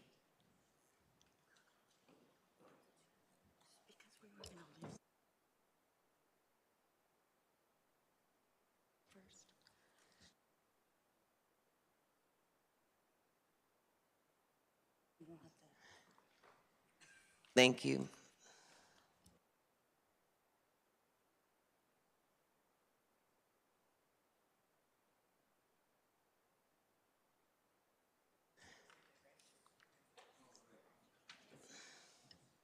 Okay. Floor is yours. Thank you, and good afternoon, supervisors. I'm Cherie Todoroff, the Executive Director of the Homeless Initiative. We are here to do our regular update on the emergency declaration. We can go to the next slide. Today, we are going to focus on mission number 1 under the emergency declaration, so encampment resolution. And as we go to the next slide, we will see that our updates will be on Inside Safe and Pathway Home, expanded and expedited cleanups, Grants Pass update, and our ECRC update. We will also, at the end, also be talking about the work underway related to funding recommendations for fiscal year 25-26. With that, I will hand it off to our Director of Municipal Relations, and I am like having a day. I got it from here. Hi, everyone. My name is Carter Hughley. I oversee the municipal relations work and encampment resolution work for the Homeless Initiative. I'm pleased to provide you an update on the things that Cherie has just described. If you go to the next slide, please.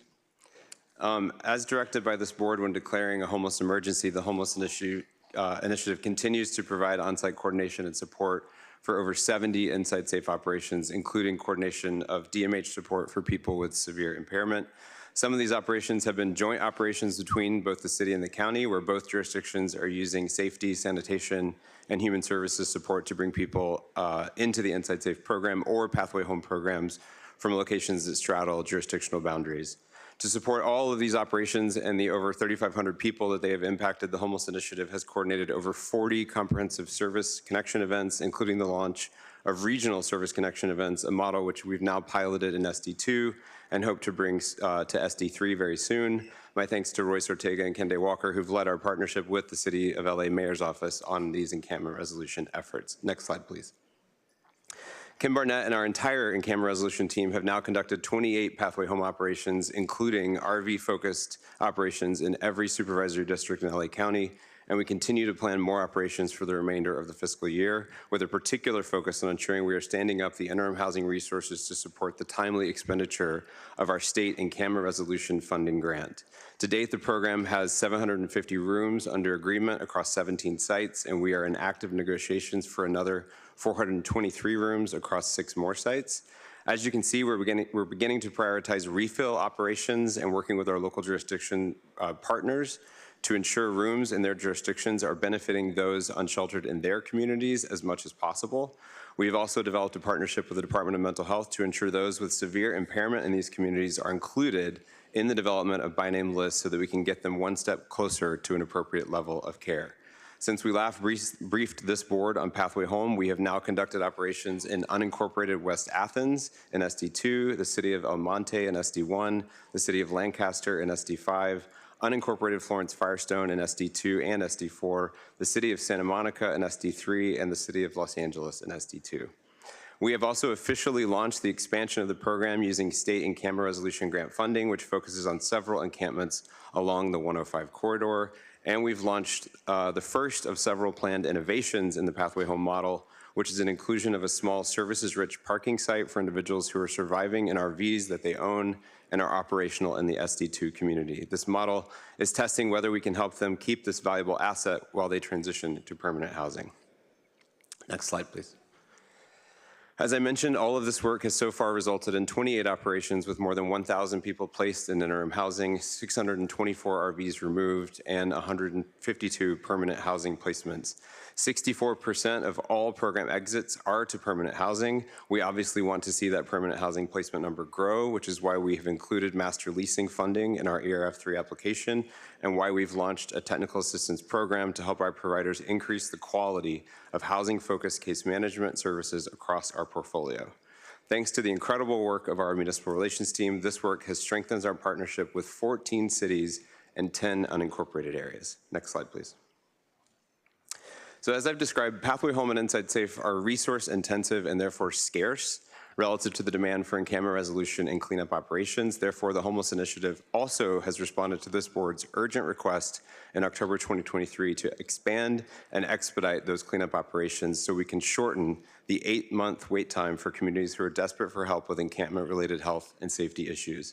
The new expanded and expedited protocols were launched on August 20th of 2024. 1 out of 3 full-time cleanup teams have been hired, and our goal is to hire the remaining teams by early 2025. Once all the teams are hired, our goal is to have cleanups completed within 30 days or less from the request. Since the launch, a total of 182 cleanups have been conducted in unincorporated LA County, and you can see the district-by-district breakdown on your screen. Next slide, please. The board's July 23rd motion on developing a county-wide strategy for addressing encampments after grants pass directed the Homeless Initiative to work with LAHSA and the LA Sheriff's Department to both circulate LA County encampment resolution guidelines and to monitor HERES and to partner with LAHSA and hosts to determine any impact to the number of encampments in unincorporated communities across the county. I am pleased to report that the county provided encampment resolution guidance for our local jurisdiction partners, which we distributed through multiple methods. First, we published a plain language field guide for local jurisdictions so they can learn from our experience and replicate best practices. Second, we pushed that guide out through a new communications channel we have with our local jurisdiction partners called the Municipal Minute. That email communication goes to city mayors, city managers, city council members, and homeless coordinators and liaisons, and is intended to provide them actionable information on topics of shared interest in our collective response to this crisis. Third, we hosted and recorded a virtual webinar walking participants through the guidance with our subject matter experts, Kim Barnett, Marco Santana, and Ari Hamilton. That webinar and guidance is available on the Homeless Initiative websites for those who were unable to attend. In addition, I joined national experts Dr. Margot Cruchel and Mark Dones on a public webinar marketed heavily statewide, launching the release of the UCSF Encampment Resolution Guide and Encampment Prioritization Toolkit, which is designed by people who have done housing-focused encampment resolutions like Pathway Home, and they designed this toolkit in a manner to help communities navigate the complex body of work with concrete tools and resources. This toolkit includes a detailed prioritization of factors and concrete operational details that communities can use to successfully resolve encampments. Next slide, please. Since 2021, the county has been tracking requests for encampment cleanups and resolutions using our Homeless Encampment Automated Reporting System, also called HERES. A HERES request can be triggered by outreach teams, board office partners, public works partners, public safety partners, or the general public using the Works app. As you can see in the chart, which depicts the request for services in unincorporated areas, those requests have been increasing since HERES was launched in March of 2021. The yellow bars represent the current year. The blue bars represent all prior years. We average about 48 requests per month, and though October 2024 marked the largest number of requests on record, there is no clear indication that there is a direct correlation with the grant's past decision in late June of 2024.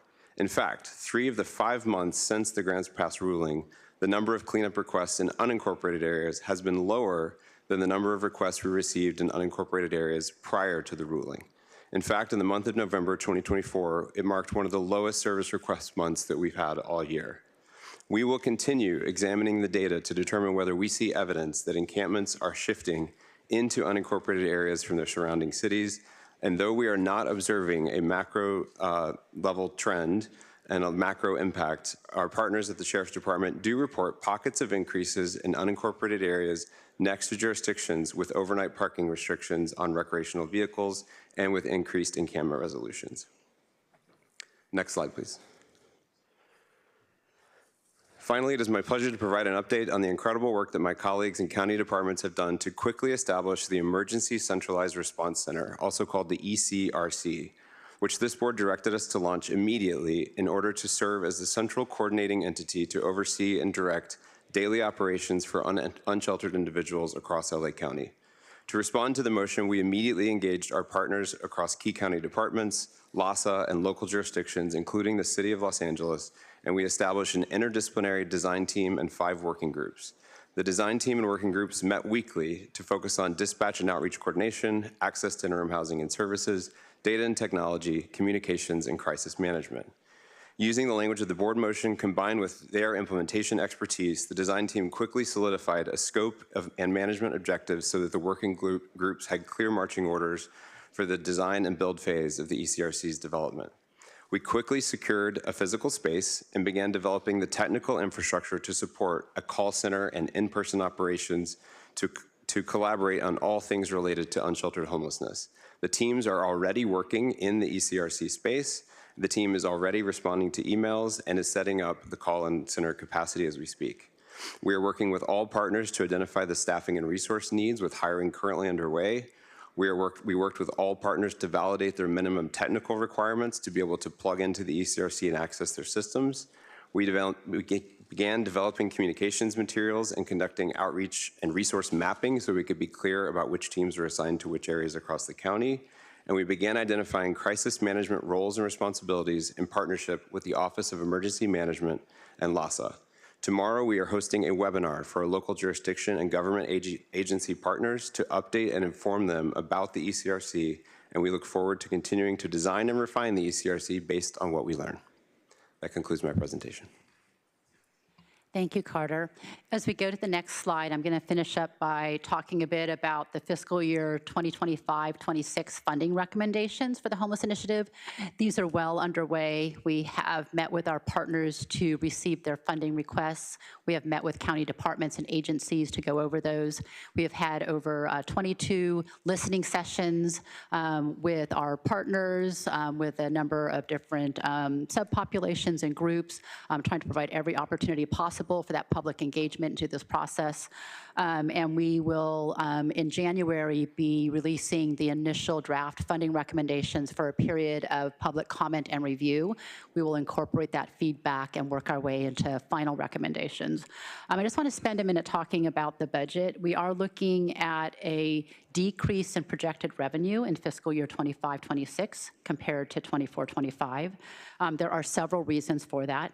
One of them is that the revenue projections in terms of the tax collection for 25-26 is a bit less than for 24-25. That's just an economic issue and a consumer spending issue. And we are transitioning from Measure H revenue collection to Measure A revenue collection, but the analysis is indicating that the amount of funding that will be available for the types of services that have been funded under the Homeless Initiative through Measure A will be a bit less because of that decrease in tax collection.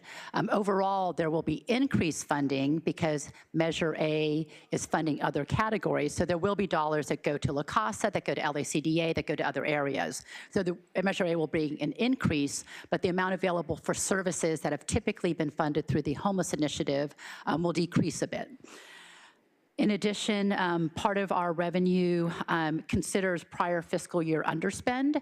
That is basically doing a calculation looking at trends in prior fiscal years to estimate the amount of underspend to apply it to the upcoming fiscal year so that we can maintain and enhance operations.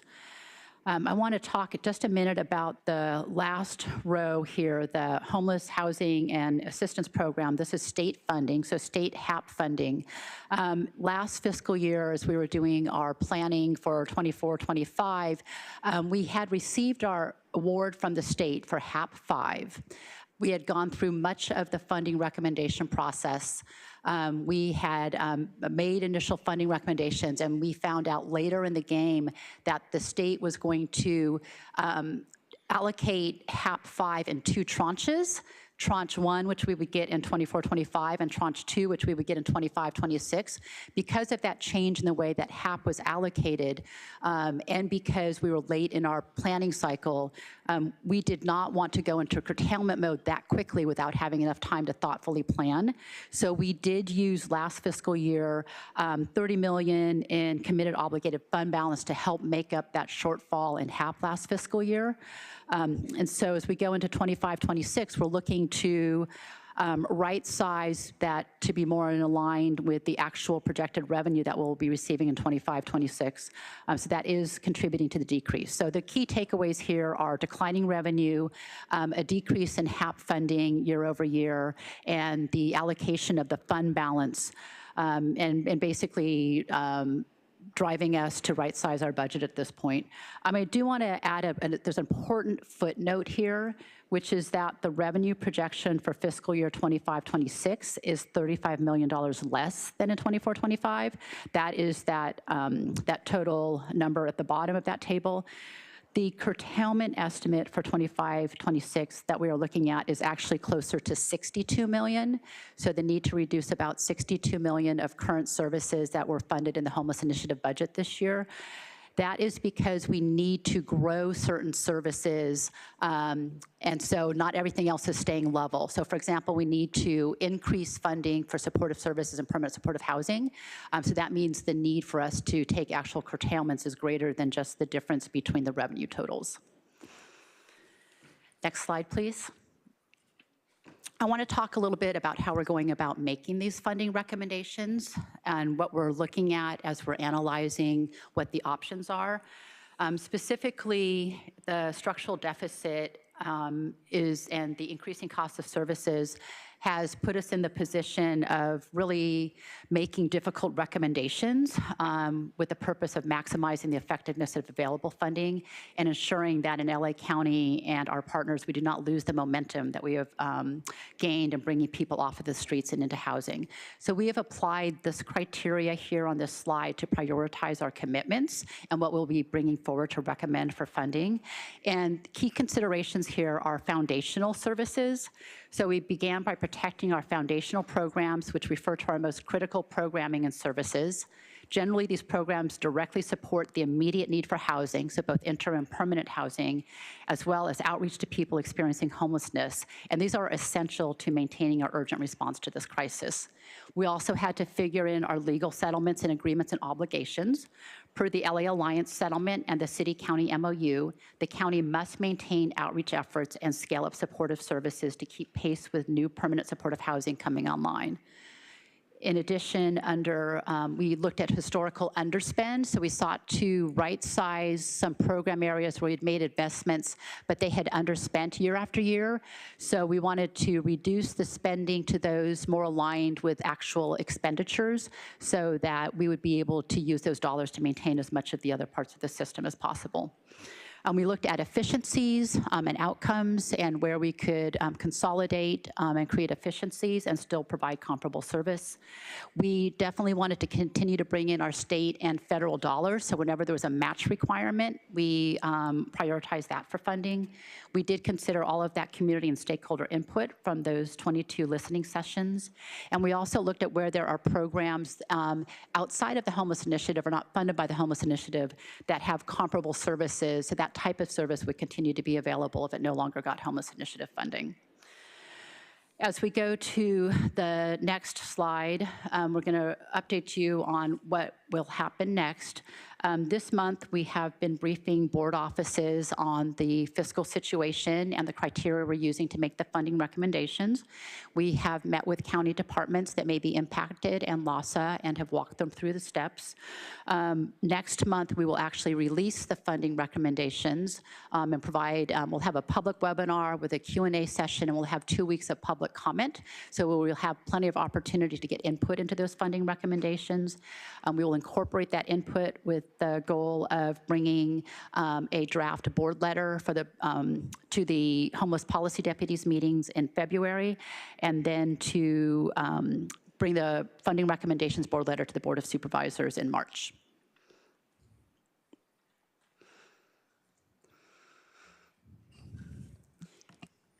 That's all. Thank you, Supervisor Horvath. Thank you, Madam Chair. I saw that you had the number of Pathway Home folks permanently housed at 152. What is the total number of people served by Pathway Home? It is 1,030 have been brought into the program since the program started. Okay, and so what are we documenting? It's about, we're getting about 10% housed, so what are we documenting as some of the biggest barriers to getting people housed? It's several-fold, but I think some of the biggest ones are people not yet being document ready, and that taking a long time to get folks document ready. We assumed it would take us about 180 days. I think it's currently taking us about 190 days to get people document ready. And then, as you know, the housing market is challenging, and for our folks can be significantly more challenging. So getting people into permanent housing units on the TLS subsidy is harder than it is for people who don't have criminal records, don't have a history. If you have an eviction history, if you've had challenges in permanent housing before, it can make getting into permanent housing more challenging. So those are some of the barriers. We also are trying to lean into the master leasing strategy because it has yielded the most success so far, which is why we've got more money coming for the master leasing strategy. And then finally, provider capacity. I think we have been, that's the reason I mentioned the training and technical assistance. As you know, the turnover in our sector is enormously high.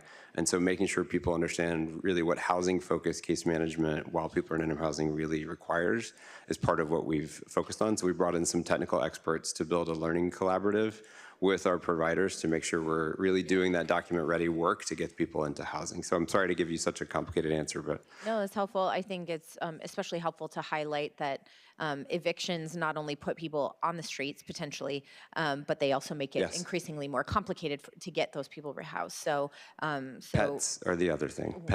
We have lots of pets in our pathway. We know that, and we're working on that too. So how are we doing in terms of connecting people from the Inside Safe program to mainstream county services? We continue those comprehensive service connection events that I told you about. One of the reasons we did switch to a regional model is because Inside Safe has transitioned primarily to a refill operational model, meaning that not as many people are coming into a hotel at any one time. And so it didn't make as much sense to go to the hotel. And so now we are going to a central location and bringing multiple Inside Safe hotel participants to that central location. And so we're able to service more Inside Safe program participants. So in terms of our ability to connect them to services through that model, we're adapting that.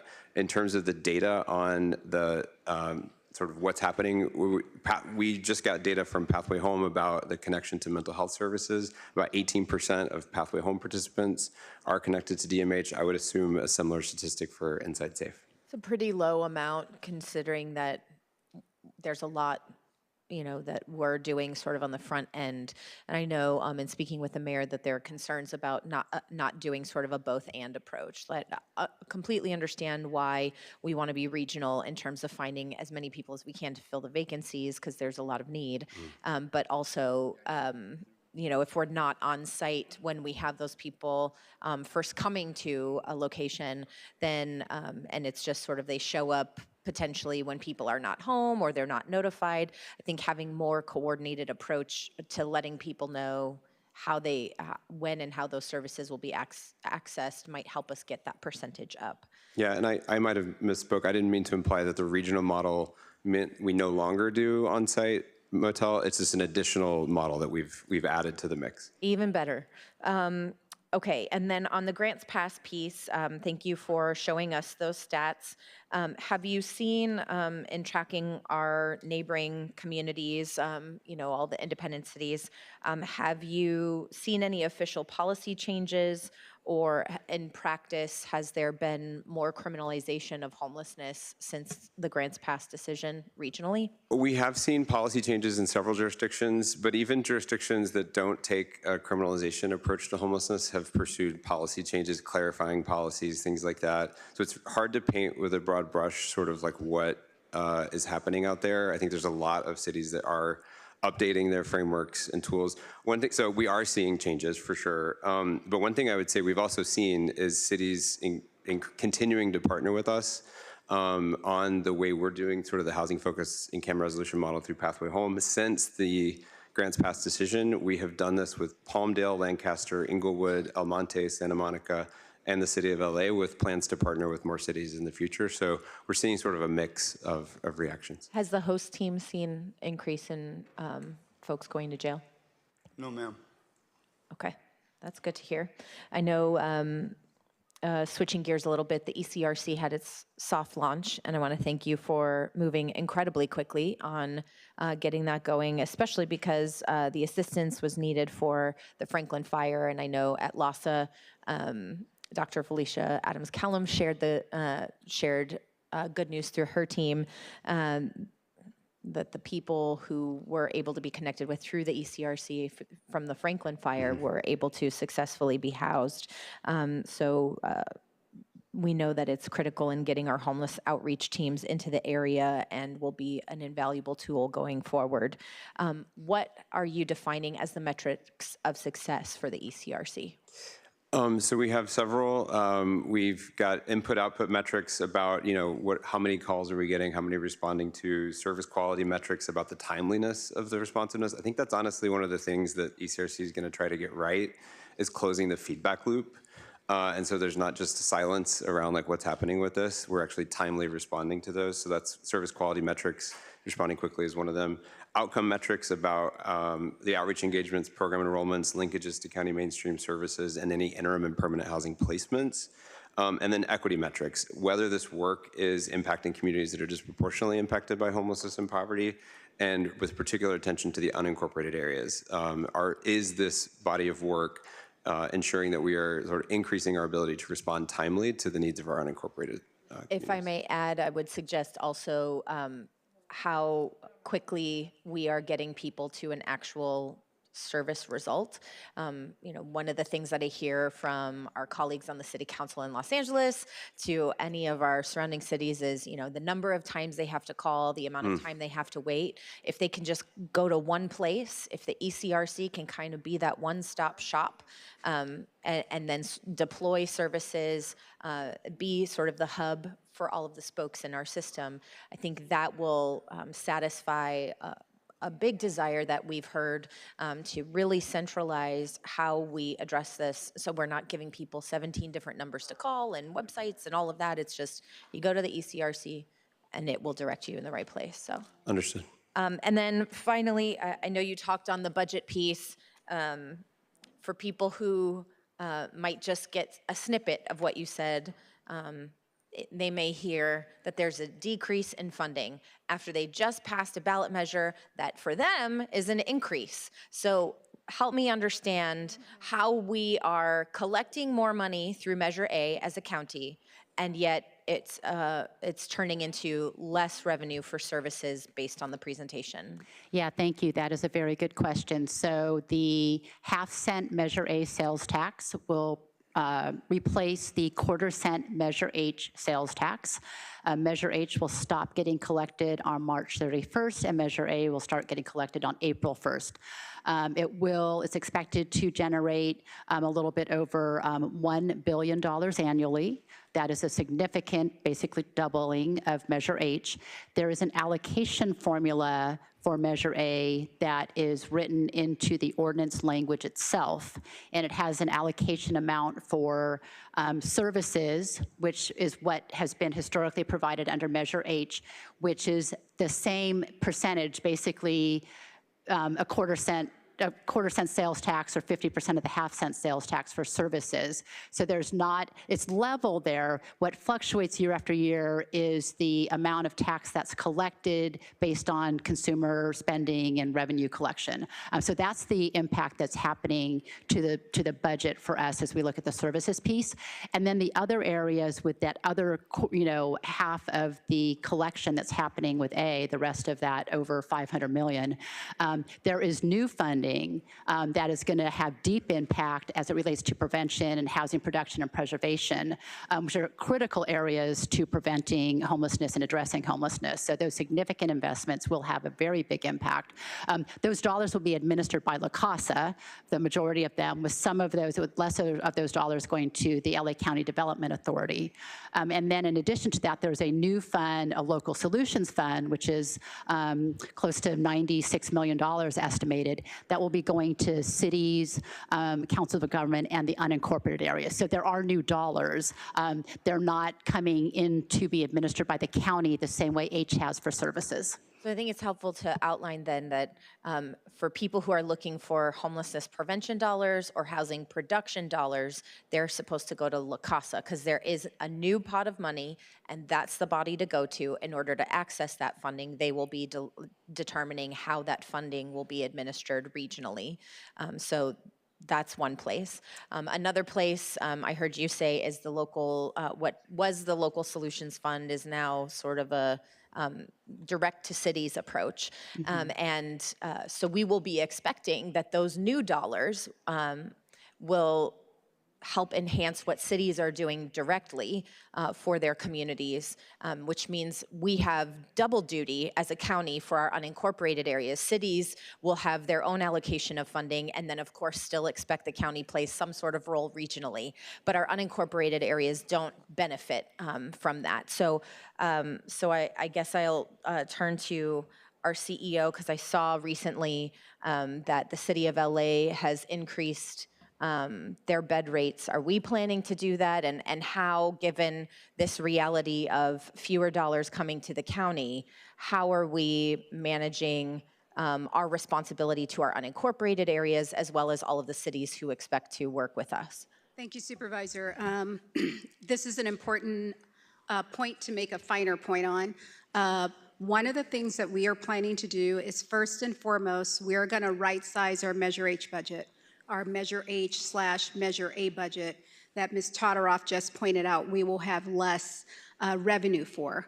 One of the ways that we are going to do that is we are planning to take curtailments. We will be coming back to your board with a proposed curtailment plan for our county departments so that we will be expending less money on our county departments. We will be working with them to identify funding within their own budgets or to figure out a way to mitigate the loss of the Measure H revenue. The second point is we do intend to increase our bed rate. There is a two-step process. The first part of the process is what we intend to recommend to the board, that we increase our bed rate. The first part of that process is what happens January 1st, 2025 through June 30th, 2025. We do intend to increase that bed rate to $89 per bed per night. The second part of the question relates to what happens on an ongoing basis, and that's starting in fiscal year 25-26, which begins on July 1st, 2025. That's going to cost us an estimated about $100 million. We intend to identify some one-time funding. We understand how important this is to our homeless services providers and the bed array. We think that more damage would be caused if we didn't do the bed rate and then try to fix that later. So we are going to identify some one-time funds to fund that first year of that bed rate. This is a way of euphemistically saying that we're going to create a structural deficit intentionally in our own budget so that we could fund the bed rate increase starting in 25-26. And then in the subsequent years, we will have to work very hard to find ongoing funding to ensure that that $89 per bed per night bed rate can stay in place. I think it's really helpful to highlight because I know all of the cities in each of our districts are looking to us as partners, even while they're getting their own allocation of funding. So each city is really going to have to make the most of their own city's allocation because that is new and it's on top of what we'll be able to do as a county. Yes, and I absolutely agree. And one of the things that we do want to do, Supervisor, is really lead by example. These are very tough and difficult decisions to make. There are trade-offs to be had, and we are not requesting of other jurisdictions things that we would not recommend that we do ourselves, which is essentially curb our spending in other areas and then right-size our Measure H budget. Supervisor Solis. Yes, thank you. Thank you for the presentation that you're providing us with. And I know a lot has been done with the Pathway Home and other districts, and I'm really looking forward to seeing what's happening out in our area in SD1 and hoping to see progress in East LA and the Puente Valley. So very anxious about that. I know that through the encampment resolutions in our district, you had over 80 encampments, I believe, removed. And 64 operations were held in East Los Angeles, 13 in Hacienda Heights, and 6 in Roland Heights, which is great because that's the unincorporated area. And I also know that some of our cities have also been involved. I'm happy to hear Azusa, Ballin Park, Covina, Pomona, Rosemead, San Gabriel, South El Monte, West Covina, some of which have not been, how could I say, fully on board with many other subject matters related to the unhoused. But I'm happy that we're moving in that direction. But I am concerned also to hear how our cities are actually interpreting the grants pass ruling, and if you're seeing any discrepancies there. You talked about the ones that you're reaching out to, but have we heard of any cities that are taking a different tone or action? Certainly, and some of them are doing that publicly. I think we are trying to promote standardization among our cities, and we're seeing more evidence that cities are sort of open to pursuing a standardized approach and a collaborative approach with the county. As I mentioned, those cities that have done partnership with us since grants pass. I think one of the things I think we have to do as a municipal relations team is to acknowledge the reality and the frustrations from the perspective of cities that are hesitant or skeptical, and to say, like, we agree with you that unsheltered homelessness in your community is unacceptable. And it is unacceptable to the people experiencing it, and it's unacceptable to your entire community. But what we need to offer is we're going to be able to better serve people when they come inside, and by bringing them inside, we're going to be able to understand the difference between survival behavior and criminal behavior. And I think acknowledging the reality and the frustrations that every community is experiencing and signaling that, like, we can't work a miracle, but what we can do is bring people into safety so we can more accurately understand what's going on.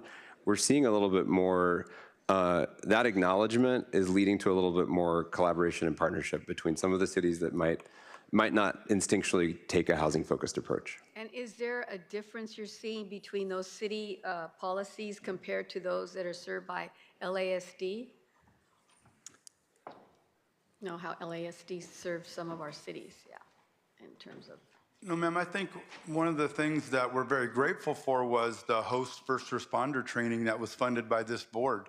Under the leadership of Sheriff Luna and Police Chief Darren Arakawa, we've now trained over 400 police officers from the independent police department. So what that's done is it's put us on the same page. And so I think our collaboration has been taken to the next level.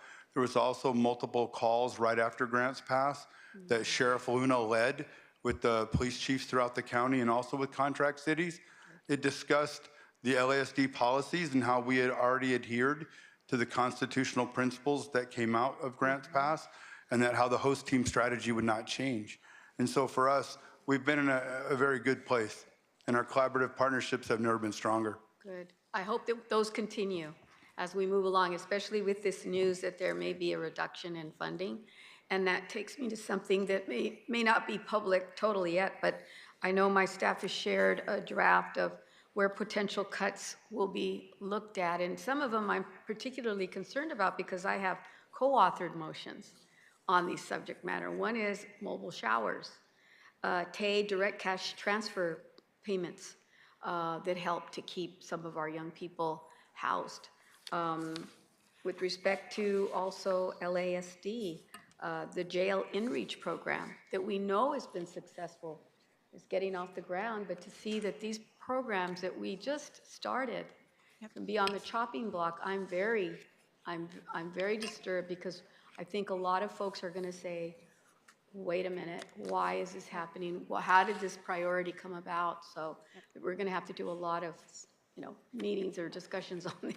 If I could speak to that, Supervisor, we acknowledge and recognize these are very difficult decisions. Curtailments are never easy.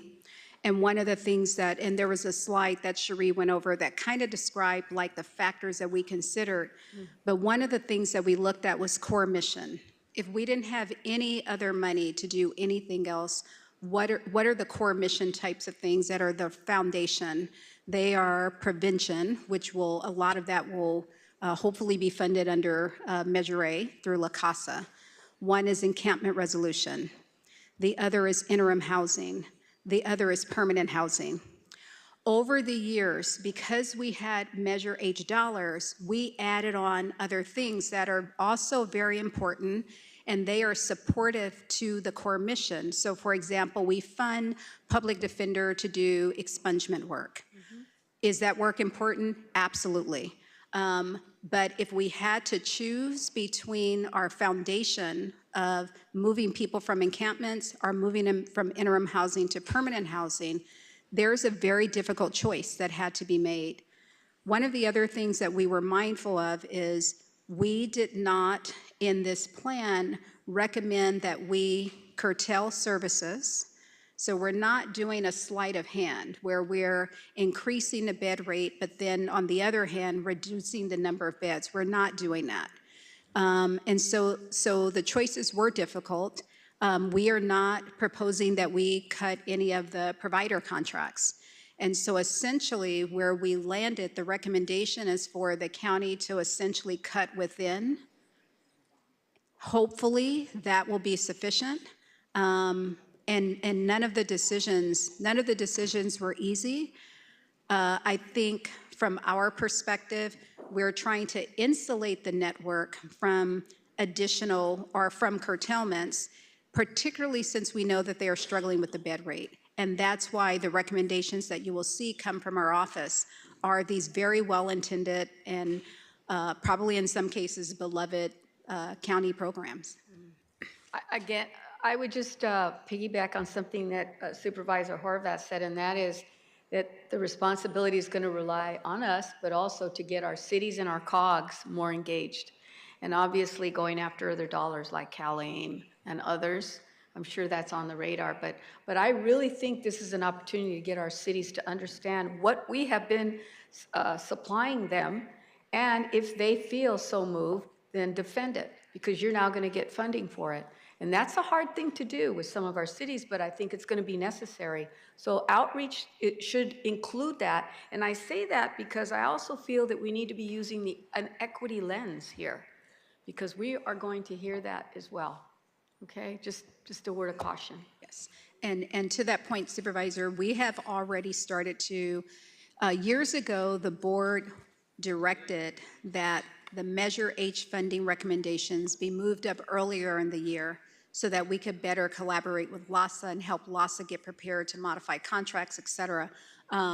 Some of these curtailments will impact our departments, and we have already started working with them so that they could prepare as they prepare their budgets for their regular 25-26 budget hearings. So we are starting early so that folks are on notice on the department side as well. In addition, so that's sort of a corollary to your point about we need to work with the cities, make sure they know what's coming, and that, you know, they need to help resource this as well. All right, thank you, Madam Chair. Okay. Move the meeting along. All right. Well, in the interest of time, because I know that we're going to lose a quorum, I just want to, first of all, thank the host team, and I'm glad you asked the question, Supervisor Horvath, about the arrest, because to my knowledge, you've had zero, correct? Yes, ma'am. And I think that speaks volumes to the dedication of the team working with the outreach workers. So I want to thank you, Captain, and your whole team for the job that you do, and I also want to thank you all, because I do know with grants passed, and we were concerned the numbers were going to go up. And I know that some of my cities have pushed back and not wanting to do the good neighbor, but they acknowledge that their goal is not to begin to do enforcement and move them into other jurisdictions. So, you know, I'm going to be watching that closely, because I think it's important for us to all work together as a system of care and not just silo it with each city. So I do appreciate that. And seeing no other comments, do we have any public comment on this item, for said item? And this is a receive and file. Thank you. I see that we've got some speakers. Can we call up the speakers, please? Will the following individuals please come forward and staff will assist you? Fedor Simonov, Jay Morales, Phil Jeffords, Raymond W. As a final reminder for participants on the telephone, if you would like to address SEP Matter 1, if you have not already done so, please press 1 then 0 now to be placed in the speaking queue. Moderator, may we have the first remote caller, please? Roy Humphreys, your line is open. You may begin. Okay, thank you. I know they're multifaceted situation as far as unhoused, whatever term you want to use, but also, and you failed to address it, and this is not the forum perhaps, that the transient encampments that I've discussed with you multiple occasions, and also the Crossroads village for the permanent thing, which is like a $1 billion plus operation there. But just can you think of the possibility of the flow of money if you should connect a Mar-a-Lago with President Trump and say, hey, we'll assist you in all of those illegal entrants into this country that are in the state of California, Los Angeles County, that came here during the Biden administration. Can you imagine the possibilities as far as cash flow? So do you want to cut off your nose to spite your face?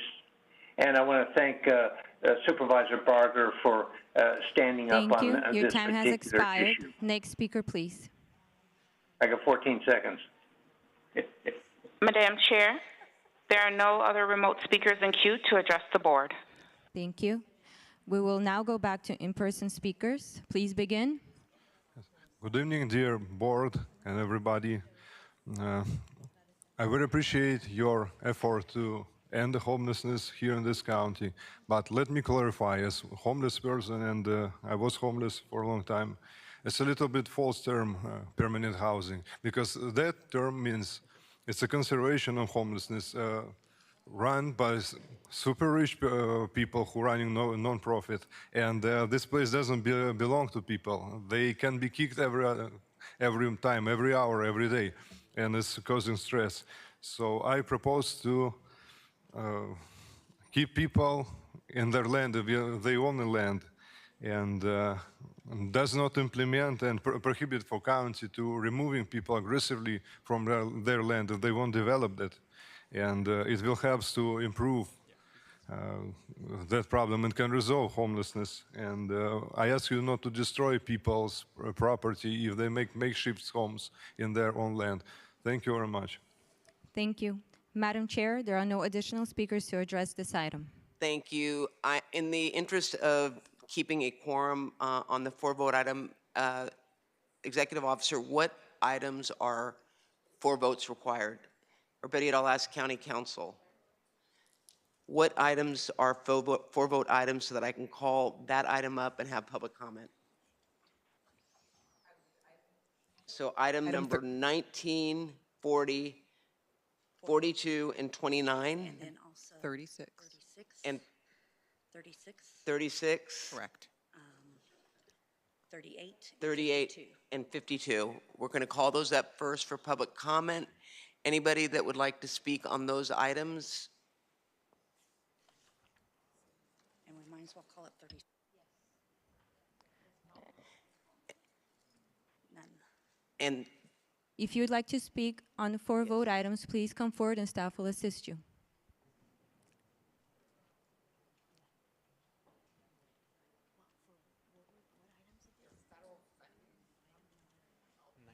okay, do we have any? I'm giving time because I know that we pulled those items. All right, seeing none. Are you?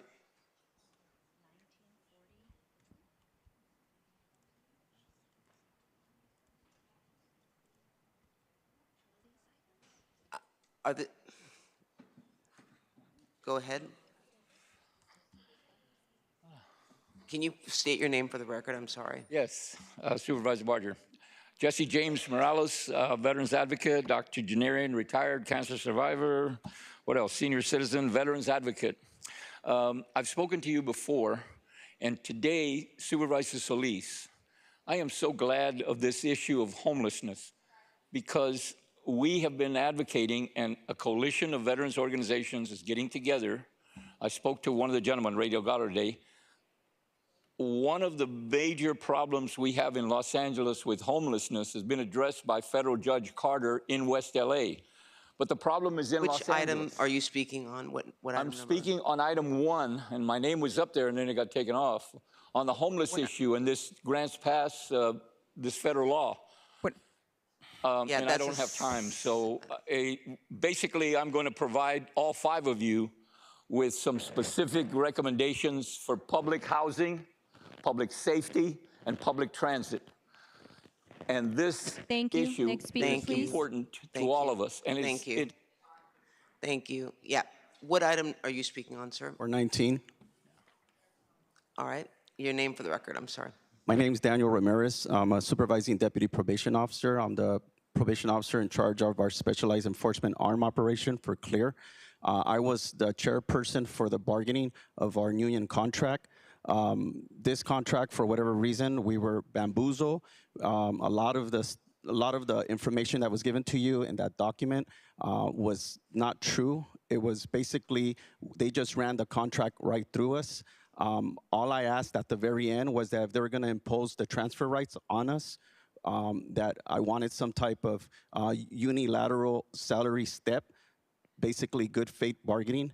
It wasn't done. Today it's before you. Even though you may vote yes on it, I am clearly stating that on the next bargaining cycle, that I need some type of incentives, because since AB 109, we've been doing additional work, and we just need a salary raise to match San 11,000. Thank you. Next speaker, please. Thank you. I'm speaking on item 19. I'm a supervisor with LA County Probation Department, and I would like to address the concerns of officer safety. For the last 3 years, I've been deployed to the institutions due to staff crisis, and over the last 3 years, there has been an increase of assaults on staff by the youth in these institutions.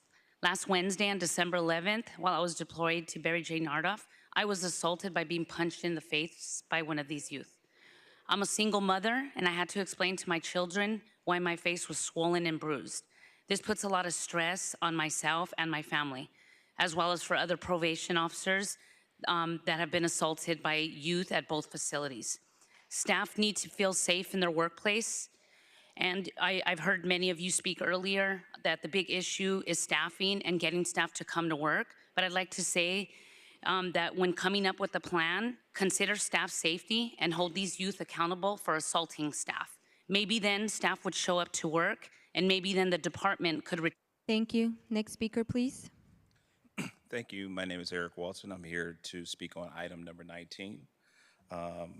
This is a very concerning issue, concerning affairs, because over the years, this governing body has stripped the probation department a fully functioning CIF sports program for our young people, removed culinary arts program for our young people, removed the fire camp program, the military boot program, and the auxiliaries, along with the funding. Supported and instituted policies that allowed young people to assault and destroy property with impunity, turned a blind eye to the severe injuries of the officers and attempted murder of a supervisor that happened at Barry J. Imposed hiring freeze and negatively impacted programming and safety for everyone inside the institutions. And now our transfer rights are being stripped away, which is basically unfair, because you have supervisors who have been helping out with the staffing issues, and then you turn around and Thank you. Madam Chair, there are no additional speakers to address the board. Okay, Executive Office, will you please call roll on the items and outline the items that we're voting on, please? Supervisor Solis? No, what items? You have to say what items we're voting on. Just repeat the items we're voting on, please. The items that we are voting on now are items 18, 19, 29, 40, 42, 36, 38, and 52. And I'm recused on one of those items. With item 36, Supervisor Horvath is recusing. On 38, Supervisor Barger is recusing. On items 38, Supervisor Barger is recusing. And 52, Supervisor Horvath. And item 52, Supervisor Horvath is recusing. So are those are not just 4 vote items then? Okay. So those are not. Yeah, they're not all 4 votes. Some of them are because we're recused, so we have to, because you're leaving, we're going to lose a quorum. Got it. So it was to make sure that we have the ability to pass them. So go ahead and do roll call. Supervisor Solis? Aye. Supervisor Solis, aye. Supervisor Horvath? Aye. Supervisor Horvath, aye. Supervisor Hahn? Aye. Supervisor Hahn, aye. Supervisor Barger? Aye. Supervisor Barger, aye. Motion carries 4-0. Thank you. And I have released my hold on item 32, and Supervisor Solis, you released your hold on item 14. So with that, there are no more items to be heard today other than public comment. Please. And the remaining items that we need to take a vote on. Oh, it said 15 on mine. 15 was taken off. 15 was taken off earlier. Okay. Okay. And 14 just got taken off. Yeah. 32 just got taken off. All right. Executive Officer. Will the following individuals please come forward and staff will assist you?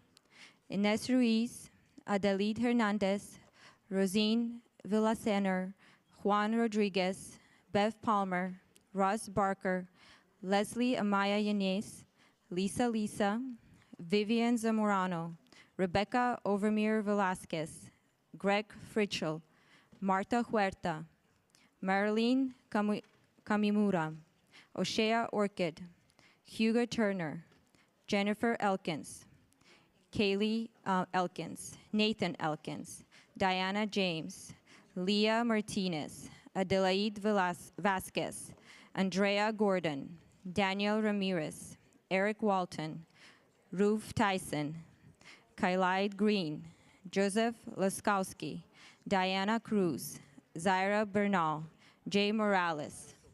As a final reminder for participants on the telephone, if you would like to address public comment, if you have not already done so, please press 1 then 0 now to be placed in the speaking queue.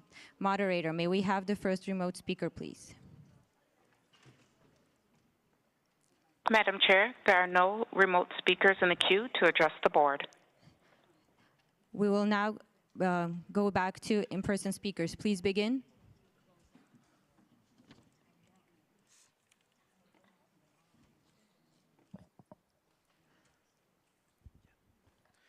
Buenas tardes, mi nombre es Adalid y he trabajado en el Jamaica Bay Inn durante 3 años y medio en el departamento de housekeeping y fui de los empleados del hotel que participó en la organización de un sindicato después que del hotel se enteró que la mayoría de los empleados había decidido sindicalizarse. En lugar de reconocer nuestro sindicato en el hotel con un contrato, la empresa antisindical para tratar de impedir que ejerciéramos nuestros derechos. Good afternoon. My name is Adalid, and I work in the Jamaica Bay Inn for now 3.5 years in the housekeeping department, and I was one of the first employees to organize to have a union. After the hotel found out that we wanted to unionize, they contracted an anti-union consumer so that we can, instead of recognizing us and with our union, they decided to go against us and our rights. En reuniones antes de nuestra elecciones sindical, el consultor antisindical del hotel, Jorge Sandoval, me insinuó que habría consecuencias negativas relacionadas con la inmigración por parte de los trabajadores de nuestro lugar de trabajo y si nos organizábamos con el sindicato, que también nos amenazó que el hotel también podría ser vendido cuando el sindicato entrara. In previous meetings before our election to unionize, one of the consultants of the hotel, which is Jorge Sandoval, he made me feel that there would be consequences, negative consequences in relation to unionizing in regards to immigration, and that the workers, if we organize, that there would also be selling the hotel, and it would impede us. Next speaker, please.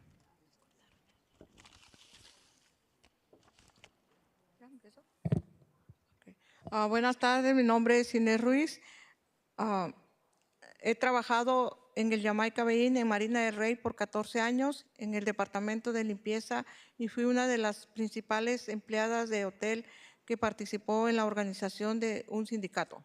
Good afternoon. My name is Inez Ruiz, and I work at the Jamaica Bay Inn restaurant hotel for 14 years in the cleaning department, and I was one of the employees that unionized and participated to form a union.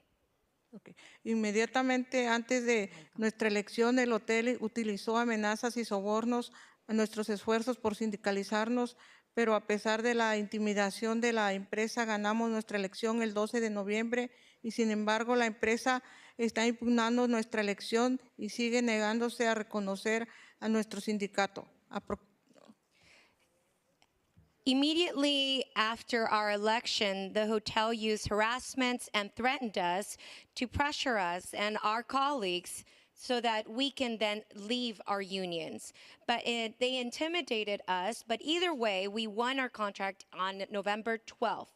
And we continued, although they continue to try to impeach our contract and they do not want to negotiate with us. Okay.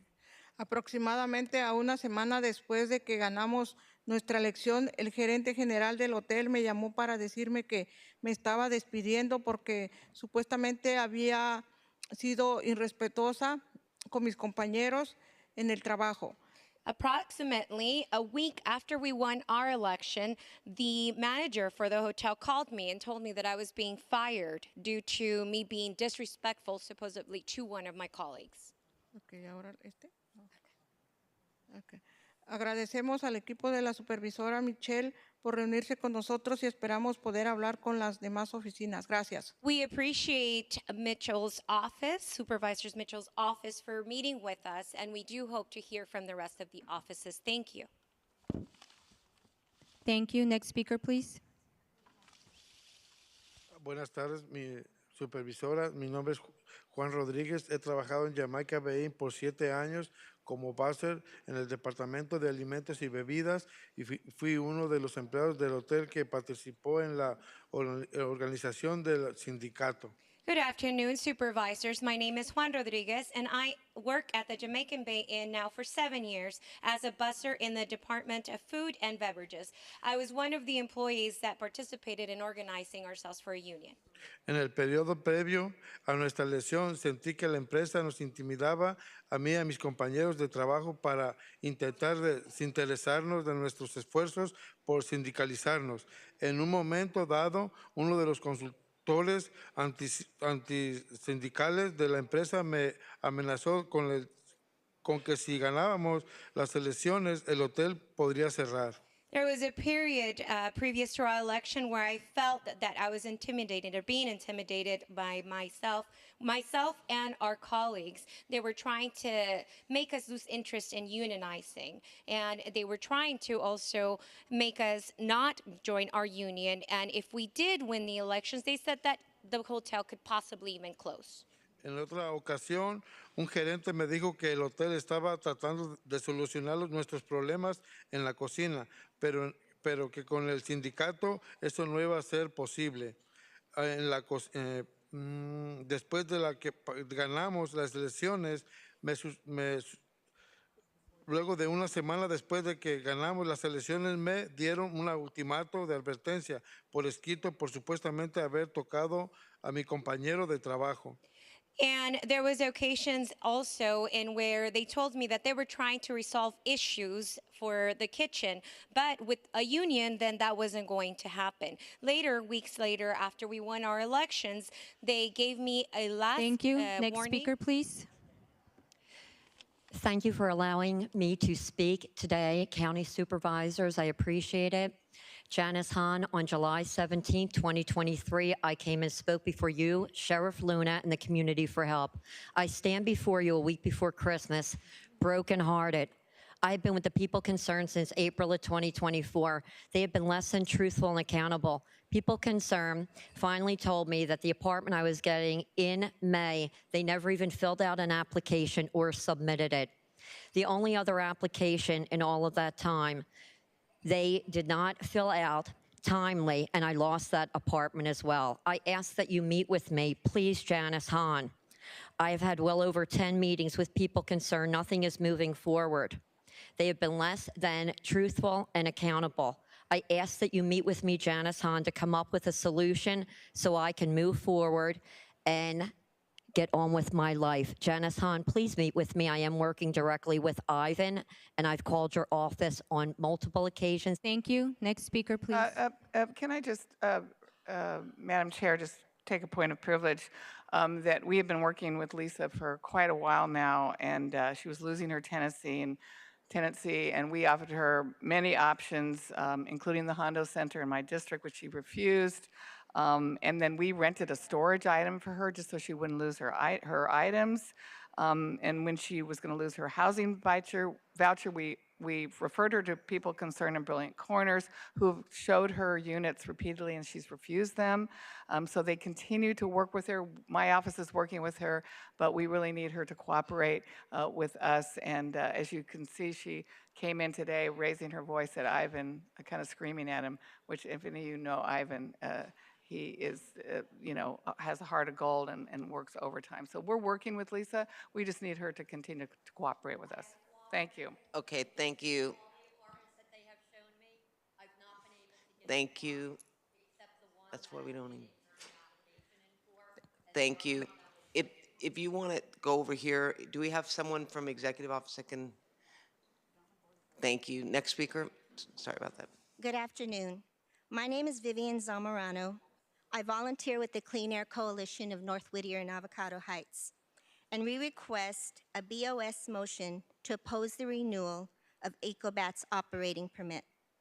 EcoBat Resources California, previously known as Quemetco, is a secondary lead battery smelter operating since 1959 that has been identified as a significant source of lead and arsenic pollution impacting the communities of Bassett, Avocado Heights, North Whittier, Hacienda Heights, and La Puente. Currently processing over 1 million pounds of batteries per day, EcoBat operates 7 days per week, 24 hours per day. The primary pollutants they produce include arsenic, lead, benzene, and nitrogen oxide. As correctly stated in your 2020 motion, the community near EcoBat has been identified by Cal EPA as a disadvantaged community pursuant to SB 535. Thank you. Next speaker, please. Good afternoon. My name is Rebecca Overmeyer Velasquez, and I coordinate the Clean Air Coalition of North Whittier and Avocado Heights. And we, 5 of us, are here today from the Clean Air Coalition to ask you to oppose the renewal of Quemetco, now called EcoBat, operating permit. In 2020, you actually, all of you, not all of you who are here right now, but sent a 5-signature letter to the Department of Toxic Substances Control that opposed the renewal of EcoBat's operating permit until 4 conditions were met. We want you to know that these conditions have not been met. Also significantly, EcoBat's violation scoring procedure, or VSP score, is among the worst in California, and since 2021, EcoBat's VSP score has been higher than or tied with Fibrotech's VSP score. Notably, Supervisor Hahn has called for Fibrotech to be closed, stating that this facility needs to be shut down entirely until it can come into compliance with the law. EcoBat poses the same threat to the health and safety of its workers and to our community, and should also be shut down. Thank you. Thank you. Next speaker, please. Hello, my name is Greg Fritchell, and I'm also here with the Clean Air Coalition of North Whittier and Avocado Heights. And as has been mentioned by the other speakers, we are asking the board to move to oppose the permit, the hazardous waste permit of EcoBat. If you look at the actions of the DTSC, the Department of Toxic Substances Control, you'll see a clear pattern where they're operating from a position of negotiation rather than enforcement, okay? And environmental harms are not negotiable, okay? The DTSC has been going out of its way, actually, to avoid giving actual consequences to EcoBat for its numerous environmental violations. And if it weren't, it would have denied EcoBat's permit long ago. All we're asking from the board is to move that the DTSC take a stand and do its job and deny this permit. Thank you very much. Thank you. Next speaker, please. Hello, my name is Martha Huerta. I am a retired Deputy Labor Commissioner and Hearing Officer for the state of California. I reside in Whittier in Assembly District 56. I'm here today to ask you to support the Clean Air Coalition and the 13 other local clubs by doing what you can do to deny licensing to EcoBat, aka Quemetco, who run a lead smelter in a residential community with many schools. I was raised in East LA where residents were impacted by toxic poisons from businesses like Exide. Exide is Quemetco. People are experiencing respiratory illnesses and cancers. I know because I have canvassed the area. I care for this community because I have family that was affected by metal plating companies in East LA who died from cancer. I am disgusted with governing agencies permitting Quemetco to continue operating without a license in neighborhoods of color. While I worked for the labor commissioner, we had authority to issue stop orders. And why isn't there care in protecting the residents in La Puente? Thank you. Next speaker, please. Next speaker, You can please. submit it, and we'll My incorporate it name into the is record. Marilyn Kamimura. I live in Avocado Heights, quote, North Whittier. I've been a resident there for 53 years. I am part of a vulnerable community that is adjacent to the city of industry. We have suffered 40 years of the largest landfill in the United States, and we were known as the city of trash by Senator Romero. EcoBat is the other Exide. We are here to ask support from the Board of Supervisors to put in a motion to deny EcoBat's permit. It is our hope that you will do the right thing. Thank you. Thank you. Next speaker, please. Good afternoon. My name is Leslie Amaya Yanez, and I am the Public Affairs and Advocacy Representative for the Michelson Center for Public Policy, where we work to advance innovative solutions to some of society's most pressing challenges.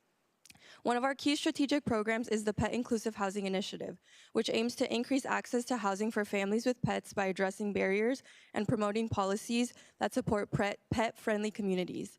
As an organization deeply committed to keeping people and pets together, we believe that a feasibility study, such as the one outlined in item 15, gives you a unique opportunity to better understand the needs of your constituents. We are eager to work alongside other community-based organizations and share best practices as we work through this process. A feasibility study will enhance the decision-making process and is a step towards starting conversations to determine what stakeholders need when it comes to pets and housing in LA County.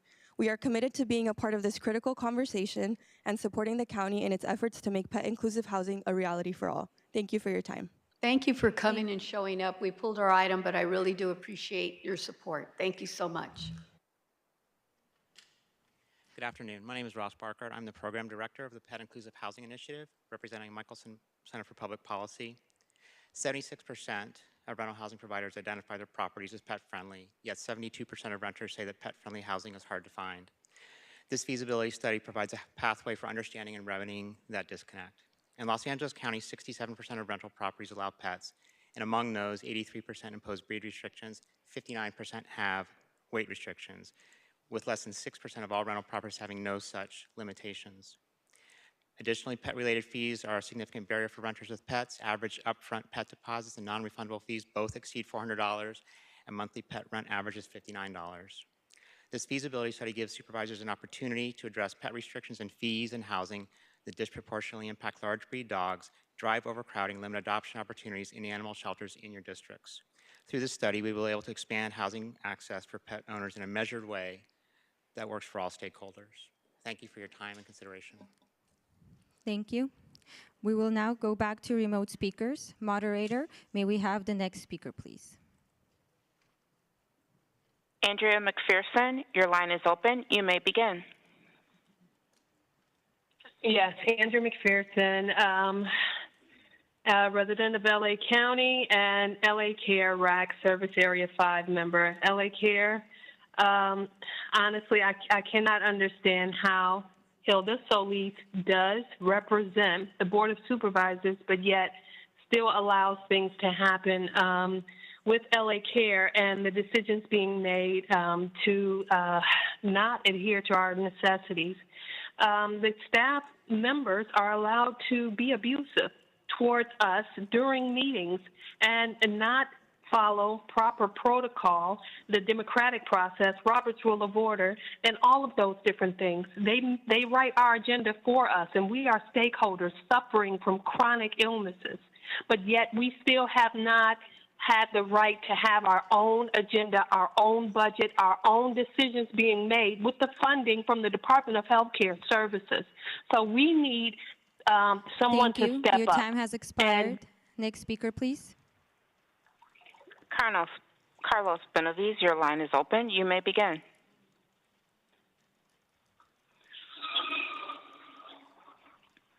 Please begin. Carlos Benavides, your line is open.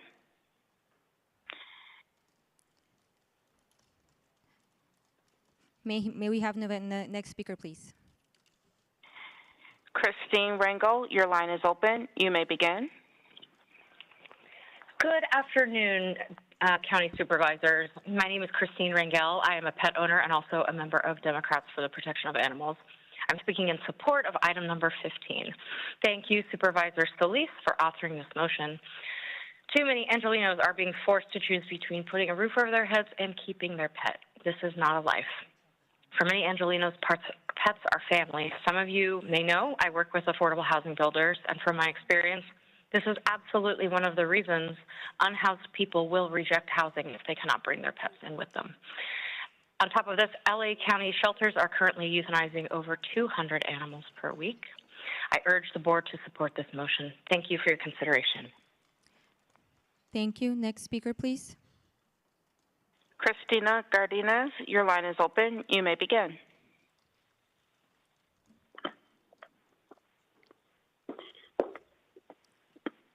Hi, good evening, Board Supervisors. This is Christina Cardenas. I'm here to support the motion to support pet owners in housing. I request the Board to support this motion that will create the opportunity for community to provide thoughtful solutions and respond to potential ideas to what is a fair solution to this ongoing issue with pets in housing. Too many pet owners for too long have had to choose between putting a roof over their heads or choosing to live with their pets. Pet ownership surrender has added to the volume of animal lives lost and has added to the prices of animal shelters. For many folks, pets are family, and pet ownership has grown exponentially over the past few years due to the pandemic. There are tenant protections for residents, and they should apply to everyone, including pets. This motion is a step in the right direction, and I strongly urge the county to name Supervisor Solis' bravery. Thank Supervisor Solis for her bravery in wanting to address this matter. Thank you so much. Thank you. Next speaker, please. Elizabeth Orrick, your line is open. You may begin. Good afternoon. My name is Elizabeth Orrick. I'm the Senior Manager of Community Engagement for Best Friends Animal Society in Los Angeles, and I, too, am calling in full support of the Pet Equity and Housing Ordinance feasibility motion, and I want to thank Supervisors Solis and Horvath for recognizing the importance of this issue.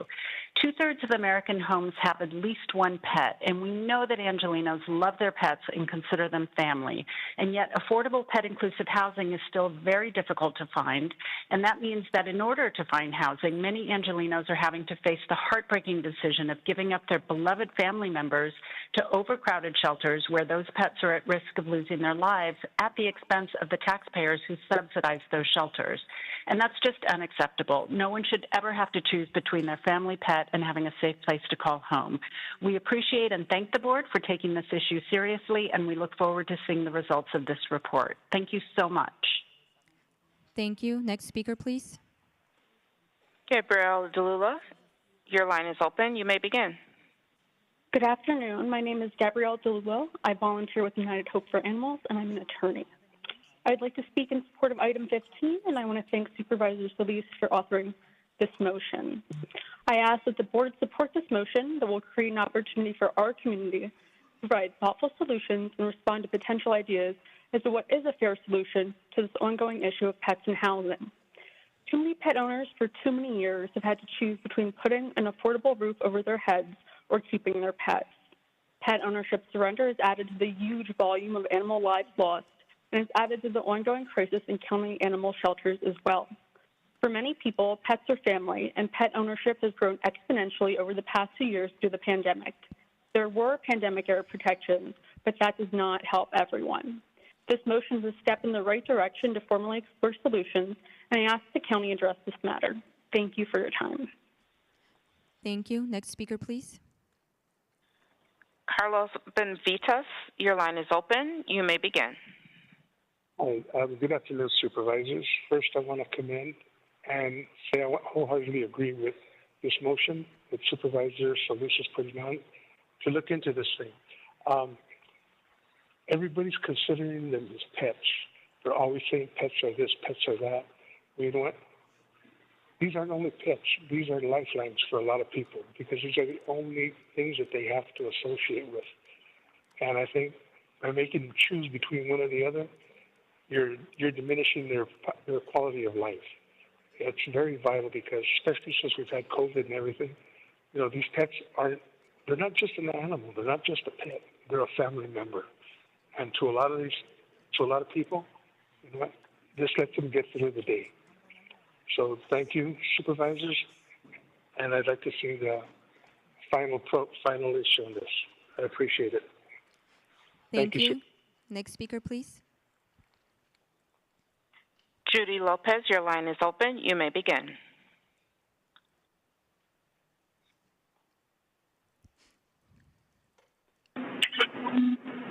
Hello? Please begin. Hi, good afternoon. I'm speaking for item 14.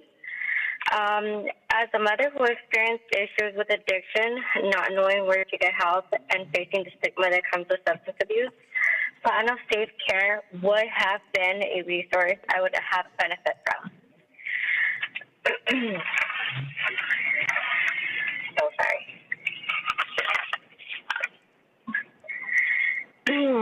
Plan of Safe Care is not just about addressing substance abuse. It is about identifying needs and strengthening families by removing the stigma and focusing on solutions and not punishment.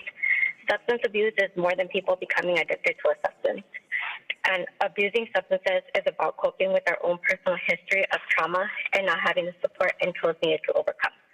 What I can share through my lived experience is that the right support, the education, therapy, and treatment services received is what helped shape a better future for myself and my children. As a mom 7 years in recovery, Thank you. I Your urge you time to has support expired. Plan of Next Safe speaker, Care please. Thank so you. another family Before does we not go, become system involved. thank you. In light of the number of speakers, we're going to limit public comment on the remaining items and general public comment to an additional 30 minutes, but we're going to go back to live in interest of the people that have been waiting here in the boardroom. And then if we have time left, we'll go back to the phone lines. So would you please call speakers from the public?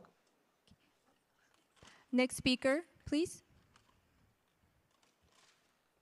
Thank Good you. afternoon, supervisors. I'm here on item 125 and 71 because I am interested in the fact that the board can call a state of emergency for so many other situations, but I'm with the Val Verde Civic Association and our community desperately needs a state of emergency.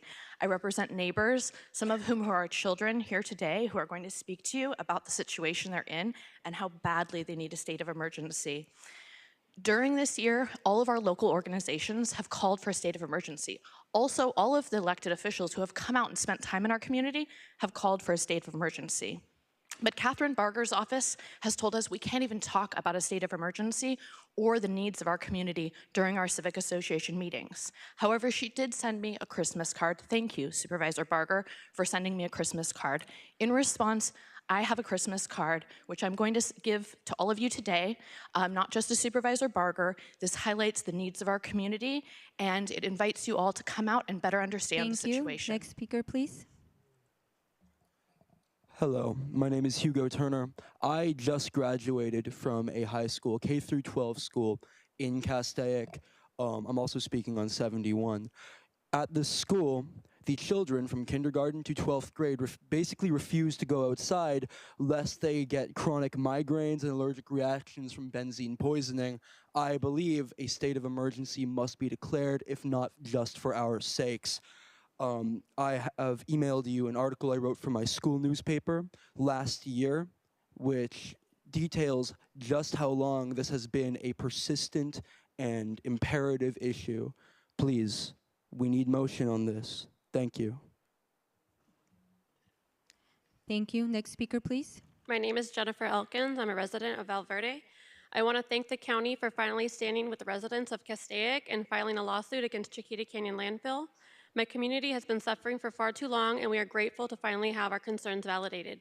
I am here today because you have told us over and over again that you will not declare a state of emergency, that we have all the resources we need. What we need is for our children to be safe and healthy at home and at school. They shouldn't be cooped up indoors at all times with air purifiers, but they also shouldn't be playing outside at recess or out at PE, breathing in toxic chemicals like benzene, methane, and acetone. So I'm here today to tell you that we need our schools relocated immediately so our children can be safe. I'm not willing to gamble with their health. We will not be bringing our children back to school after winter break unless they are safely relocated. Where are the resources for that? Please make it happen. Thank you. Next speaker, please.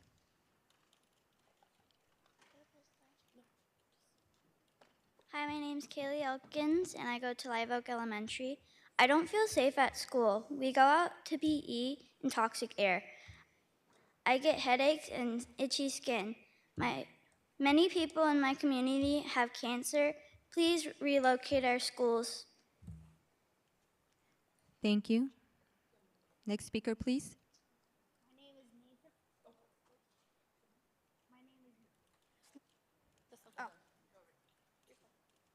Is Nathan Elkins, and I go to Live Oak Elementary, and one of my friends said they would rather get hurt or injured than smell the dump.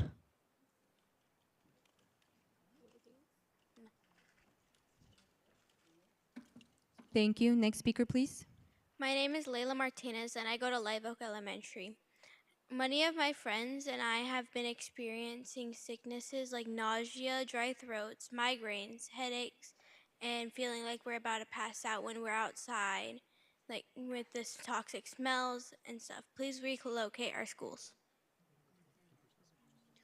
Hi, my name is Adelaide Vasquez. I go to Castaic Middle School, and we've been experiencing really bad air.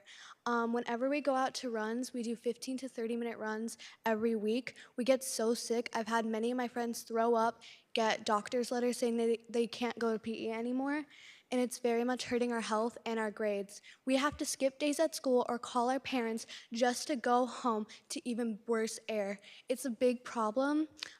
Another issue is people that are living near the landfill are experiencing so much bad air that they can't take their kids to school or leave them at home.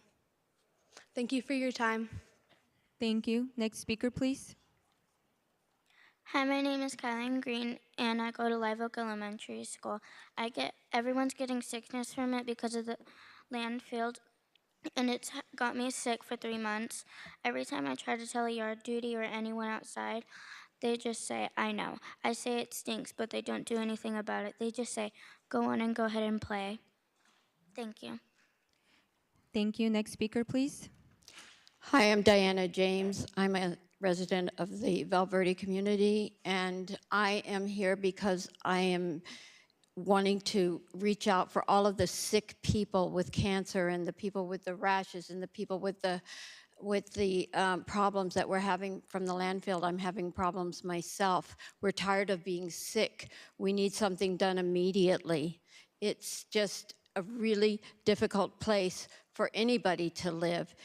And the children are getting docked for not going to school. They want to send them to Saturday school because they can't make it.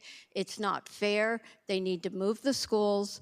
They need to help the residents of Valverde in the area where the smells and the toxic chemicals are killing people. I've got a man living in my house with cancer right now, and last night he's beating on the walls begging me, please bring me pain medicine, please bring me pain medicine. And that's how horrible it is. Thank you. Next speaker, please. Hi, my name is Phil Jeffords. Recently my wife had physically relocated to another state because of the conditions that Chiquita Canyon has imposed on my household. Our community is suffering and will continue to suffer until this board makes a decision to prioritize its citizens. Carved on stone behind you are the following words: the government of the people, by the people, and for the people shall not perish on this earth. The question I have is this body of government upholding this decree, or are we second-class citizens? Time has come for you to do the right thing. Declare a state of emergency and help our community. Thank you. Thank you. Next speaker, please. My name is Joseph Laskowski. I live in District 1. I'm speaking today to ask you to vote no on item 15 when it's considered. In 2008, I was bit by an animal exactly of the type which is being protected by the proposed rule from the supervisors. There are some animals that should not live in multifamily housing.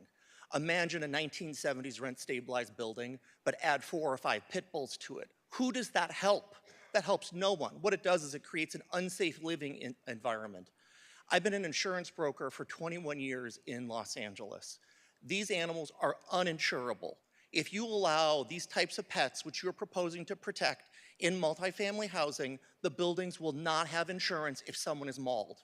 So what happens? You have people who are being exposed to danger, and in the event that they're injured, there's no insurance to pay them out. I'd ask the 2 people who have sponsored this legislation to consider the negative ramifications of what you're proposing. Thank you. Next speaker, please. My name is Diana Cruz, and I'm a lifelong tenant of District 2. I'm here today to speak in favor of item 15. Thank you, Supervisors Solis and Hovarth, for taking a step in the right direction to alleviate both the housing crisis and the overcrowding crisis in animal shelters. Eviction filings are rising. There has been an increase in the number of people who have become wrongfully evicted due to their pets or are having a hard time exiting homelessness due to no pet policies, pet fees, pet deposits, pet rent, breed restriction, weight restrictions, the list goes on, when the reality is that tenants with pets so often make the best tenants, because we all know how difficult it is to find not only affordable housing, but affordable housing that allows us to exist with our pets. We are blessed in LA County to have animal welfare organizations and human services organizations whose sole mission is to keep people and pets together. But we cannot do that if the laws do not do what they're supposed to do, and that's protect us. Thank you. Next speaker, please. Hi, my name is Saida Bernal, and I'm a pet owner and tenant advocate. I'm here to voice my support for item 15 and ask that the board support this motion and move forward with a study. My own support comes from the conviction that this motion poses an opportunity to help Angelenos safeguard their housing, and it affords people the ability to move as they need. This motion also presents an opportunity to reduce animal surrenders and mitigate a crisis that's pushing the capacity of our animal shelters to their limit. As part of the work that I do with Heart LA, I speak to individuals every day who are facing threats of eviction as a direct result of having pets and supportive animals. The lack of protections that exist for pet owners in incorporated LA County puts a majority of your constituents at risk of being unhoused or facing housing insecurity, with many already facing these challenges. I thank Solis and Horvath for putting forth this motion. I hope the board moves forward to support tenants and with the study of Thank you. Next speaker, please. Good evening, Christina Kropp of Luna and Glushan, speaking in opposition to item number 49. We represent Jennifer and Carrie Chrismans, the beneficial owners of 26763 Mulholland Highway, which is a part of the recommended approval action before you and to which the Chrismans strenuously object. As stated in a letter submitted to you last week, this board is simply without authority to approve a final map for which the conditions of approval have not been met. Government Code 66473 specifically directs you to disapprove a final map because these conditions of approval have not been satisfied. Part of the final map includes the construction of a debris basin on our client's property, a property to which the subdivider has absolutely no rights. A condition of the tentative map requires the subdivider to show rights to our client's property. He has failed to do that. The county's Public Works Department would like this board to find that a fraudulently recorded deed satisfied this condition. It does not. Thank you. Next speaker, please. Beth Palmer, actually with the applicant on item 49 that was just addressed. We'd like to add that the property is not within the boundary of this tract map. It is an adjacent property. It is not within the tract map that is in front of you today. I'd like to also note that the easement is a valid easement. It has been reviewed by Public Works before they set this before you. In addition to that, we have actually given assurances and agreements with the county that should anything happen, that we would redesign or take other measures to further protect the county, and that was approved by Public Works and by County Council. And so with all of this, we have met the conditions. This is not a property that's within this tract map that you are approving, and then we therefore request you approve. Thank you. Thank you. Next speaker, please. Hello, I'll be speaking on item 15. My name is Jesus Rojas for the Apartment Association of Greater Los Angeles. The proposed motion calls for recommendations for adopting an ordinance that would cause serious financial damage to mom and pop rental housing providers already under the existing rent stabilization ordinance, greatly reduce, cap, and force many of them out of business. It would also damage long-term renters by creating risks to health, safety, and quiet enjoyment of their homes. RSTPO properties are older properties, many with carpeting in common areas, as well as individual units that is inappropriate for pet ownership. Many do not have any outside areas where pets can go on a daily basis to properly relieve themselves. Pets are a huge liability and risk to both property and other renters, which is a primary reason that some multifamily owners are hesitant to allow pets on their properties.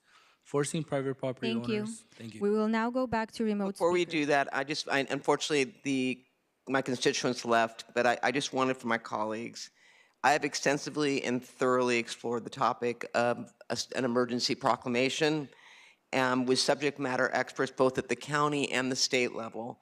At my direction, the county has and continues to evaluate the need to declare a state of emergency, so it's not off the table. But at this point, and our Office of Emergency Management has been intimately involved since the crisis began. Our Office of Emergency Management Director is working in close coordination with the state of California's Office of Emergency Services and the state's expert on this issue, and I have personally talked to the governor's chief of staff regarding this issue, especially when they denied a state of emergency, I think as early as last month. I don't want to provide false promises, but I can tell you that everything we can, we are doing. State of emergency is not going to change that. We filed a lawsuit yesterday. I want to thank County Counsel. Dawn Dewson is unbelievable, got this lawsuit filed, but it's not off the table, and they're more than welcome to talk about it. But at this point, it brings no value added to what we are doing to help these people. There's no question they're suffering. Absolutely no question. And I think it's important for us to continue to be engaged and to hold the landfill operator responsible. So I just wanted to get that on the record. Thank you. Moderator, may we have the next remote speaker, please? Madam Chair, before we go on to that, I did have speakers too that came in from Avocado Heights and South Whittier, and they were addressing an issue regarding EcoBat facility, previously known as Quimetco.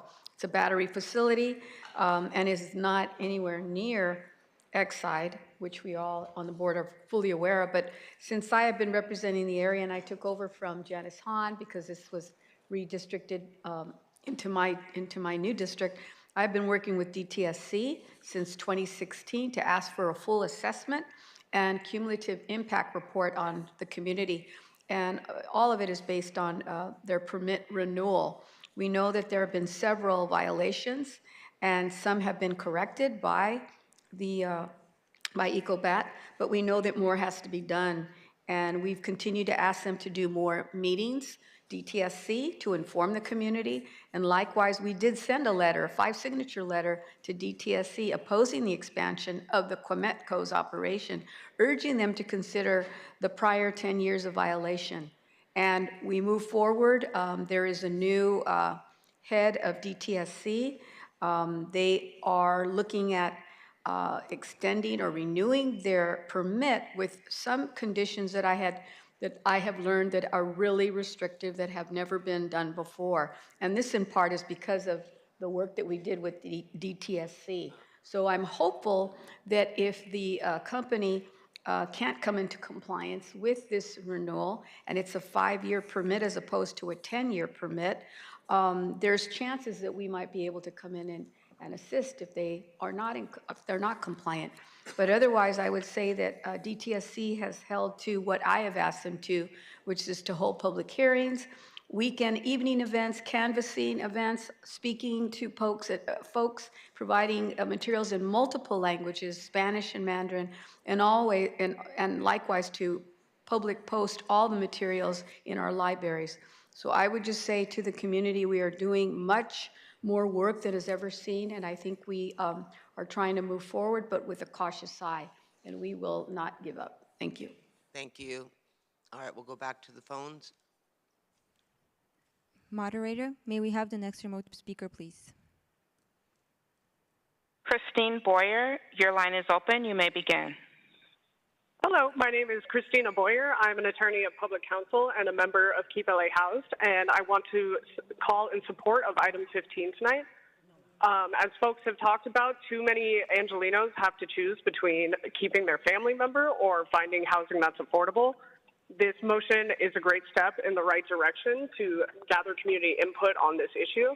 As a cat owner myself, I couldn't imagine picking between somewhere I could afford to live and my dear family member. So thank you to Supervisor Solis for authoring this motion and to the supervisor and the county for moving this forward. Thank you. Thank you. Next speaker, please. Lynn Klandek, your line is open. You may begin. Hi, Lynn Klandek, Santa Clarita Organization for Planning and the Environment. I'm speaking to oppose item 7, which is a road widening and also a bridge over the Santa Clara River at the old road, and it's very destructive. It's in a sensitive ecological area. It will take out 18 valley oaks. There's lots of endangered species, and we were only notified of the final EIR being released on Thursday night, which we think is extremely unfair. And we're just asking that you please continue this so that we can discuss more with Public Works about how they could avoid some of the sensitive areas, and that would give us time to actually read the FEIR, which it's our understanding that CEQA requires a 10-day notice. We did not receive 10 days. So we did not, and also there's already freeway expansion to 5 lanes in that area, so it's questionable about the need for this Thank you. huge Your time has expansion. expired. Next speaker, please. Mel Bailey, your line is open. You may begin. Actually, can you come back in queue? I'm on hold for general public comments, please. Go ahead, sir. No, I was saying, can you put me back in queue? I'm on hold for general public comments at the end. This is general public comment. Go ahead. Oh, okay. My apologies then. Okay, Mel Bailey, I'm with from District 2, and I just wanted to tap in on item 71A in general public comments. I actually had my hand raised earlier, but be that as it may. If you're trying to fill a cup with water and you have a hole at the bottom of the cup, it's going to be impossible for you to fill that cup up with water. And the reason I say this is because it doesn't matter how many alphabets we throw at the problem with the probation officers being at work. It doesn't matter if DSNs, DSOs, DPOs, SDPOs, SDSOs, DYD, and now even the DSWs. It doesn't really matter until Thank you. Your time has expired. the Next hole. speaker, please. Natalie Thompson, your line is open. You may begin.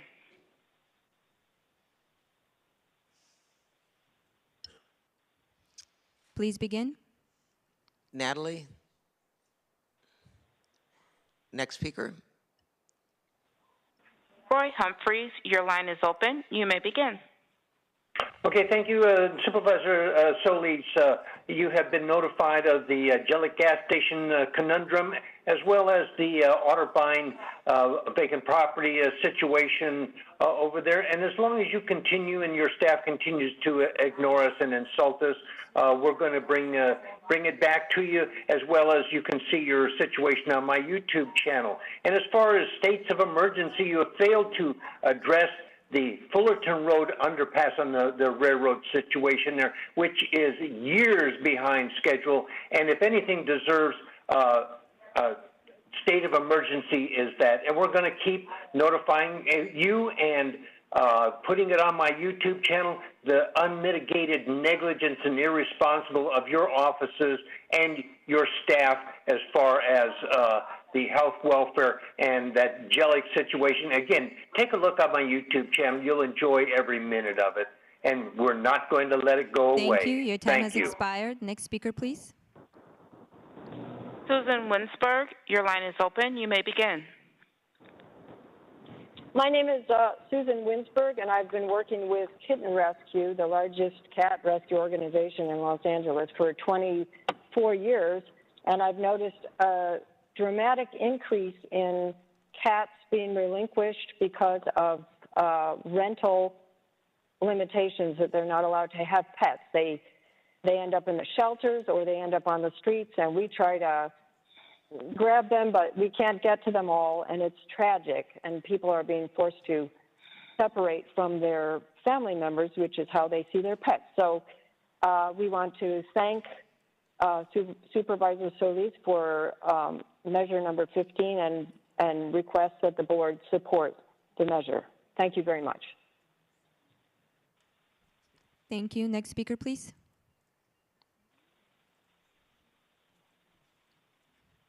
Moderator, can we have the next speaker, please? Tom Kesh, your line is open. You may begin.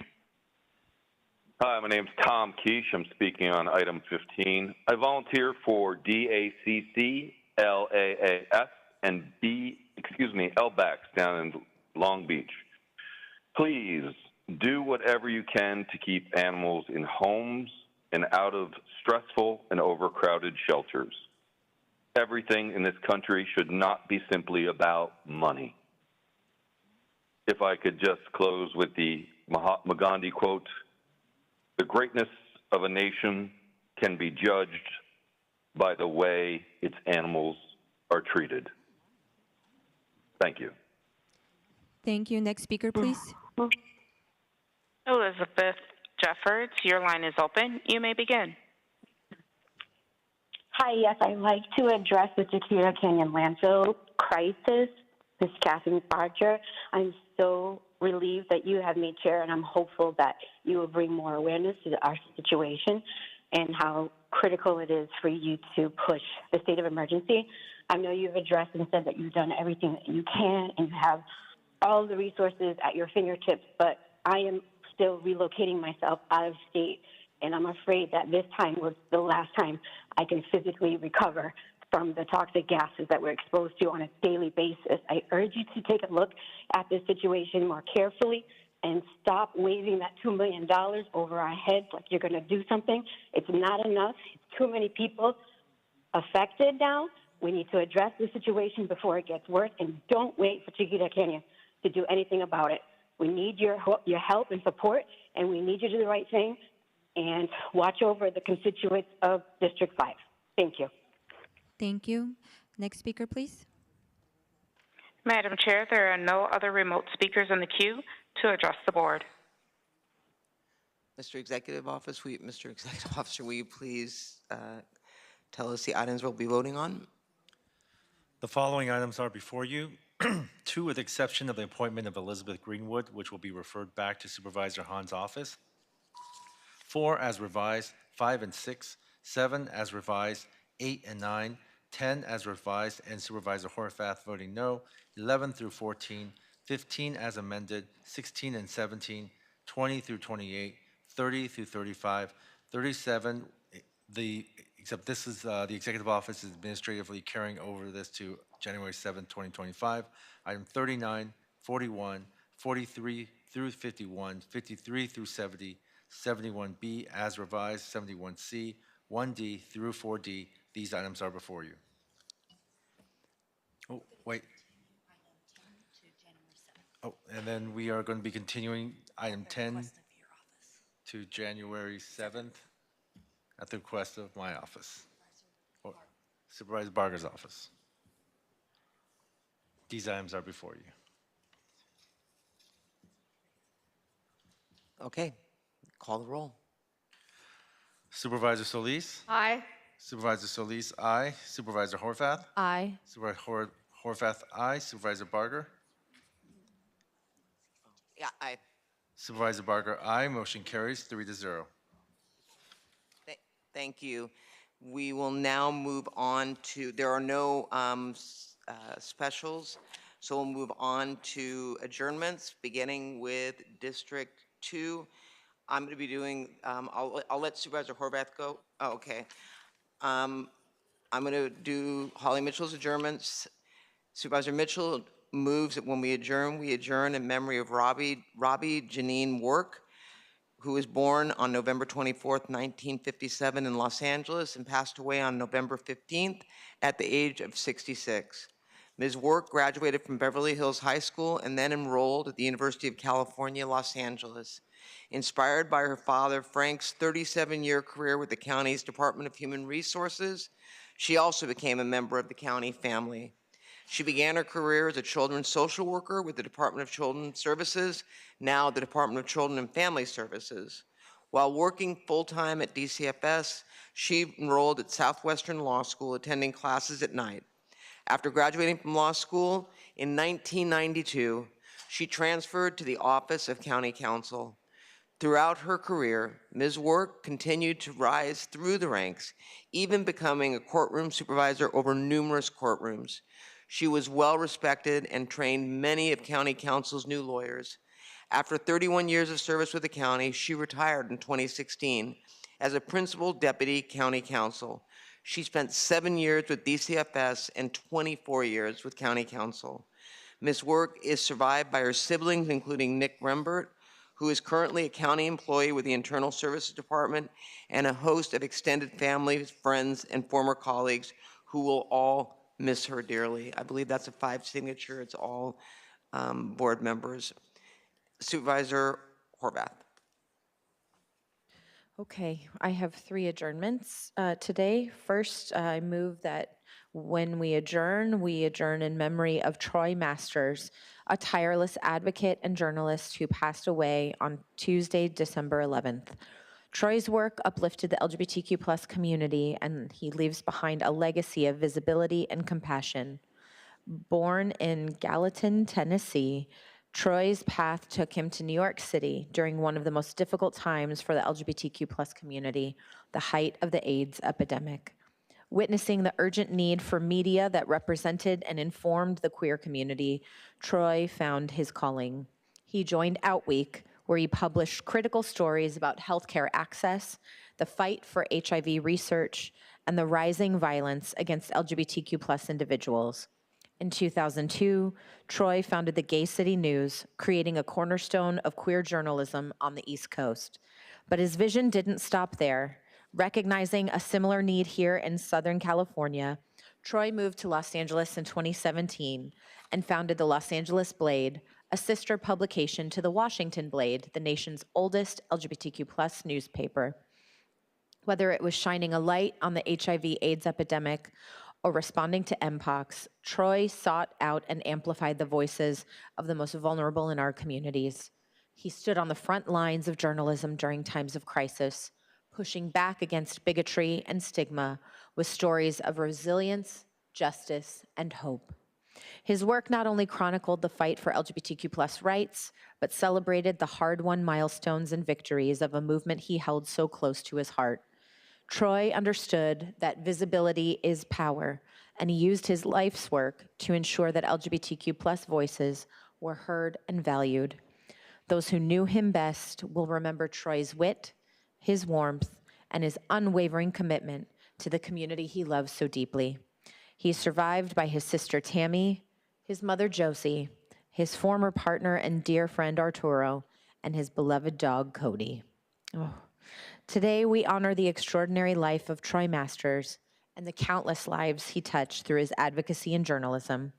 May his memory inspire us all to continue the work of uplifting our communities, seeking truth, and fighting for equality. And I know Supervisor Solis wanted to join me in that. Yes, thank you. I just want to say that it was a pleasure to know Troy for several years, including, as you mentioned, leader of Los Angeles Blade.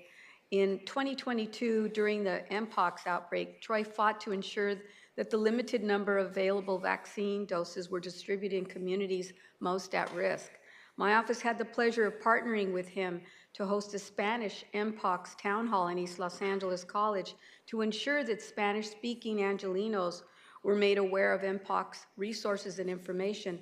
And in 2023, my office was thrilled to support Troy's immigration holiday party, which highlighted the unique needs of members of the LGBTQ plus community who identified as immigrants, undocumented immigrants, DACA recipients, and asylum seekers. Earlier this year, I was honored to be selected by LA Blade as Best Ally in 2023-24. Thank you so much for attending for me, Supervisor Horvath. Troy was someone whom my office could always count on and always continue to push positive initiatives for the LGBTQ plus community. So I join you in commemorating and sending my condolences. Thank you.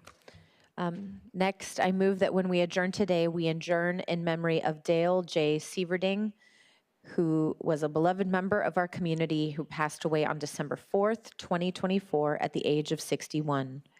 Dale's life was defined by faith, music, and a deep commitment to hospitality. Born in Humboldt, South Dakota, Dale's journey took him from the family farm to seminaries across the world, where he earned his Doctor of Sacred Liturgy.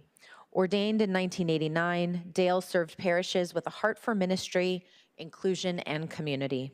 In recent years, Dale shared his gifts at St. Monica Catholic Church in Santa Monica, leading music ministry and overseeing an award-winning renovation that ensured everyone could fully participate in worship. He embodied his belief that all are welcome, strengthening hospitality as the cornerstone of community life. Beyond his church work, Dale brought his pastoral spirit to being alive, serving those impacted by HIV/AIDS in Los Angeles. Whether through music, ministry, or advocacy, Dale's warmth and compassion left an indelible mark on all who knew him. We send our deepest condolences to Dale's family, friends, and colleagues. May his memory inspire us to lead with kindness, inclusion, and a sense of welcome in all that we do.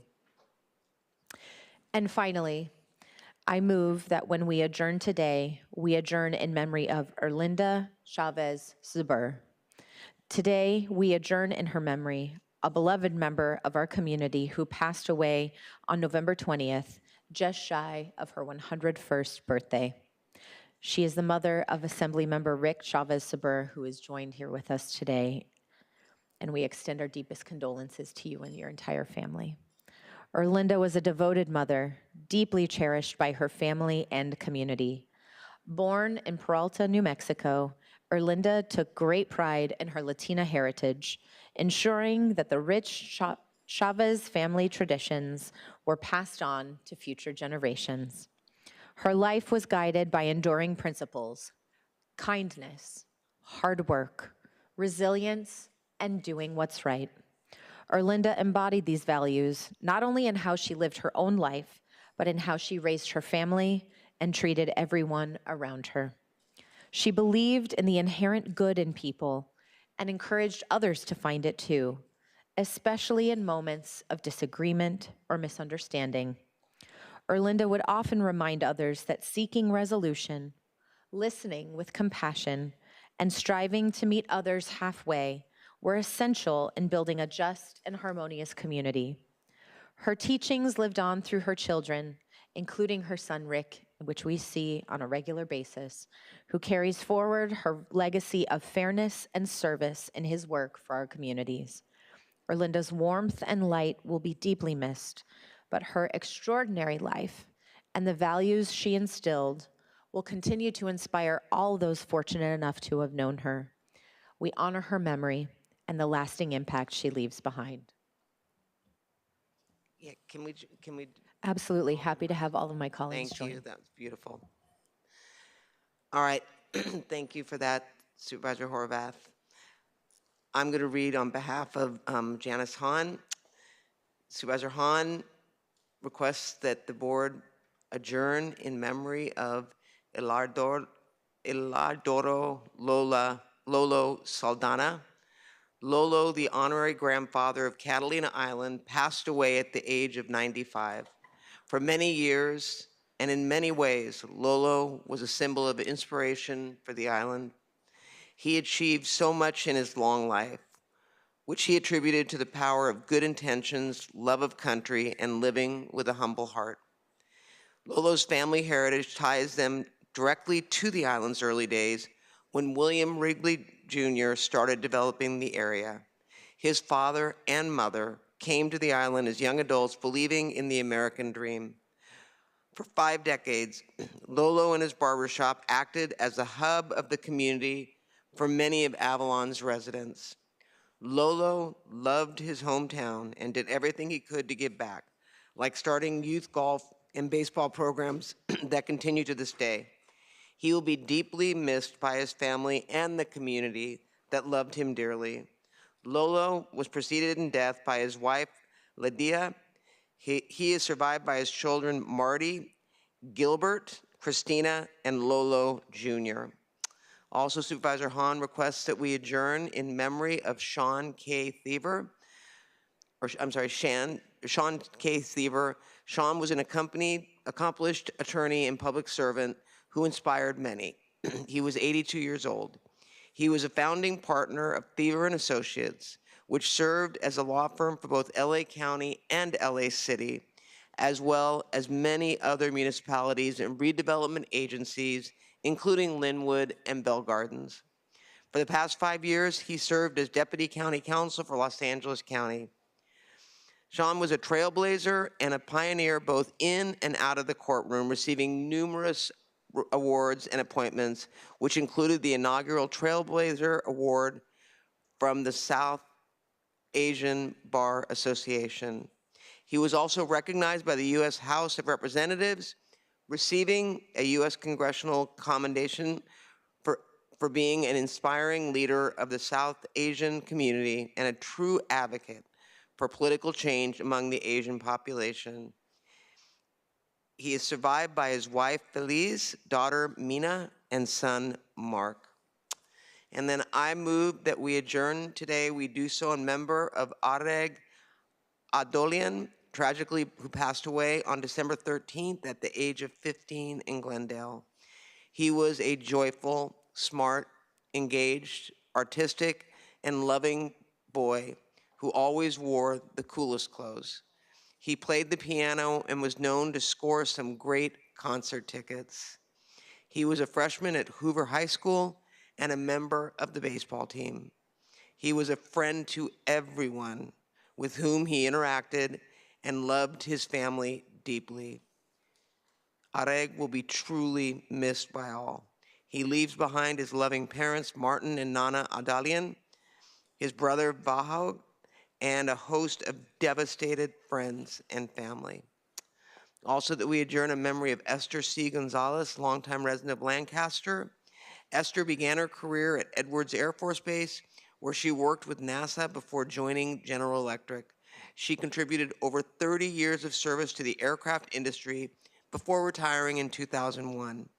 A proud Air Force wife, Esther balanced the demands of family life through her strong work ethic and the love of her country. Her unwavering faith and courage were evident throughout her career and life, especially during her battle with a rare form of cancer. Esther is survived by her children, Vince Gonzalez and Tina Gonzalez, daughter-in-law, Danielle Gonzalez, niece Sue Tucker, and grandchildren, Dakota Oden, Cheyenne Gonzalez, Alexis Erickson, and Travis Patterson. She also leaves numerous great-grandchildren, nieces, nephews, and many heart daughters and sons she lovingly embraced as family. She's preceded in death by her husband, Freddie Gonzalez, daughter Jackie Gonzalez Constant, and sister Elizabeth Cordoba. Also, we adjourn in memory of Sally Sheik Hinckley, a longtime resident of Pasadena who passed away at the age of 87 on November 2nd. Sally graduated from USC in 1958 with a business degree. While at USC, she joined Pi Beta Phi sorority, where she met and created many, many lifelong friends. Shortly after graduation, she met William O'Brien Hinckley. They married and were blessed with 4 amazing children. She worked at Huntington Memorial Hospital as a major gifts officer and dedicated much of her personal time and expertise to the Assistance League of Southern California and the Pasadena Crown Guild. And while I was one of her daughter's dearest friends, she was a second mother to me growing up. She is survived by her brother, 4 children, Kathy, Jim, Tom, and Sue, 10 grandchildren, and 3 great-grandchildren. Also that we adjourn in memory of Marlene Hitt. She was a founding member of the Chupa Rosa Writers, the Women's Writing Workshop, and the Village Poets of Sunland, Tujunga. She was also a lifelong member of the Little Danders Historical Society and a longtime director and docent and director of Bolton Hall Museum. She and her husband Lloyd owned Haber's Pharmacy in Sunland until Lloyd's retirement. She's remembered for her kindness, her quiet strength, and her countless contributions to the Sunland Tujunga community. She's survived by her son and daughter-in-law, Robert and Trish, and her daughter and son-in-law, Jeanette and Gary. And I also move that we adjourn in memory of Patricia Porter, who spent years devoting herself to the Sunland Tujunga community. She was on the Sunland Tujunga Neighborhood Council as treasurer and region representative. She also served on the Land Use Committee and was dedicated to ensuring that her community maintained its character, integrity, and livability.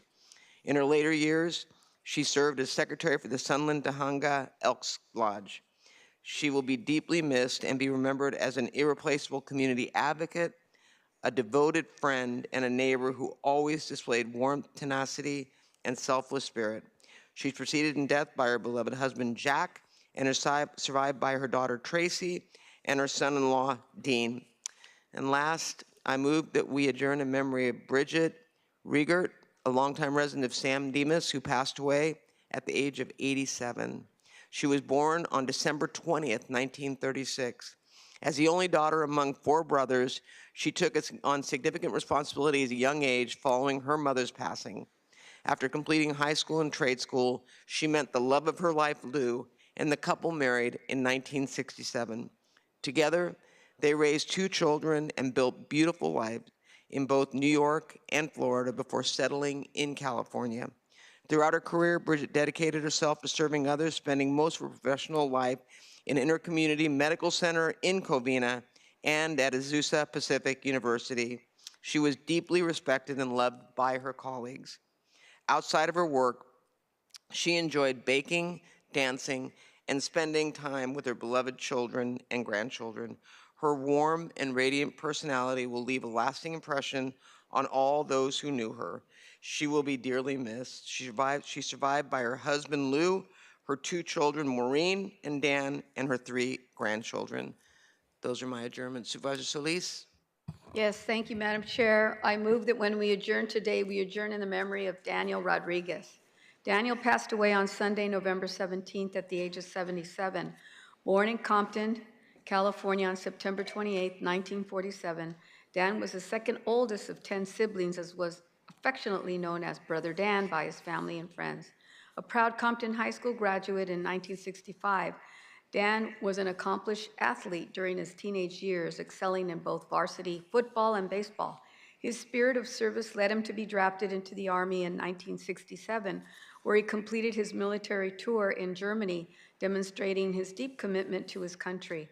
After returning from military service, Dan built a dedicated career spanning over 2 decades in manufacturing before transitioning to driving for the Linwood Unified School District Food Services. Yet his true passion was always his family. Dan was renowned for his legendary backyard barbecues. His ability to capture the significance of each gathering became a treasured family ritual that brought laughter, tears, and immeasurable warmth. As a youth, he was very active in a club called Playboys Car Club, participated in various community sports. Dan was particularly passionate about bowling, participating in multiple leagues over the years. He was a devoted sports fan, LA Dodgers, LA Rams, and UCLA. Daniel is survived by his 3 children, Gina, Bridget, Daniel Jr., along with his beloved grandchildren. He also leaves behind his siblings and their spouses, numerous nieces and nephews and grandnieces and nephews and godchildren, all of whom will deeply miss this remarkable man who understood that family is about love, connection, and memory shared. And I also move that when we adjourn today, we adjourn in the memory of Los Angeles County Fire Captain Michael Mercado, who passed away on December 8th at the age of 51. Michael grew up in City Terrace and dedicated over 26 years to the County of Los Angeles Fire Department, protecting the lives and property of residents and communities. He was hired by the fire department in March of 1998 as a student worker, and then appointed to the Clerical Series Division in January of 1999, and then light vehicle driver in December of 1999, all before achieving his dream of becoming a firefighter in February of 2001. He worked out of numerous fire stations throughout his career, including Truck 30 in the city of Cerritos, Engine 10 in the city of Carson, Engine 95 in the city of Gardena, Engine 20 in the city of Norwalk, Engine 42 in the city of Rosemead, and Engine 85 in the city of Glendora. His last assignment was at Fire Station 90 in the city of South El Monte. Michael was a dedicated and well-respected fire captain. He poured every ounce of commitment and caring into his daily work, without hesitation or regard for his own safety. Michael touched countless lives, and his passing is felt deeply by all who knew him, including the county and fire department family. He was skilled, approachable, and could always be counted upon for guidance and mentorship. He cherished being a husband, father, son, brother, uncle, firefighter, and a friend to many. He had a flair for life, enjoying fishing, playing football, playing Candy Crush, and most importantly, spending time with his family. Michael is survived by his wife, Sean, his children, Shauna, Sai, Eva, and Mateo, his parents, David and Mary Lou, and 5 siblings, and an extended family and friends and colleagues. My heart goes out to all of them, and may he rest in peace. I believe all the members can join me on this. Thank you. Thank you. Madam Chair. We will take all the motions as seconded. If there's no objection to a unanimous vote, that will be the action. That concludes today's meeting. I want to wish everyone a happy holiday, Merry Christmas, Happy Hanukkah, and hope you enjoy the holidays. The next regular meeting of the board will be held on Tuesday, January 7th, 2025 at 9:30 a.m. Thank you. Feliz Navidad and próspero año nuevo. Así.